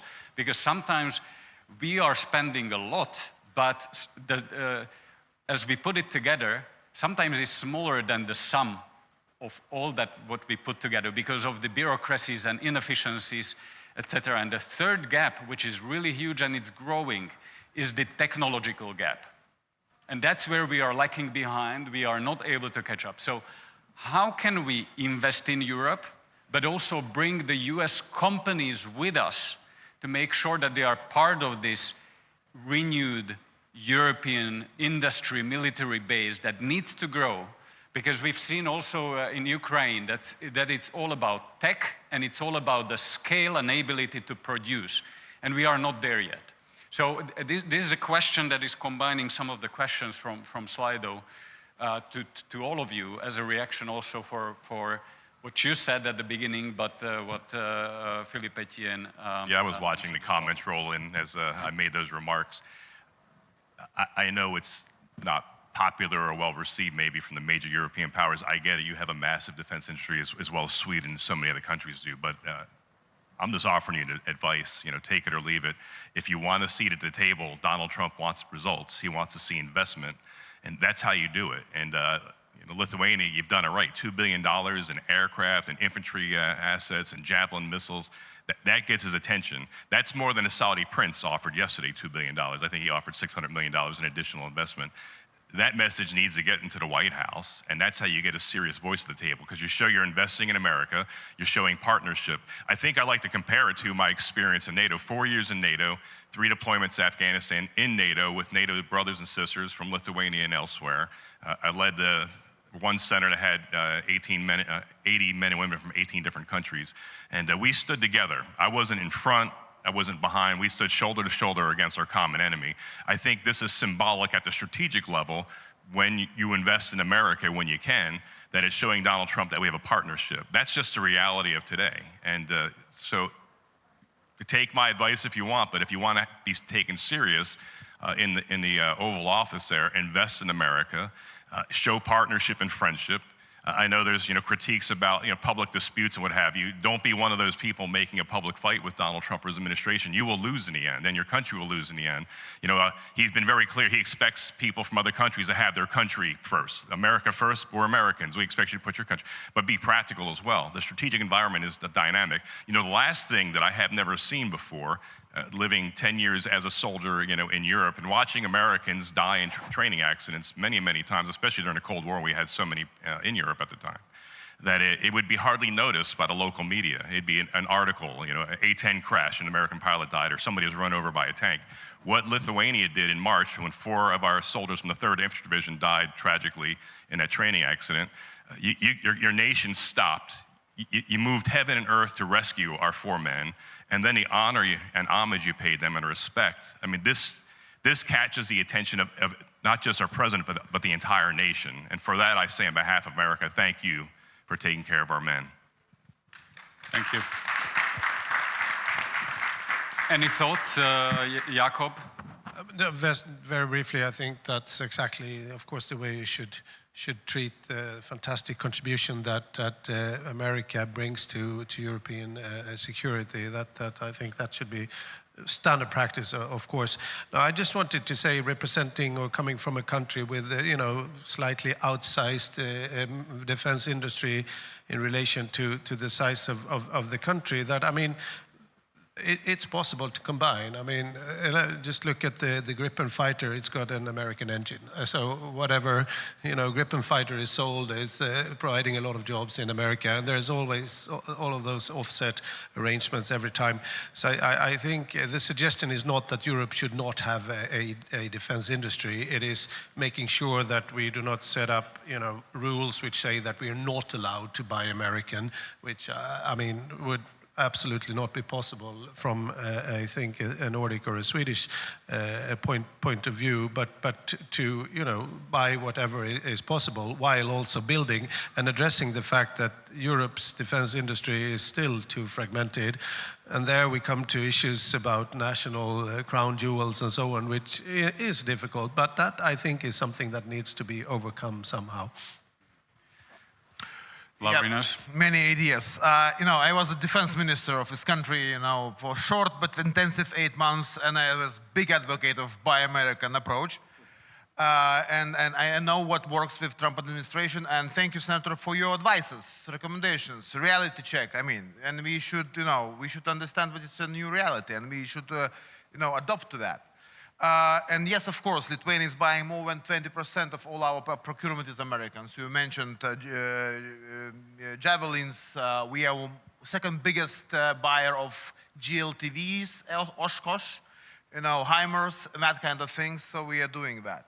But we have some kind of dilemma. But if the lessons learned from Ukraine, Europe understands that we need to have, industrial base on our own, because you need to be less dependent on global chains of supply, on everything. So that's why you need to have home-based industry, defense industry, in many areas. If you look at both biggest gaps in NATO, if US will, let's pretend the worst scenario will get out. So it's intelligence, of course. It's long strike capabilities and anti-ballistic air defense. So it's the biggest gap in Europe. It's a gap in the whole NATO, but in Europe it's a total gap. So we need also to do more here in that capabilities. That's why some of our countries of NATO, EU NATO countries, European NATO countries, investing into the Ukrainian defense for trying to bring their industrial base for long strike capabilities and so on. Because there is one problem which appeared several months ago. All that kind of things as HIMARS and things we have codes, keys. It means some kind of technological dependency. And Ukrainian, experienced that kind of gap of time, when it was shut down, That's why it's a dilemma for countries. I want to buy American, but I want to not have it shut down weapons, if something happens. So we need to find balance here too, to be, confident on what it will work in every situation. But absolutely, I agree with you. What buy American, it's the way what we should keep going. Thank you. Excellent points, and you brought in a very important point, which we've learned recently. Especially when the drones were flying over European airspaces, is that we are unprepared for the economics of the war, because we were shooting them down in Poland with very expensive weapons, and we were not adapting as Ukraine has adapted. So paradoxically, we are dependent on the Ukraine innovation and their defense industry that has grown in the last couple of years, and make sure that we integrate it as a part of European defense industry base. So this is a very interesting shift where we sometimes need Ukrainian talent and innovation more than vice versa. So, or at the same level. So we are running out of the time, but let me ask one more question, which is here, and it's about the conscription system in Europe. Because there are a lot of ideas how to make the conscription system back in some European countries. In Germany, they had this brilliant idea of lottery. I don't know if it's going to work, but can conscription system and a stronger reserve help Europe and also send the right signal to US that we are serious about our own defense? Jakob, I seen you want to... Very briefly, I mean, I come from a country with a long history of conscription for 100 years, and then it was paused in 2010, and we reopened it. Back in the day, till the late 80s, about 50 young recruits did their military service every year. Now we're working hard to recreate it. I think it is incredibly important. It creates a societal buy-in. It really means that there is a big critical mass of young men and women who can, stand ready to ship in. So I think that that's absolutely the way to go, briefly. Philippe? Well, in France, we had suppress systematic conscriptions, which had been really very much weakened through the years in the 1990s. Now the new programming defense legislation is insisting on the military reserves. So instead of recreating conscriptions, we increase very much the capacity of the military reserve in the society. But of course, we have much to learn from other countries also, including in this country. I see there is a strong mobilization, and it's important also for our younger people to bring to them the necessity that, again, we have to face real threats, and they must be ready to defend their country. But this is the way we go through it, through military reserves.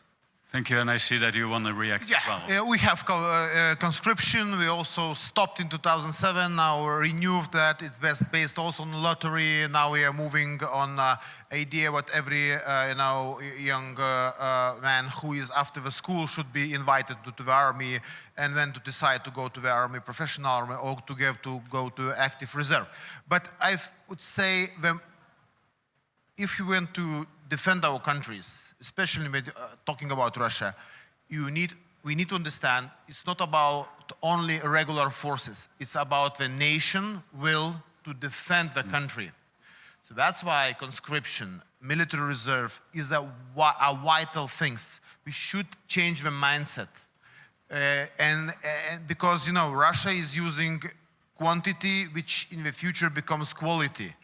We need to adopt to such kind of enemy to compete with that enemy. So you need to go and to change the mindset that total comprehensive defense is the model which we need to adopt. This change of mindset is the right point on which we can finish, because I think also recently, a few days ago, a French general was briefing mayors in France, telling them, prepare your publics for a major conflict in Europe. We have to prepare for it mentally, because a real deterrence is not only based on your capabilities, but also on the political will and the societal will to defend Europe. And that is something that we are still short of, especially the more west you go. So we have a lot of work to do. But let me finish on the point where I started. We are going through a systemic transformation. We have a generational mission here to make sure that we go through this transformation of global geopolitics, and that at the end there will be more winners than losers. And we can only do it if we work together in Europe, but also in transatlantic. So let me finish on this note and wish a very nice rest of the conference.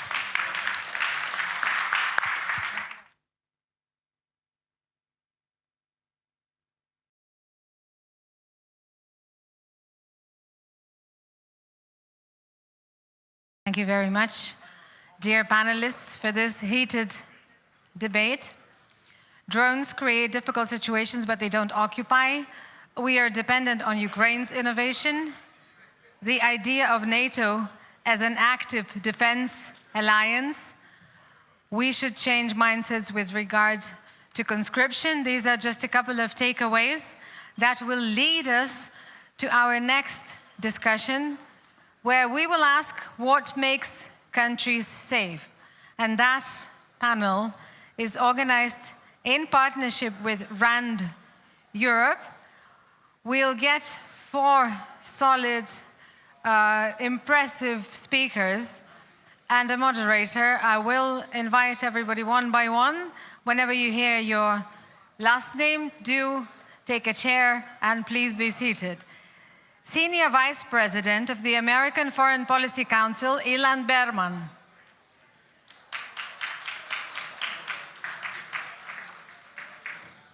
Guys, everybody needs a warmer welcome. More applause, please. Thank you.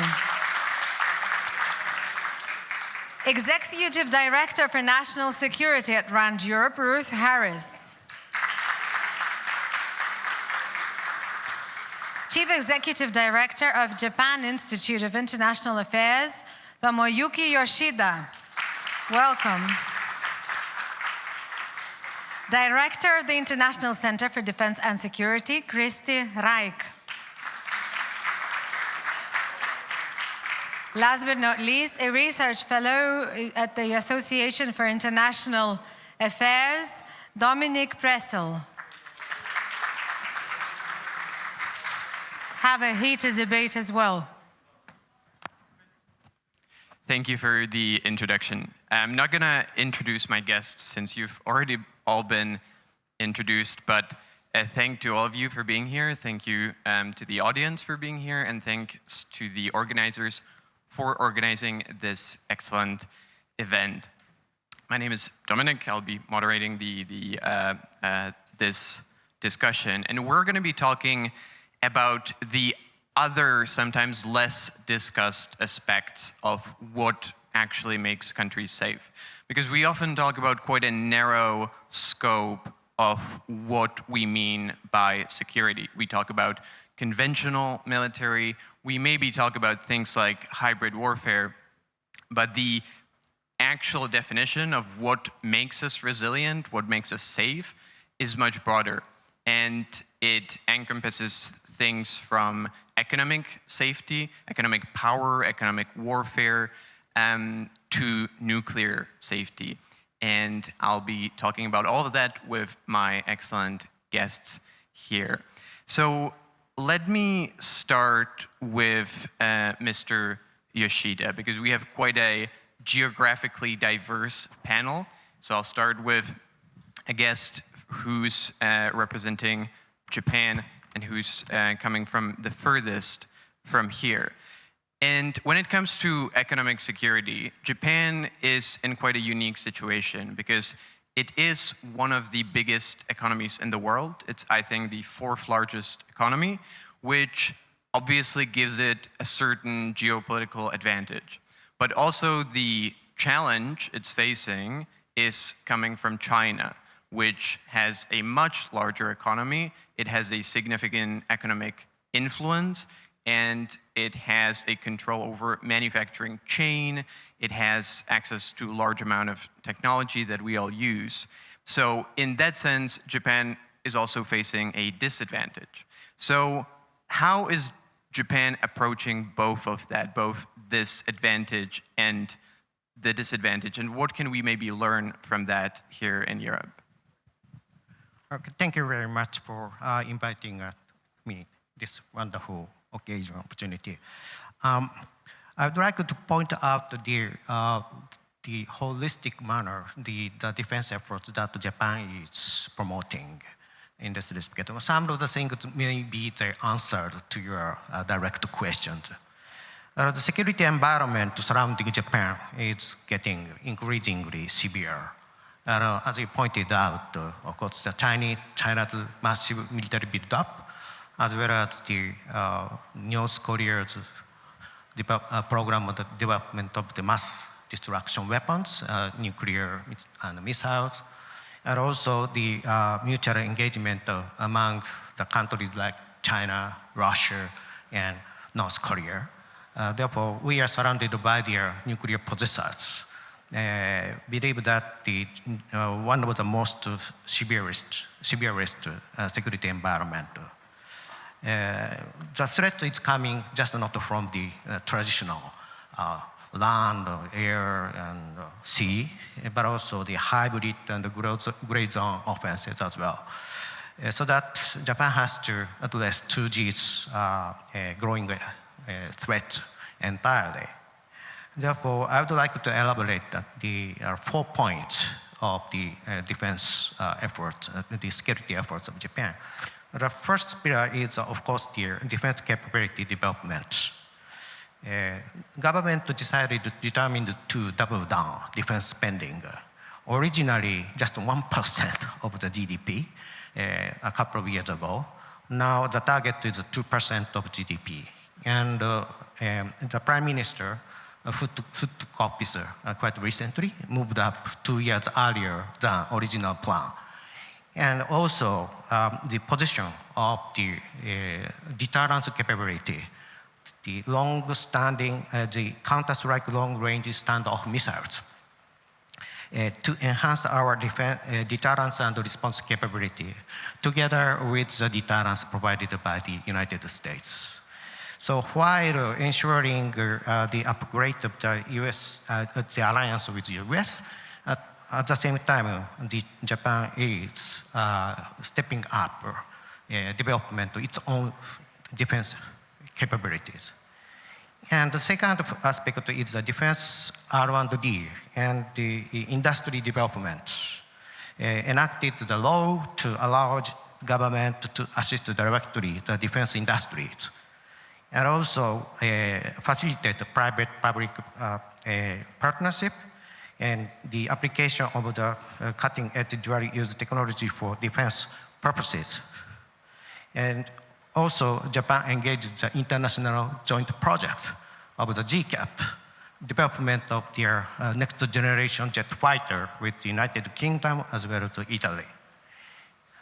Japan also signed the document with the United States to mutually exploit the defense equipment development. Maybe in the future, similar efforts will be discussed with the NATO partners as well. And the third aspect is the amendment of the restrictive rules of the transfer of defense equipment and technology to the third party. It is quite restrictive at this moment, but there is an ongoing argument to relaxation of this amendment to further explore our markets of the defense industry to the friends and allies. And finally, economic security aspect that you just pointed out. One of the priority is to strengthen the economic security measures. Also enacted the legislation to facilitate the strengthen resilient economic security measures, particularly as emphasizing the stable supply chain of the critical materials, and also identify the core infrastructure areas to enhance the resilience as well as the response against the cyber attack and the gray zone strategy. So there are a number of the promising areas of the application of the Japanese technology at the private sector. Maybe I will come back later in that discussion. Thank you for those points. Let's get back to Europe. Christy, I would continue with you. Because you are coming from Estonia and talking about economy and defense buildup, Estonia is in maybe the opposite situation, where Estonia is facing major security threats, just like other frontline Baltic states from Russia, but the economy, because of the size of the population, is very small. So there are big threats, big defense ambitions, but limited economy. How do you square those two things together? Thank you, and great to be here. Thanks to Linas and the organizers. Well, when Ukrainian President Zelensky visited Estonia, he was speaking in the parliament wearing a sweatshirt with an Estonian word, kaitsetahe. He got this sweatshirt from the Estonian friends. It means will to defend. And this is, of course, one of the critical elements of what keeps a small country safe. We need capabilities. There has been a lot said already during the discussions today about what is it that we need. We certainly need more European capabilities together with our allies. We need to keep the US involved, but I also want to emphasize that Europeans need to acquire capabilities of their own in areas where they have been too dependent on the US. We need stronger air defense. We need stronger long strike capability. We also need to develop our drone capability, and here, of course, the economic innovation, technological innovation comes in very much. We need to develop our intelligence capability in Europe, and we need manpower, which, of course, for a small country is a particular challenge, and again, we need our allies to come to help us with that. Now, with this picture of threats that we are facing, the so-called hybrid threats has been a daily reality for us for many years. And I dare to say that countries neighboring Russia are actually quite resilient, be it to disinformation, cyber attacks, other methods of Russian interference in our domestic politics, Russia trying to enhance cleavages within our societies. We've had all of that for such a long time that we are used to it. I'm more worried actually about how Russia uses these methods of influence, or I think active measures is actually a more appropriate word from the kind of Russian vocabulary, against major European countries. Germany, I think when Russia looks at Europe today, it sees weakness, lack of capability, lack of will to defend, lack of resilience, and especially in Western European countries. And at the same time, it sees that these countries are becoming stronger. Look at Germany. I think Germans are taking very seriously the need to become more capable, to become more resilient, to strengthen their army, etc. So what does Russia want to do in this situation? Of course, it wants to block this development. So it tries to do everything it can to stop the increase of defense spending in countries like Germany and other major Western European powers.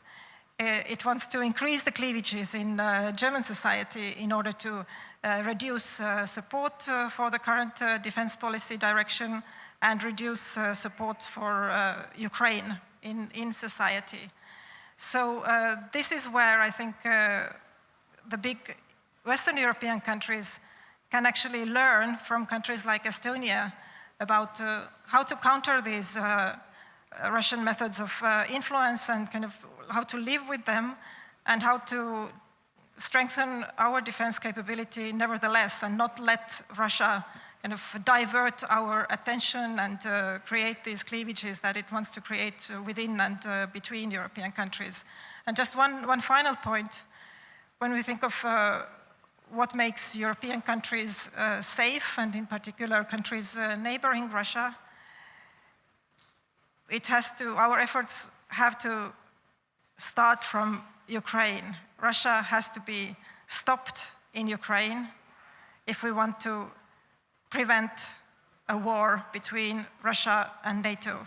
And this is again something where we need to keep our strategic focus very clear and keep doing the maximum to make sure that Ukraine remains a sovereign country, that we continue with integration of Ukraine to Europe, including the defense industrial capability where Europeans need Ukraine on our side in order to be able to deter Russia in future. Thanks. Well, I want to give space to other speakers as well, and they will have the opportunity in a minute. But let me just dig deeper with one inconvenient question, because I think that inconvenient questions are what makes panels like this interesting. You've mentioned the differences between countries like Estonia and the large Western European countries. And one of the differences is the size of the defense spending, the differences in percentages. All the Baltic countries give already very high percentages, around 5%, but you also have large Western countries like Spain or Canada who still haven't met the 2% threshold that we've agreed on in 2014. And countries like Italy are still barely at the 2%. What's your view on that? And how much does that show about the will to defend Europe?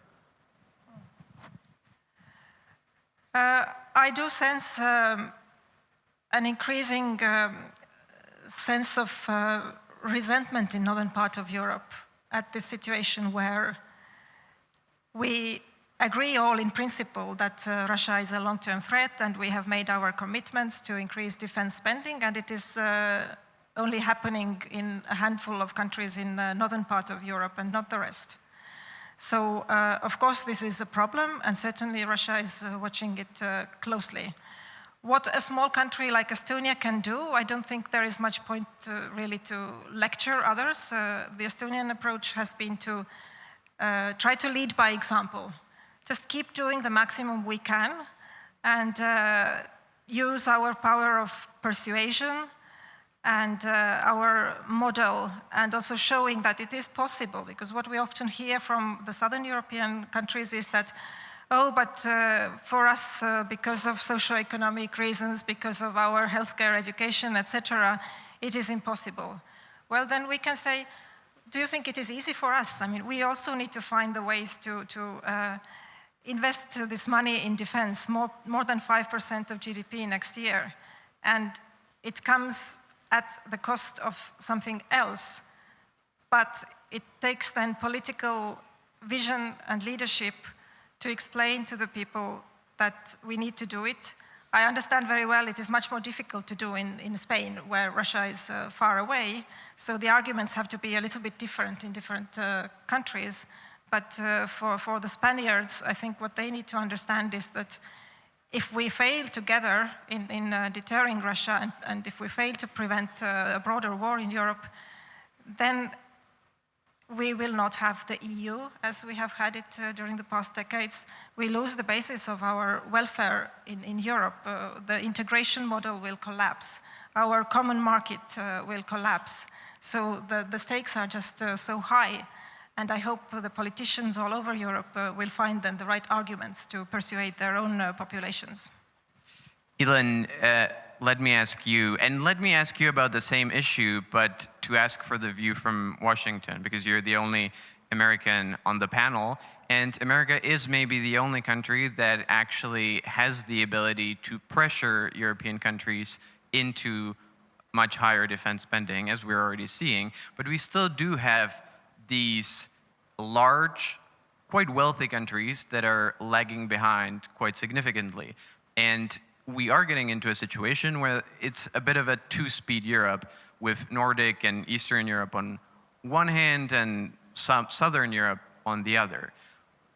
If I ask for the view from Washington, first, is there concern about this? And what can we do about it? And what can maybe America do to balance this out? So I think that's exactly the right question, because there is a tremendous amount of distance across the pond in terms of perceptions. Maybe just your microphone a bit. Oh, a little, yeah, okay. Better? Better, okay. I think there is a real gap, a perception gap. And I think, as Christy was talking about, I think, unfortunately, some of that lack of seriousness from Western Europe is filtering its way across the pond, in the sense that when America looks eastward and we don't see a united Europe, we don't see a Europe that's as seized as this region is about the Russia threat, it's easy to say it's their problem. They don't even have their act together. We're almost 4 years into this war. How can we be more European than the Europeans, right? I think that's a valid point. I think there is a tremendous benefit to thinking holistically, as we started talking about holistically about defense. It's not just defense spending, it's transportation, it's infrastructure. Also, if you notice, in the United States, we are in a process of a pretty significant reshuffling of government at the moment, right? With agencies being closed and being shut down. That has second and third order effects for our partners, including our partners in Europe.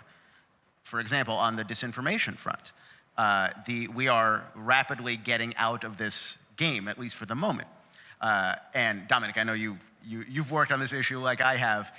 It strikes me, I don't know if you agree, but it strikes me that there's opportunity within adversity, right? There has been this historic passivity, because there's a reliance, America will always be there to fund, to sort of articulate the vision. That's really not the case anymore, at least not across the board the way it was before. This is an opportunity for Europe to really demonstrate seriousness, to build up infrastructure, to build up capabilities in a way that would actually, I think, very much rebound to the strength of the transatlantic relationship, because it'll show the United States that Europe is really digging in, and it's not just digging in on troops and hardware, it's also digging in on a more holistic view of security. Thank you. The way I've heard it described is that if there's an American in the room, the Europeans are just going to wait and see for America to lead, and then they will follow. And I think we need to get rid of that mentality.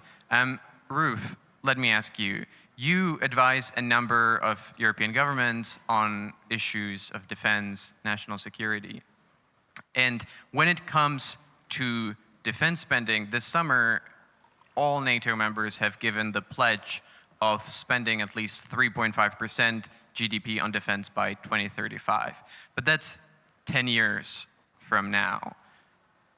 How do we know, and how maybe to prevent that 5 years from now, in 2030, the defense budgets are not in the same place where they are right now? Because you coming from the UK, I think the UK is an example that there's a lot of conflicting priorities when it comes to spending money, and there's not enough money going around. So how can we make sure that this time we actually deliver? Yeah, thank you, Dominic, and thank you for the invitation to support this panel and the event. I think when we put increased budgets into what is essentially a dysfunctional system, we actually compound the inefficiency. I mean, management science would be all over this and say you shouldn't do it. But of course, when we talk about defense acquisition, defense budgets, we park all the other rules of how we should buy, procure, and look after things. It truly is unique.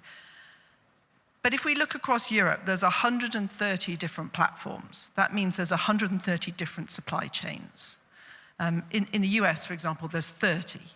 So things are more complex in Europe, and we have to accept that. We need, I think, to get to your point, we need an action-centered strategy, not a rhetoric. And we need to look at a full spectrum suite of defense capabilities, but not nationally, in Europe. And that requires European nations to do now what it's maybe thought it should do before but not get to, which is to decide what it's not going to do. Individual countries saying, I'm not going to invest in this. I could, but I'm not going to do this because you're going to do this. And a far more detailed, informative discussion. Now, we can shrug at this and say, well, it'll never happen, but it is happening. The Netherlands is a really good example of this. It has decided to disinvest in some things and decide what it's good at and invest in other things. And I think it would be very good for other nations to follow that lead. It's complex, and the world has changed when it comes to innovation. Originally, military R&D used to lead the way, and the civilian space would kind of benefit from this kind of research and development. But that's shifted, and that's not the case now. And today we see defense increasingly lag.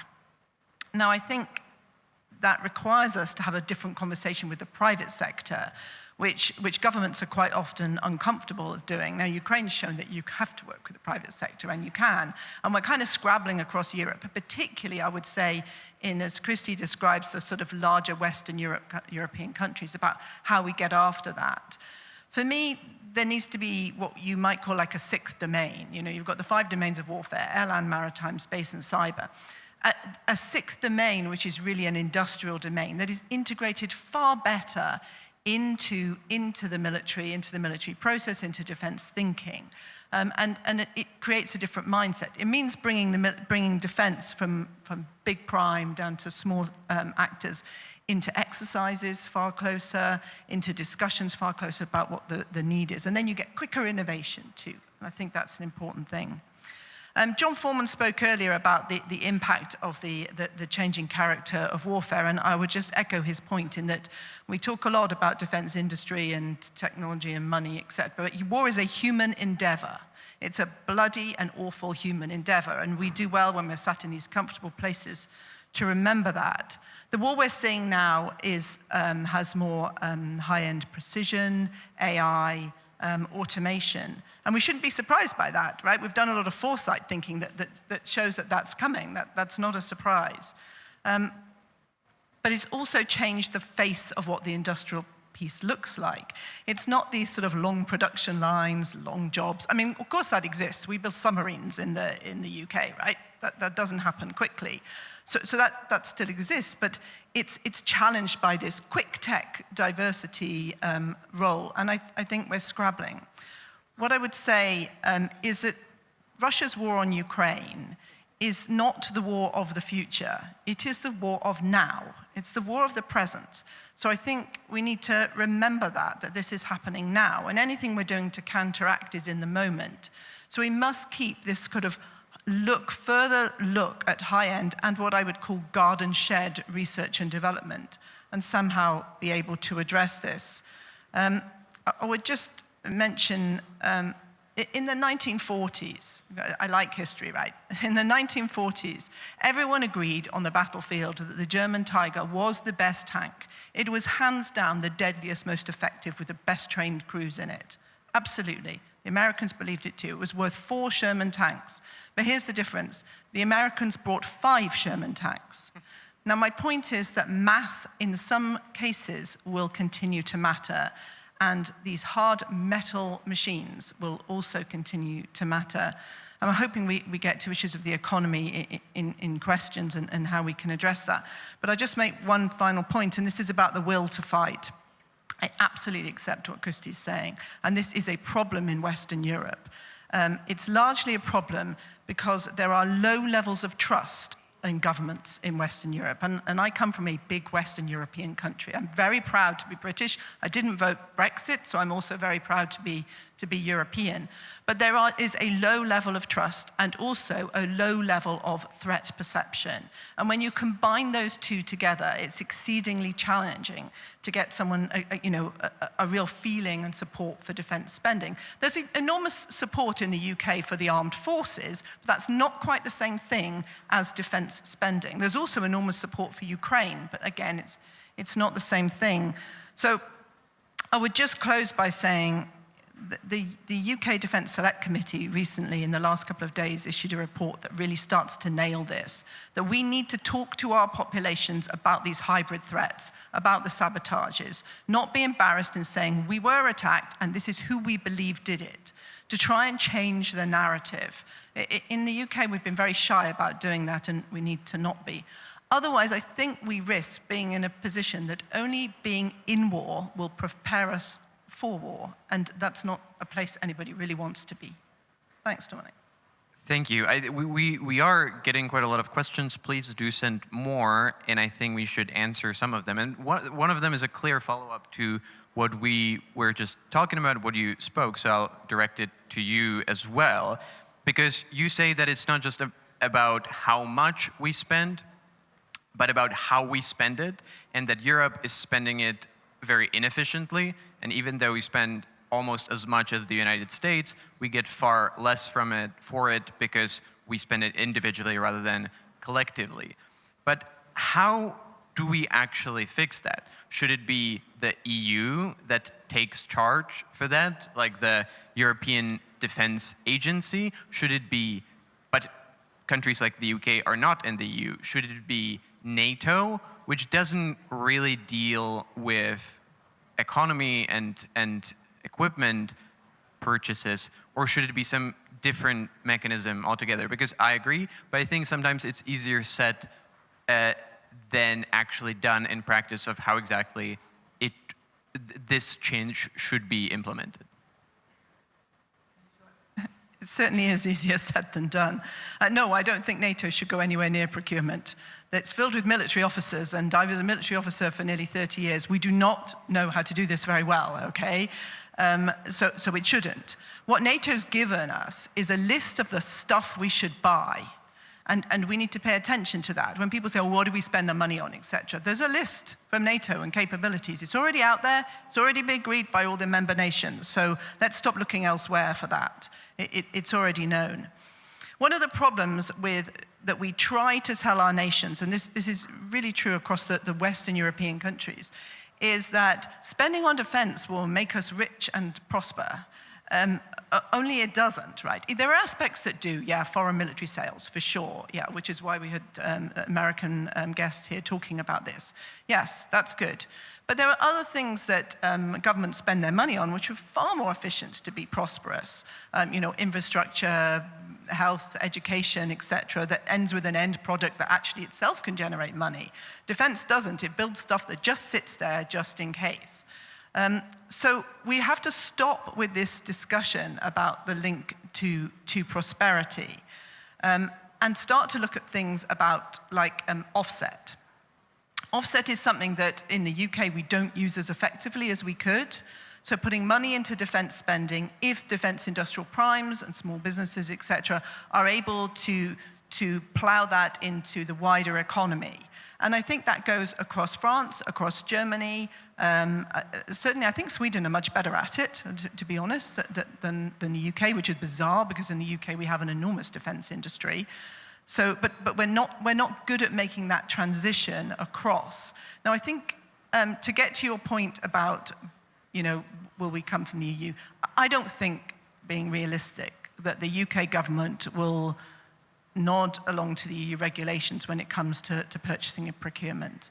I think it's, we need to find a way to come together to allow the UK to bring everything it can into Europe, and it can offer a lot into Europe in a way that is effective for the here and now. I think the UK is ready to make concessions, and I think that needs to go two ways from within the EU.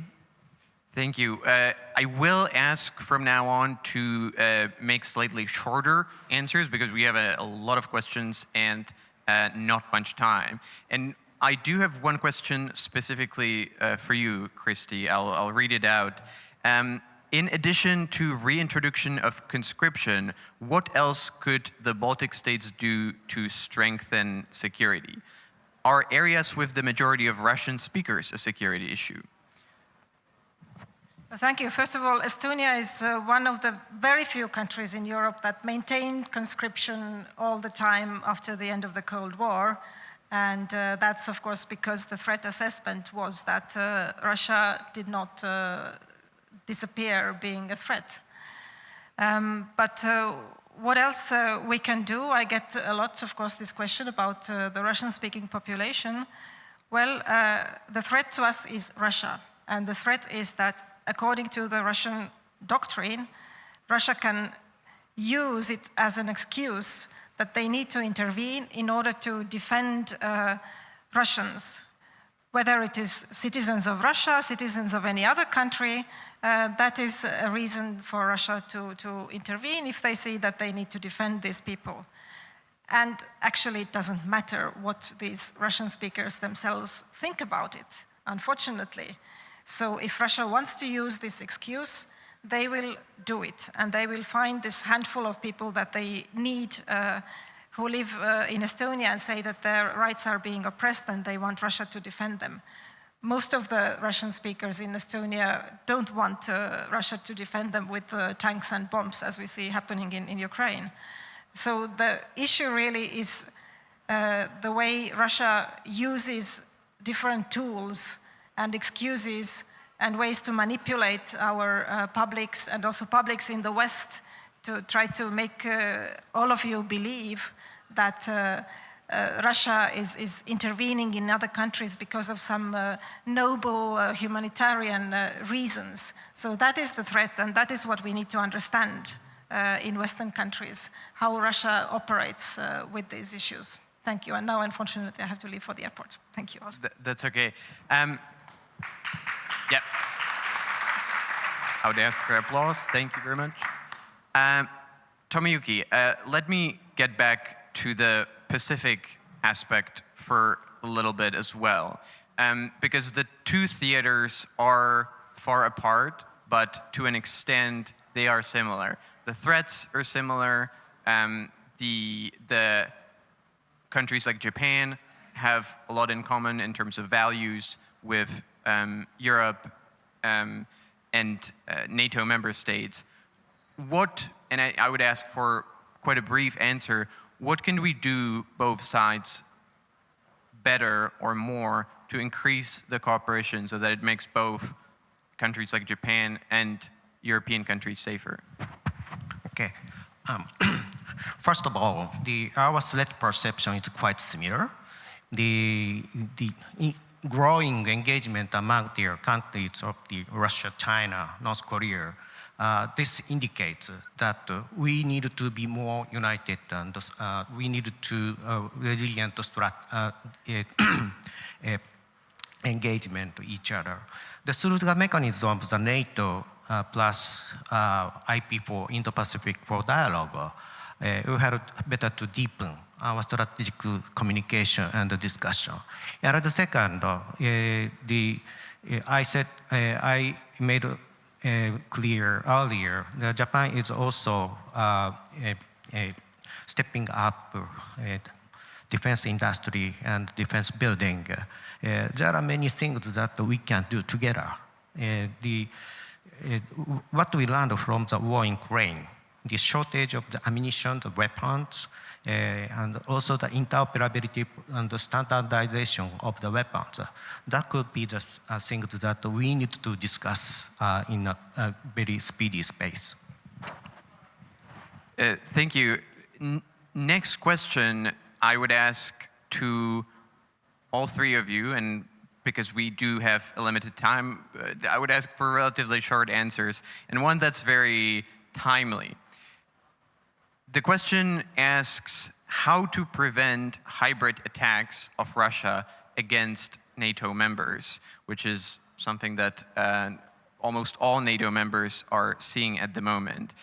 Are we only reacting or doing something to prevent hybrid attacks in the future? Can we be proactive? Okay, I'll try. Very quickly. So I think the question is where and what kind of attack? Because obviously the hybrid threat that is confronting Central and Eastern Europe is both informational and physical.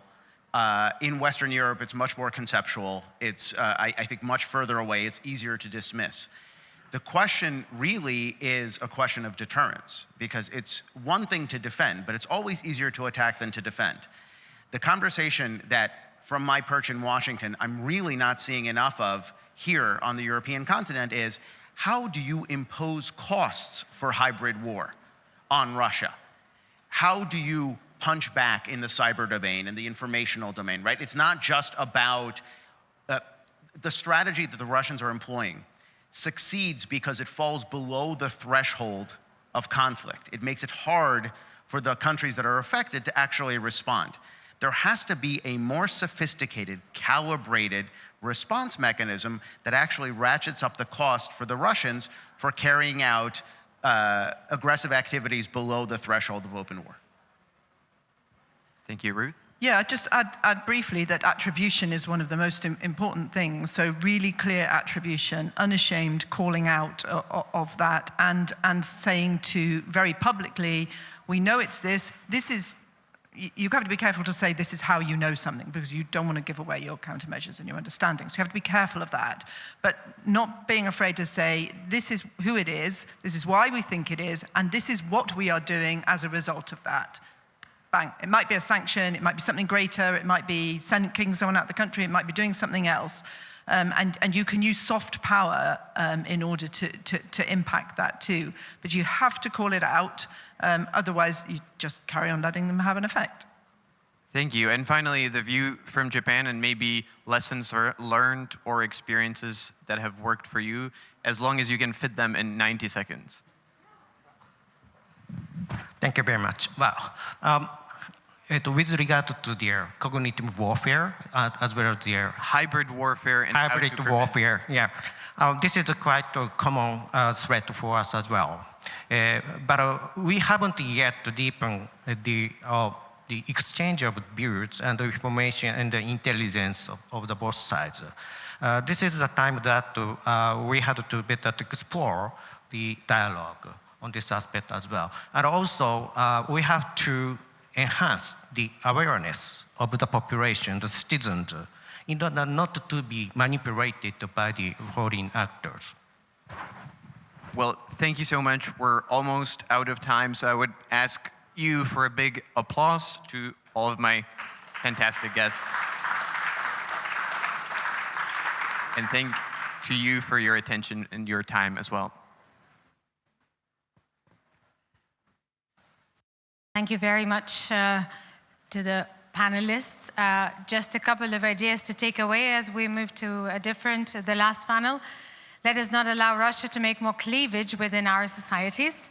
Let's keep doing the maximum so Ukraine remains an independent country. Action-centered strategy is needed in terms of defense spending.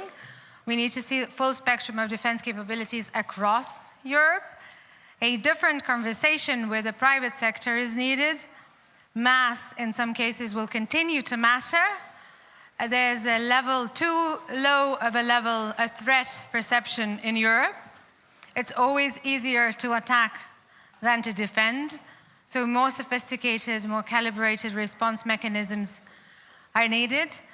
And I think we have said it today, we have said it many times yesterday, that Russia is not ready to test Article 5, but it may be in 2 or 3 years. We said it several times. So we have to deter any possibility of testing Article 5, but we also have to get better at deterring attacks below NATO Article 5. This is what the next discussion is going to be about. How to deter attacks below NATO Article 5. And for that discussion, I would like to first and foremost invite the Vice President of the Asian Institute for Policy Studies, Du Hyung Cha.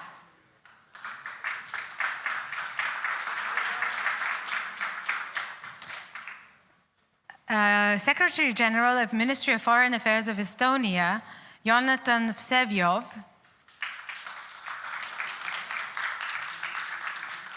Welcome, thank you for coming, thank you for being with us. President of the Delphi Global Research Center, Robert Hamilton.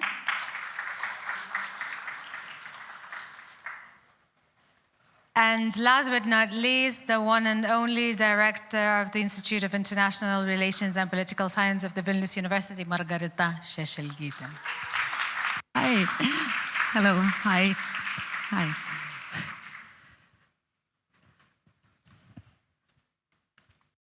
Ladies and gentlemen, good afternoon. Congratulations, you made to the last session.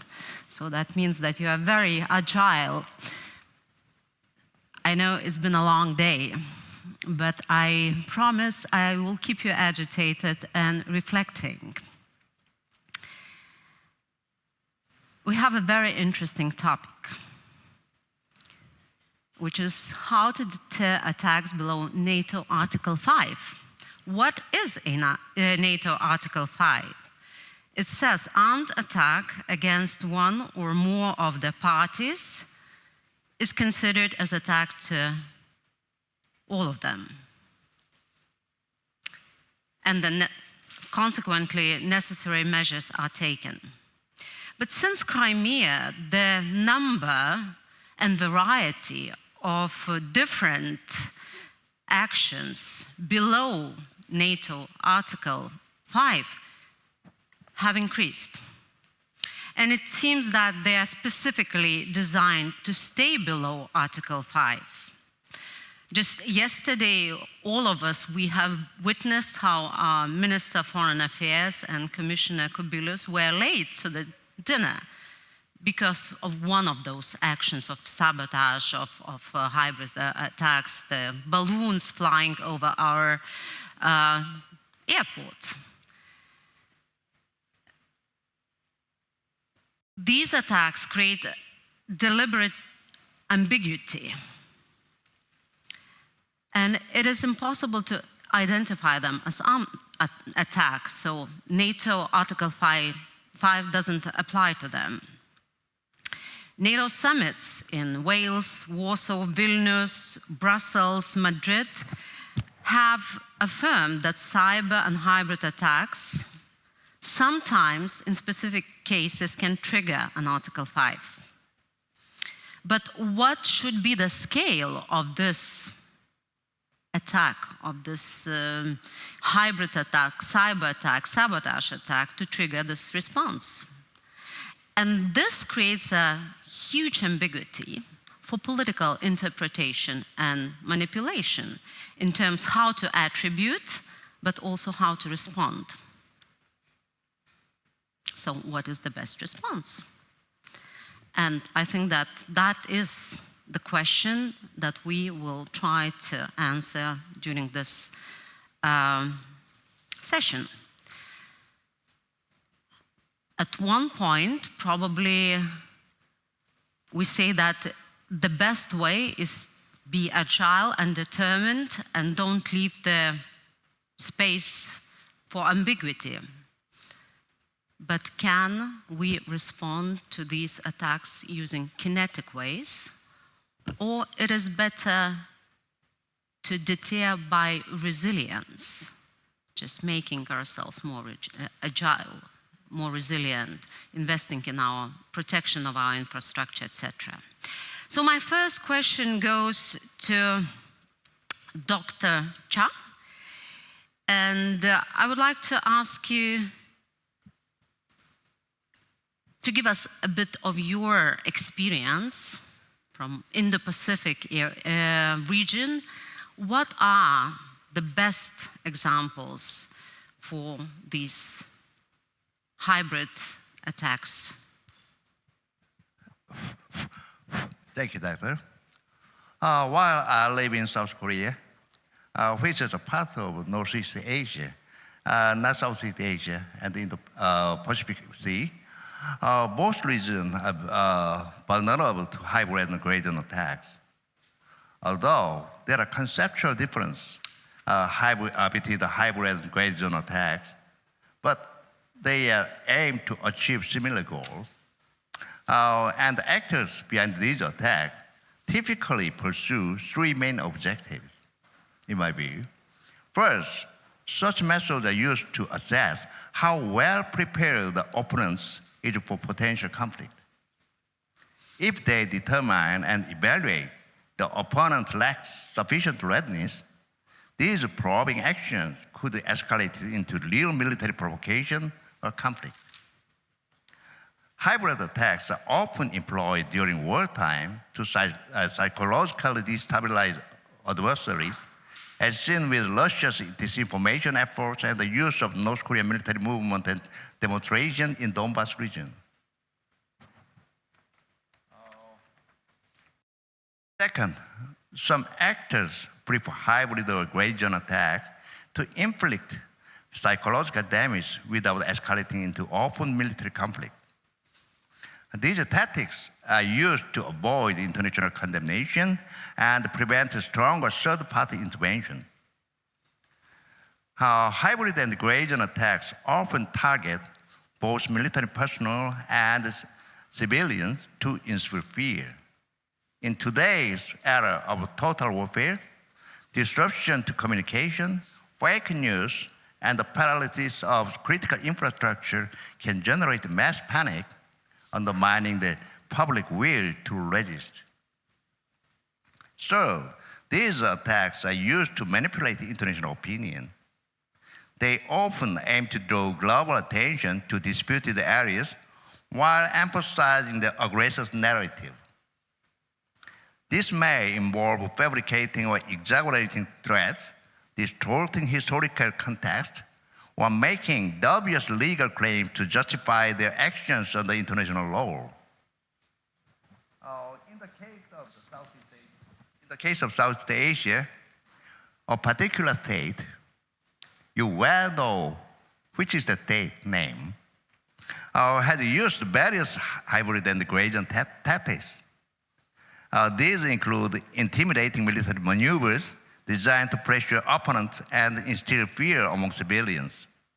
For example, in August, a Coast Guard vessel from China aggressively pursued a Philippine vessel near Scarborough Shoal in the South China Sea, even colliding with one of its own naval vessels in military demonstration. These states also conducted military exercise simulating a blockade of Taiwan and is suspected of sabotage activities such as the cutting down undersea data cables. Over the past decades, Suspicious incident involving key undersea cables in Asia Pacific has raised suspicion of this state involvement. China also claimed historical lies using tools like the 9-dash line and distorted history through projects like Northeast Project, which seek to assert territorial and historical claims over the other states. Unfortunately, in my analysis, most Southeast Asian countries struggle to respond effectively to such tactics. Asian members are often economically dependent on the aggressor state, China, and divided diplomatically and not making unified responses. While some attempt to counteract militarily or through construction of their own maritime structure, their efforts are limited by economic and military constraints. From these cases, we can draw 3 key lessons on how best to respond to hybrid and gradient attacks. First, political leaders of states must develop a strategic understanding of the seriousness of hybrid and gradient attacks. Strategic thinking is not solely the domain of military commanders. Political leaders, often the supreme leaders, must understand these dynamics. Yes, supreme leaders in the Southeast Asia, and Northeast Asia, and in Europe must unify the nation and reassure the public and demonstrate firm will to prevent further provocations. Second, solidarity among like-minded countries exposed to similar threat is crucial. In today's fragmented international order, no single country can effectively confront the powerful aggressors alone. A coalition of countries sharing values and systems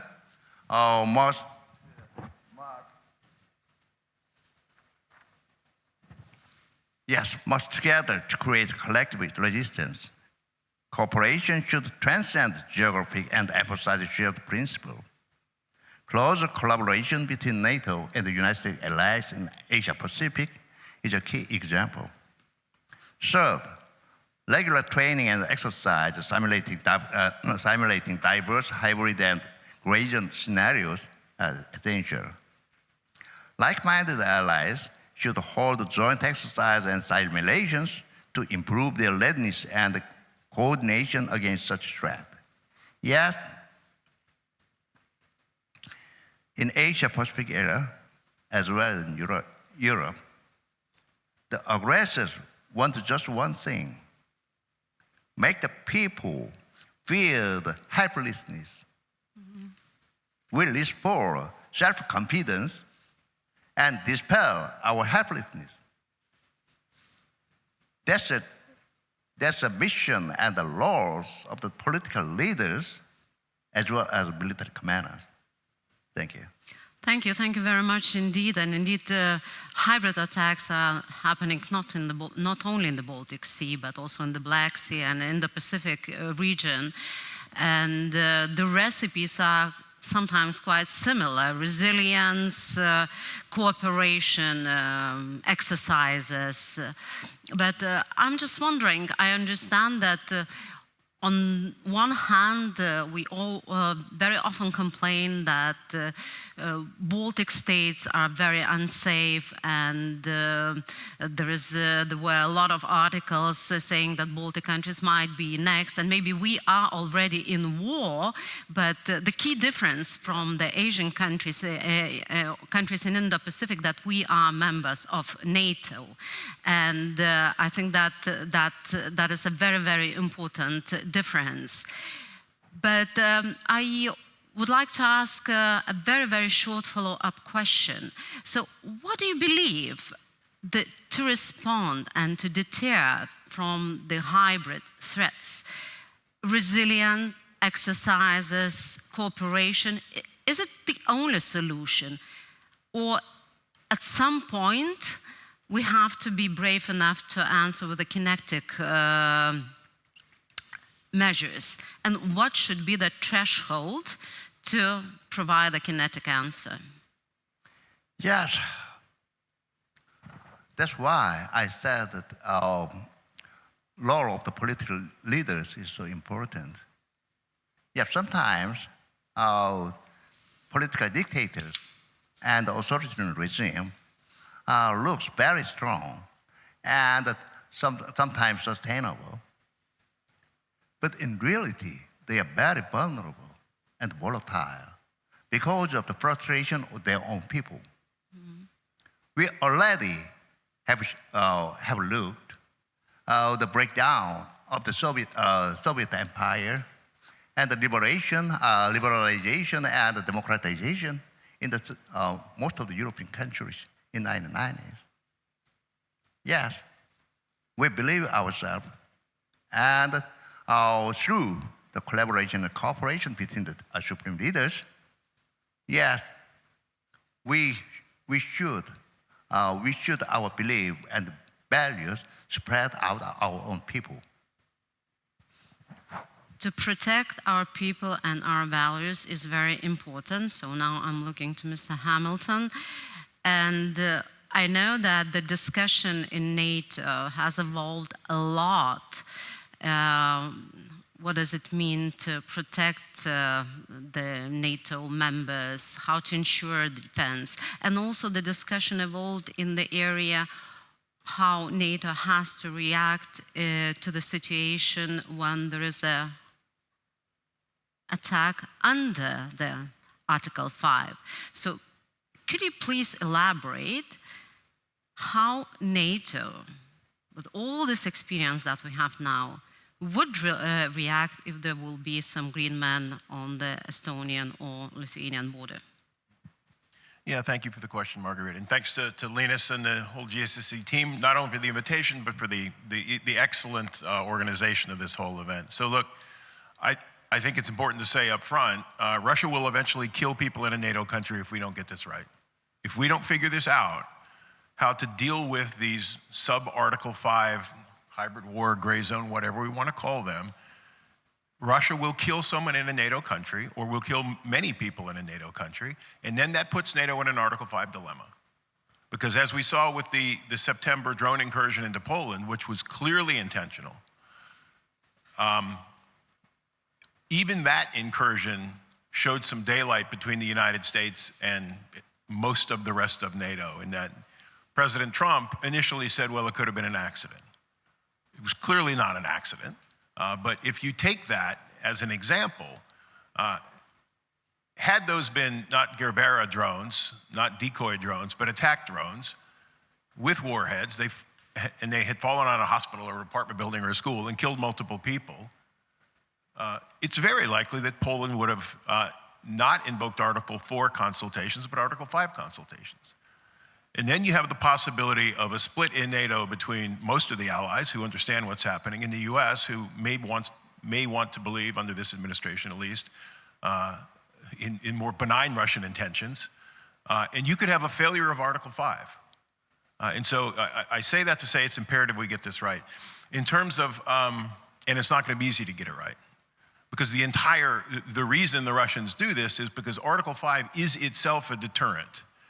Article 5 was set up as a deterrent to Soviet and then later Russian aggression against NATO allies, because a deterrent threat to be effective should be two things. It should be potent and credible. Article 5 is both. It's potent in that an aggressor is confronted with the possibility of war with all 32 NATO members. It's not an automatic doomsday machine, but nevertheless, the language of the Washington Treaty makes it clear that a member should conclude that an attack on one is an attack on all. So there's potency there, that an aggressor is confronted with the possibility of going to war with an alliance that in Russia's case it can't defeat. And the credibility is, again, the language in the treaty, right? Again, not a doomsday machine, but members are supposed to conclude an attack on one member is an attack on all. So Russia has learned to exploit the gray zone, or the zone of sort of ambiguity below Article 5. And I think in terms of the little green men scenario, I think it depends on country and context, right? We see Russia do different things in different areas along NATO's eastern flank. In the Black Sea region, it's more about trying to buy an election or a referendum in Moldova, or setting up a candidate in Romania that comes out of nowhere on TikTok and suddenly threatens to subvert an entire election, or essentially co-opting through oligarchic state capture the entire Georgian government. Up here, where Russia has different advantages, it plays by different rules and it does different things. The most obvious advantages it has here are, not Lithuania specifically, but Latvia and Estonia, the Russian-speaking populations. I'm one of those people who believes that Latvia and Estonia have done an incredibly good job at integrating their Russian-speaking populations over the now almost 34 years of independence. But that doesn't mean, because you don't need the entire Russian-speaking population in Narva, for instance, to believe that it's being mistreated or to be amenable to sort of Russian propaganda. You only need a small percentage. We've seen that in the United States. We've seen that in other European countries. It doesn't have to be a majority or even a plurality of people who believe what the Russians are saying and are willing to use violence in response. It can be a small group, and so there's vulnerability there. Lithuania, the obvious vulnerability is Kaliningrad and the corridor, and the fact that Russia could insist on forcing a corridor to Kaliningrad. So it uses different methods. Russia, the Kremlin is very good at understanding where its comparative advantages are and using those. In terms of how to respond, I think we need to think about the relationship between attribution and effect, and I think they tend to rise in concert with each other. As attribution gets, the obvious attribution to the Kremlin gets higher, then the effect is, the action is more effective. In other words, if you go from sort of propaganda and information, disinformation and propaganda, which is a constant in all NATO countries coming from Russia, up through cutting cables in the Baltic or planting incendiary devices, up through small drones at airports, up through larger drones like the Poland incursion, up through the little green men. And as you go up that ladder, Russia's ability to deny attribution gets lower, but the effect gets higher. And so Russia's able to just escalate and de-escalate up and down that ladder and stay below Article 5 as it sees fit. And so I think what we need to do in response, first of all, we're focused on deterrence by denial. We're focused on societal resilience and interagency cooperation in order to sort of make ourselves as immune as possible to all these things the Russians are doing. We're playing defense. My argument is we need to play offense. We need to be doing the things to Russia that it's doing to us. That's unpalatable to a lot of people in the West because it's subverting. We're trying to subvert a political system and destabilize a society and a political system. But that's deterrence by punishment. So deterrence by denial can't work in and of itself. It has to be backed by a credible threat of deterrence by punishment, which means we have to start doing some of the things in Russia that it's doing here. And we need to be, I think we need to be public about the fact that we're doing that.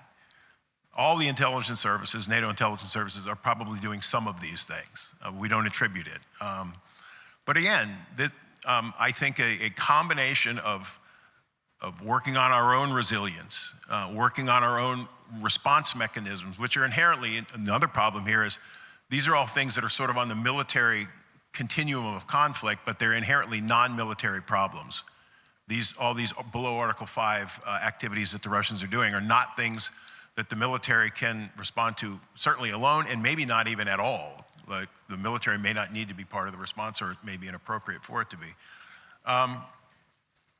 So in terms of how to respond, it's got to be a whole of government, whole of society approach. We know this. In the military sense, it has to be automatic. And I know Estonia has this policy.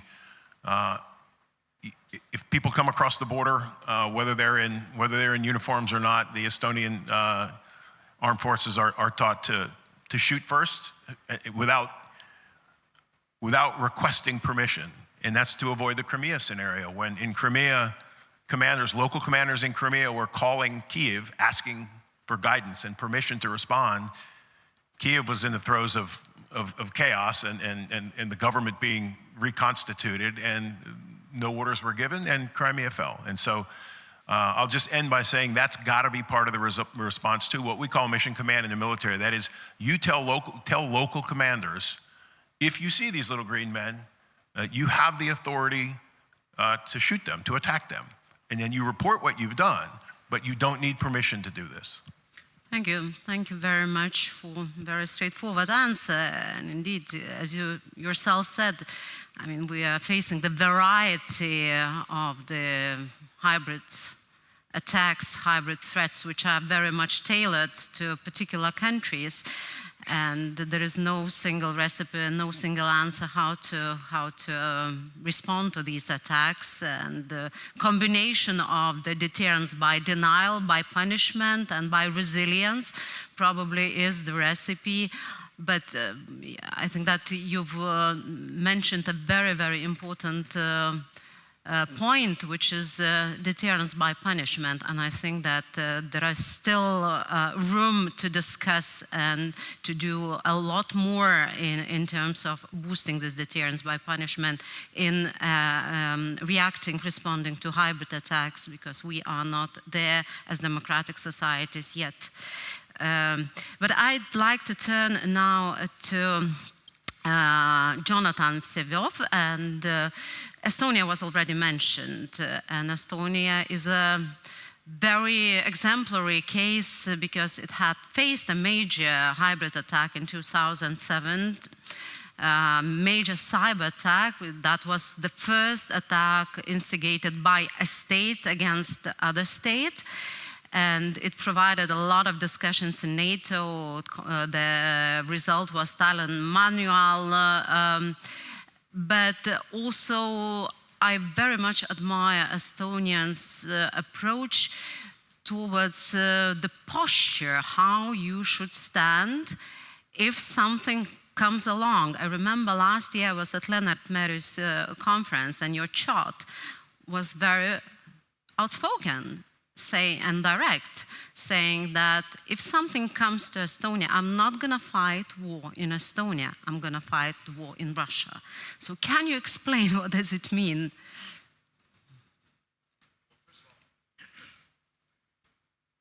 First of all, good, okay. I want to thank the organizers, the moderator, you all, for having me here. I am being deterred at the moment by a clock that you cannot see. There's a clock that we can see that's ticking down towards 0. So I know we're under considerable time pressure here. So I'm going to have to be fairly straightforward and blunt, and obviously also oversimplify in many ways. And I also am grateful for the organizers for having me here, because whenever we come to Lithuania, we get praise from the Lithuanians. Increasingly, this is becoming a rarity with the Lithuanian economy growing, ours stalling. So increasingly, we're looking up when we're looking at the Lithuanians. There's an applause to those watching online. This is a popular statement here. But when we come to Lithuania, we sit on the podium here. The Lithuanians, being polite as they are, they always praise us. So it's outstanding, one of the few times we get this. So I'll say a few things. I'll say six points, actually, make 6 points. And thank you for starting with 2007 and the cyber attacks that made cyber famous. The problem with deterrence is that when we discuss it these days, be it at events like this, or even behind closed doors as governments, it's striking how often we need to relearn things that we used to know. I mean, some of the things that I'll be saying, some of the things that we as governments are relearning or as societies are things we used to know and are things that are absolutely basic. So going back to 2007 and the cyber attacks, which were fairly significant, not sophisticated, but significant because they targeted the whole of society, not just the government, but banks, telecommunication companies. It took us a while to convince people that it's not the computers attacking us. Or when we look at the situation in Lithuania today, I had difficulty flying in Vilnius yesterday because of the balloons. It's not the balloons that are attacking you. It's not the shadow fleet vessels that need to be deterred. There are human beings made of flesh and bone pressing the buttons on the other side. They're the ones we need to deter. So not the computer. Don't get overly confused because of the technicality and the complexity of the method with which he or she is attacking you. In our case, it's almost always he. It's that human being on the other side that is making rational decisions based on his cost-benefit analysis that you want to affect. So don't deal with the computers, deal with the guy on the other side. Now, second point, our region is fairly straightforward. It's fairly simple. There's one guy running a regime, not that he has 100% maneuverability within his domestic constraints, but he's nevertheless a dictator. I'm referring obviously to Vladimir Putin. He is pursuing a policy that is coherent. His actions are consistent with the policy, and he's one of the most transparent leaders in the world. He's been publicly explaining exactly what he's trying to achieve. He does not pursue a separate Estonia policy, or a separate Lithuania policy, or a separate Ukraine policy and a Europe policy. He's pursuing what he perceives to be Russia's foreign policy that is targeted both at reunifying the Russian world, the Ruski Mir, and at the same time fundamentally altering the European security architecture, pushing back NATO military activity to pre-1997 borders, in effect carving out the buffer zone on his western borders where countries like mine would be condemned to limited sovereignty. Nothing new here. Land-based empires have always wanted to do that. A buffer zone with small, weak states with limited sovereignty on their borders. This is what the Russians are asking for today. And third, obviously, attempting to guarantee a seat at the grown-ups table in the global foreign affairs level, with the Americans, perhaps with the Chinese, perhaps with a few other great powers, maybe with some Europeans, but certainly a reserved seat at the global rule-making governing body. So when they're sending their computers to attack us, we need to understand that it's not just Estonia that is a problem for them. It's the overall foreign policy goal that they're trying to achieve. Bringing me to the third point on deterrence. Well, deterrence is fairly straightforward. It's easier said than done, obviously, but it's fairly straightforward. Whatever they want to achieve, we need to ensure that when they misbehave, from our perspective, the result that they receive is the opposite from what they wanted. The opposite from what they wanted. Central to their foreign policy goals right now is obviously Ukraine. That's where the bulk of their military is stuck. That's where the jury is out on whether or not an 19th century style empire can be sustained in a 21st century Europe. So when we think through what possibly motivates them when they're conducting hybrid attacks in Europe, then I think central to this is their Ukraine policy, and thus central to us reestablishing deterrence has to be Ukraine. So for instance, their irresponsible nuclear rhetorics, probably aimed at paralyzing us with fear. Hybrid attacks, probably aimed at the same. Propaganda, intelligence activities, them presenting themselves as those wanting peace if only we would give them Ukraine. I think all of them aimed at the same policy goal. So at the macro level, the smart response is not tactical, not defensive, I agree. Don't play the whack-a-mole game. Hit the guy who's playing the game on the other side and hit him where it matters most. Right now, if their goal is to confuse us, paralyze us, ensure he understands that the opposite will happen. Our military assistance to Ukraine, instead of going up, will go up.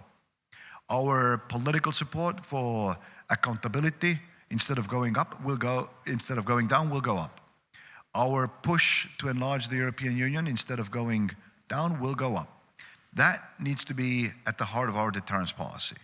Fourth, what can a small state do? We're always limited in the capacity that we have. We don't have the economic tools at our disposal alone So we always need to play with allies. The one asset that we have as a small state is our voice. Our voice. We need to use it and need to demonstrate to the Russians that there, if not anything else, then there are reputational costs attached to undermining our security. This is what we tried to do when they violated our airspace a few months ago. If the goal was to get less NATO activity in the Baltic Sea, we delivered more NATO activity to the Baltic Sea. If the goal was to demonstrate that Estonia's airspace is somehow less of an issue for NATO as a whole than, for instance, Poland's, the response will demonstrate the opposite, and so on and so forth.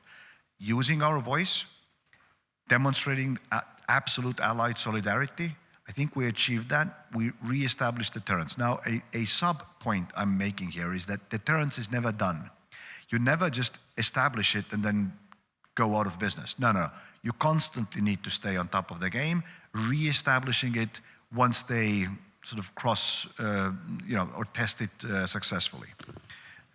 Fifth point, very, very quickly. Article 5, yes, I agree, very, very powerful, but there is constructive ambiguity in the language of Article 5.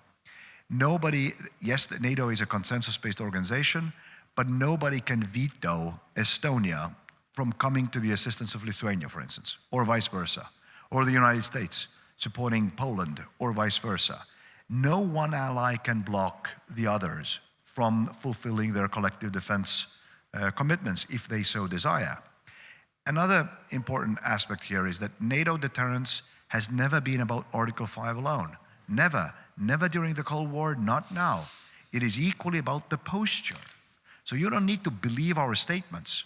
You don't need to believe the Article 5 wording to believe that Germany would come to the assistance of Lithuania or the United Kingdom to the assistance of Estonia. Why? Because the Germans are already here. The Brits are already in Estonia. That's the whole point.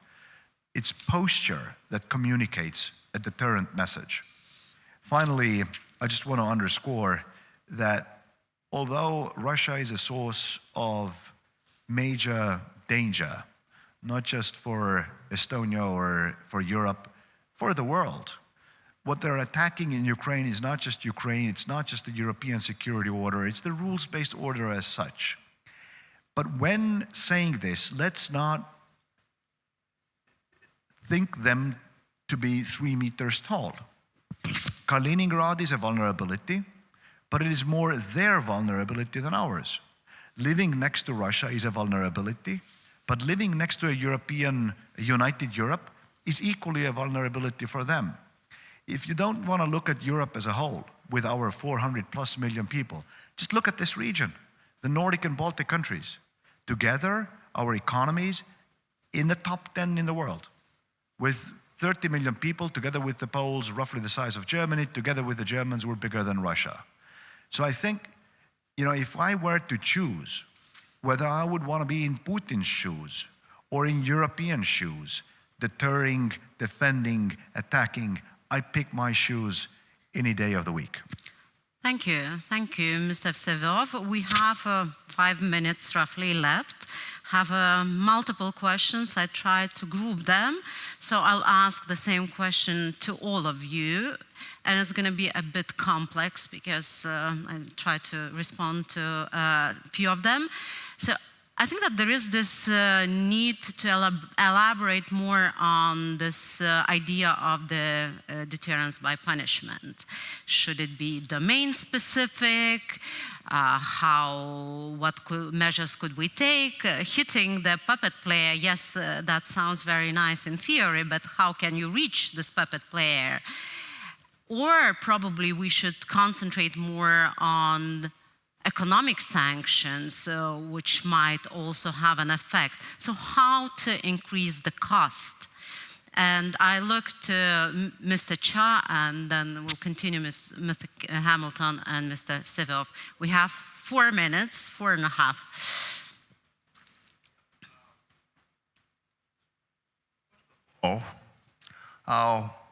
I would like to advise my European friends to persuade your old friends in the transition. Not only to the Trump administration, but also the public of the United States, that convinced that you are never the outsider and the bystander of the European and the Asia-Pacific affairs. You are the member of the you are the very crucial member of that region. The typical tactic of the China and the Russia is sending a message to the Europeans and the Asian Pacific. Hey, United States are not the member of Asia Pacific, but also to the member of the European. We are the Europeans and the Asia Pacific. We cooperate together. And they, at the same time, they sending a message to the American people and the government of the United States, you need not intervene and involve these issues. You have your own home, Western Hemisphere. Yet, the war and the crisis in Europe and the crisis of Asia Pacific is not your business. We should convince our allies, all the allies and their people. That's the importance of political and strategic communication about the United States as well as the Trump administration. Thank you. Mr. Hamilton. Sure. So I guess I would say in terms of deterrence by punishment, first you have to communicate the threat, right? This is the Dr. Strangelove doomsday, right? The perfect deterrent, but the threat was never communicated. And then the US launched a rogue nuclear attack on the Soviet Union and the world blows up. So the threat has to be communicated, has to be communicated clearly. And I think to avoid escalation run amok or escalation that gets out of control, it should be a very strict tit for tat. If a package blows up in a DHL facility in Poland or Germany, something blows up in a warehouse in Russia. In other words, there are places, there are domains, cyber is one, where we have pretty significant advantages. I would be careful about jumping domains and getting, responding to a drone attack or an exploding package with a massive cyber attack on the Russian energy industry or something like that, because that could escalate. That could then escalate, especially somewhere like cyber where there really are no rules of the road. So I would say it has to be communicated up front and it has to be very strictly tit for tat in order to manage escalation. Thank you. Thank you very much. And Mr. Vsevolod. So first of all, I think we need to ensure that the Russians understand that Article 5 is what we say Article 5 is. There is no such thing that they can determine to be below Article 5 threshold. This constructive ambiguity in this construct is very, very important. And we should never tell them exactly what below Article 5 is. They should be guessing. This is the biggest strategic dilemma that we can create. Deterrence by punishment is obviously the essence of deterrence. We don't have time to have a thorough debate. As a teaser for next events, let me just say that I'm not fully in alignment with the domain jumping point that you just made. I'll bring you a good example. The Russians just violated our airspace in major ways. We don't want them violating our airspace. Should we, as a response, violate theirs? Well, let me just then tell you that not only did they come into the Estonian airspace for 12 minutes, 10 kilometers deep, considering the size of my country, they were seconds flying time, seconds from our capital's government institutions. So tit for tat in the same domain would see us fly armed fighters over the Kremlin. Talk about escalatory potential. There's quite a bit of escalatory potential there. So let's think hard about how to respond. In principle, I agree, but they need to not know. All they need to understand is that whatever they attempted to achieve, the result eventually by misbehaving, by crossing our red lines, is going to be the opposite. And where to do it? I think 9 times out of 10, the right answer for as long as they're waging their war of aggression in Ukraine is when it comes to where? In Ukraine. More assistance to the Ukrainians, more political support, more economic support, more sanctions on the Russians. Thank you. Thank you very much indeed. It was very, very stimulating and interesting discussion. And we're short of time. So I think that we can continue over a glass of wine or water or whatever it is at the networking evening. So I just want to conclude that I guess hybrid is not going to fade away, and it's becoming one of the major security challenges in the future. But what is important, it is important that we change our mindset. It's the same threat as also a military threat. So if we do not shy from deterrence by punishment in military field, we do not have to shy from deterrence by punishment in hybrid. And we have to rise up against the bully to protect our values and people. So thank you very much.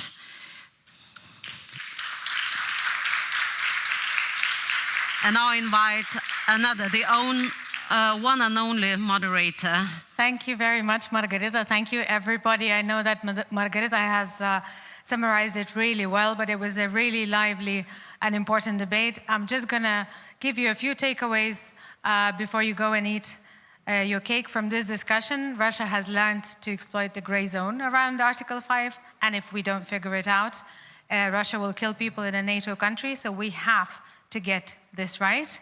We are focused on staying immune, but we need to be doing things to Russia that it's doing to us, and we need to be public about the fact that we are doing it. For example, telling local commanders they don't need a permission to shoot green men at the border. Deterrence by punishment. When we talk about hybrid attacks, it's striking how we have to relearn things we used to know. It's not the balloons that are attacking us, it's human beings. If the Russians want to confuse and scare us, we need to make sure the opposite happens. Article 5 should be what we say Article 5 is. NATO deterrence has never been about Article 5 alone. It's also about the posture. It's posture that communicates a deterrence message. Let's cooperate together. Thank you very much for this cooperation, for coming here, for being interactive, for listening, for staying here till the very end. What I'll try to do now, I will read out the partners and we will thank them by applauding.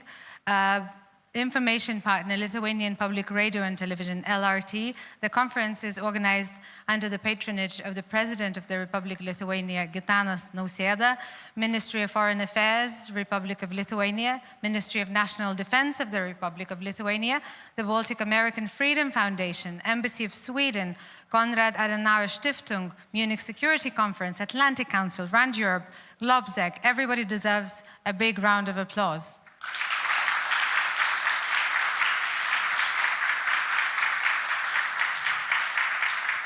Yet another big round of applause would go to the GSSC, whatever it was. I hope that everybody has learned the abbreviation by now. To the team and the volunteers, let's make it loud, everybody.